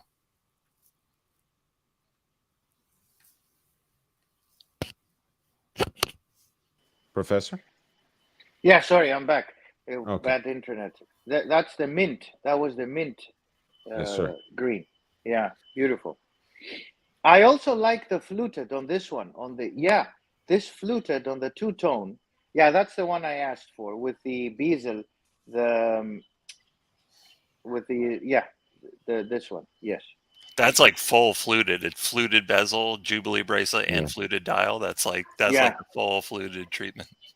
Yeah. I'll never get this watch. They'll never deliver it to me, I'm sure. Really? I don't know. I feel like you could probably get this watch. The thing is that this is also a design they started using in the boutiques as well. Like you can see exactly entire panels of that fluted motif. Yeah. Which I actually kind of like. No, I think it's cool. I think it's cool, and I also like the two-tone Datejust you previously had, the gold and the steel. The typical, the quintessential look of Rolex. Mm-hmm. Yeah. I would actually, believe it or not, it's like sacrosanct what I'm saying, but I would really like this watch. This is the classic Datejust. it's a beautiful, the way they've done it with the dial. It's a unique piece. I mean, unique piece. Let's not, but it's me and 200,000 people. No, it's taking the super iconic. I mean, I feel like Jubilee, two-tone, fluted bezel, Datejust Yeah. with the champagne This is, dial. this That is is the like American Psycho 2022. the Patrick B. This is the don't touch the watch. What was that quote, right? When he was in the bed with that woman, he was like, "Don't touch the watch." In the movie, it's don't touch the watch, and you know why? Because when they were adapting it from the novel, where he actually tells the sex worker, "Don't touch the Rolex," Rolex didn't want to be associated with Patrick Bateman, so they had to cut it off from the movie. Interesting. Yeah. And he wasn't the watch they wore in the movie wasn't even a real Datejust, right? That's what I heard. Apparently, it was a Seiko clone for the same reason, because Rolex didn't want to be closely associated with a sociopath and a serial killer. Yeah, psycho killer. Yeah. Well, I don't blame him, right? But this one is a beauty. It's for some reason it's a beautiful watch, and you can get it for some reason. Here's a question I don't have the answer. You guys might ask your ADs. This watch is priced cheaper than the Blue Z and the two-tone GMTs. Mm-hmm. And does it have the same amount of gold?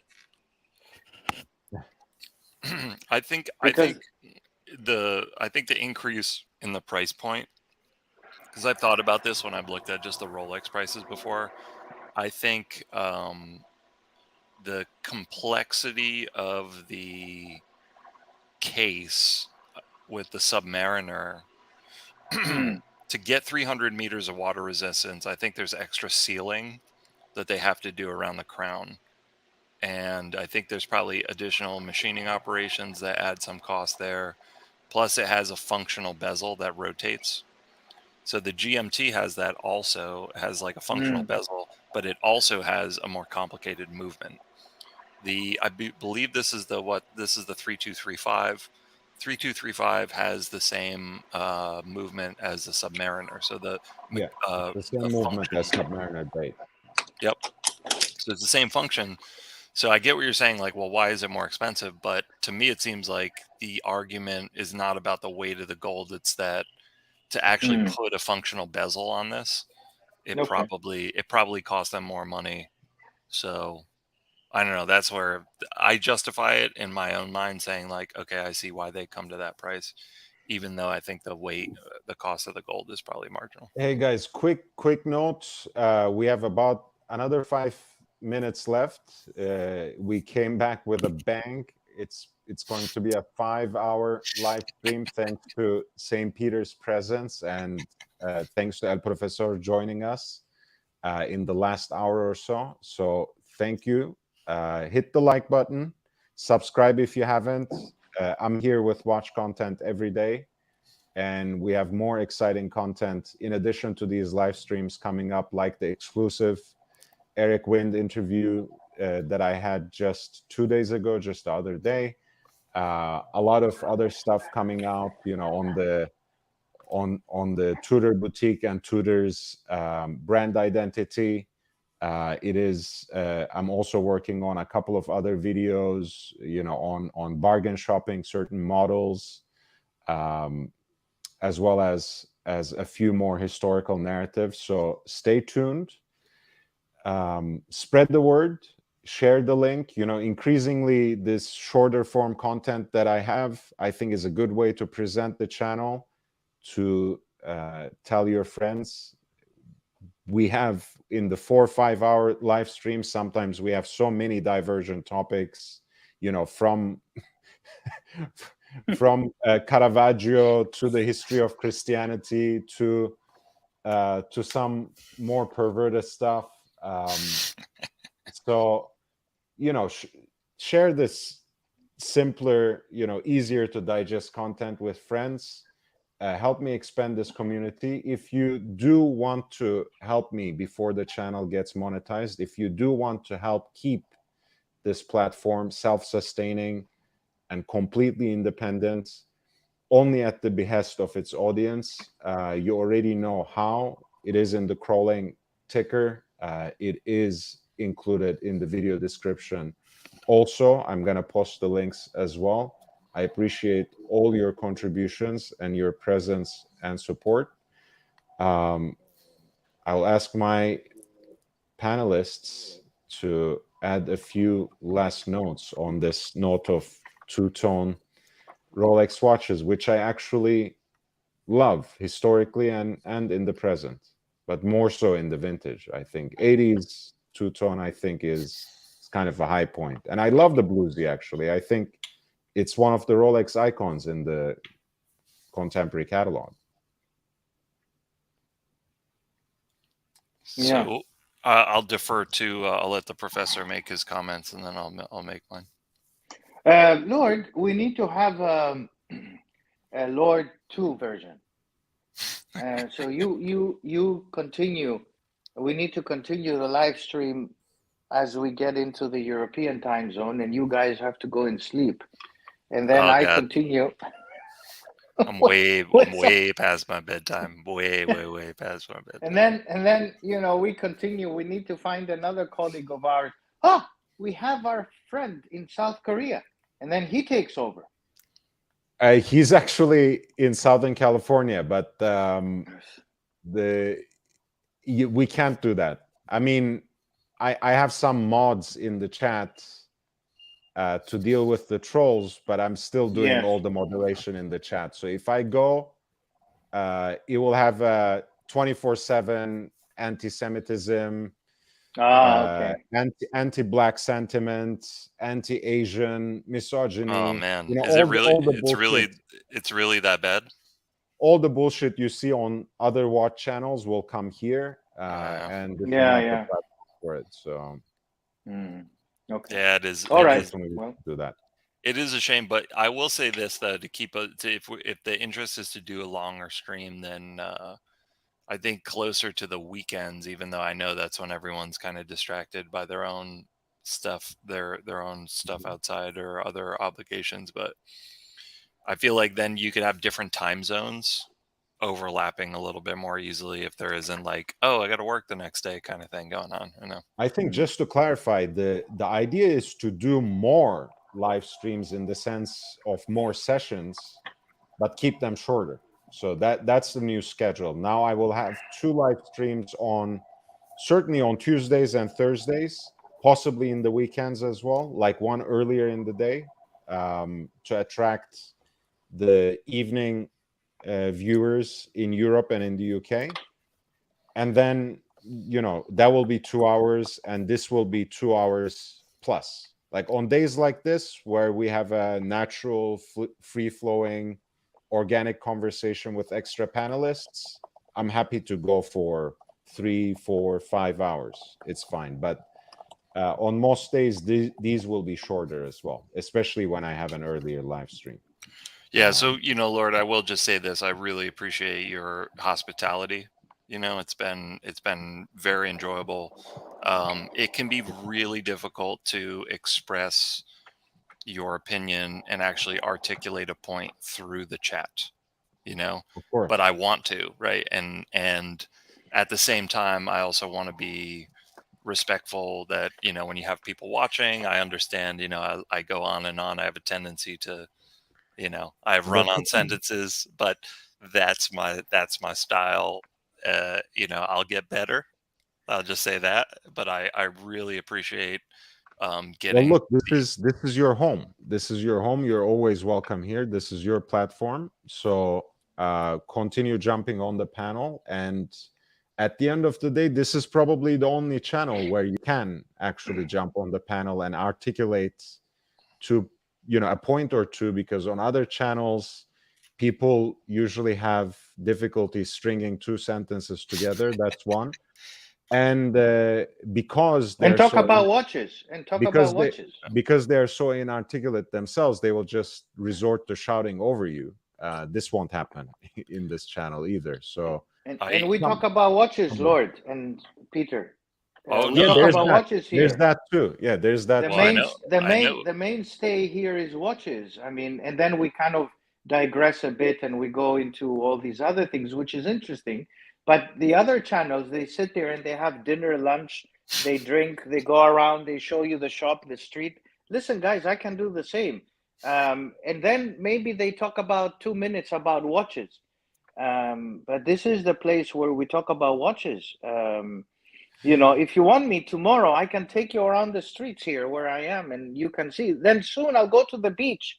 I'll take you to the beach with me. You have been promising this, Professor, but you are still to deliver it. So I don't believe you. I don't believe you until I see it. But on the beach, you know, sometimes people are topless and stuff. So maybe that's not the appropriate. You want topless? You need a lot of blurring. You need a lot of blurring. I'll get you topless. If you want topless, I'll get you topless. Don't worry. My linen shirt. My linen shirt was my savior at the beach a couple weekends ago. I would have been extra crispy if I didn't have that, but it came in. But gentlemen, it's been, you know, it really has been a pleasure. JB, thank you so much for the kind compliment. I really appreciate that. And Lord, I look forward to hopping in from time to time, if I could work up the courage to do so. And no, come on, please join us. Professor. I so many of these times that I've been like, you know, trying to hop in on the chat. I've thought, and I will do so. I'll try to get my setup better so I have an avatar. Maybe one of these days I'll be bold enough to put a camera in here, but I haven't gotten to that point yet. So it's okay. No pressure. Pressure, but you're always welcome. Listen, guys, thank you so much again. I hope you stay well and healthy, and I look forward to talking to you soon. I hope so. Thank you. Take care. All right. Thank you, St. Peter, and thank you, JB, also for dropping in earlier and sharing with us your beautiful Daytona on Oyster Flex with that black diamond set dial. Beautiful. Perfection. Guys, with that, we'll say goodbye, but it is only for a little bit because I will be with you already today, 2 p.m. my time, 5 p.m. on the East Coast, 8 p.m. in London, 9 p.m. in Paris with an early show. I look forward to it already, but for now, I need a little bit of rest. I'll see you in the next one. And until then, we bid you adieu, El Professor. See you next time. Take care. Bye.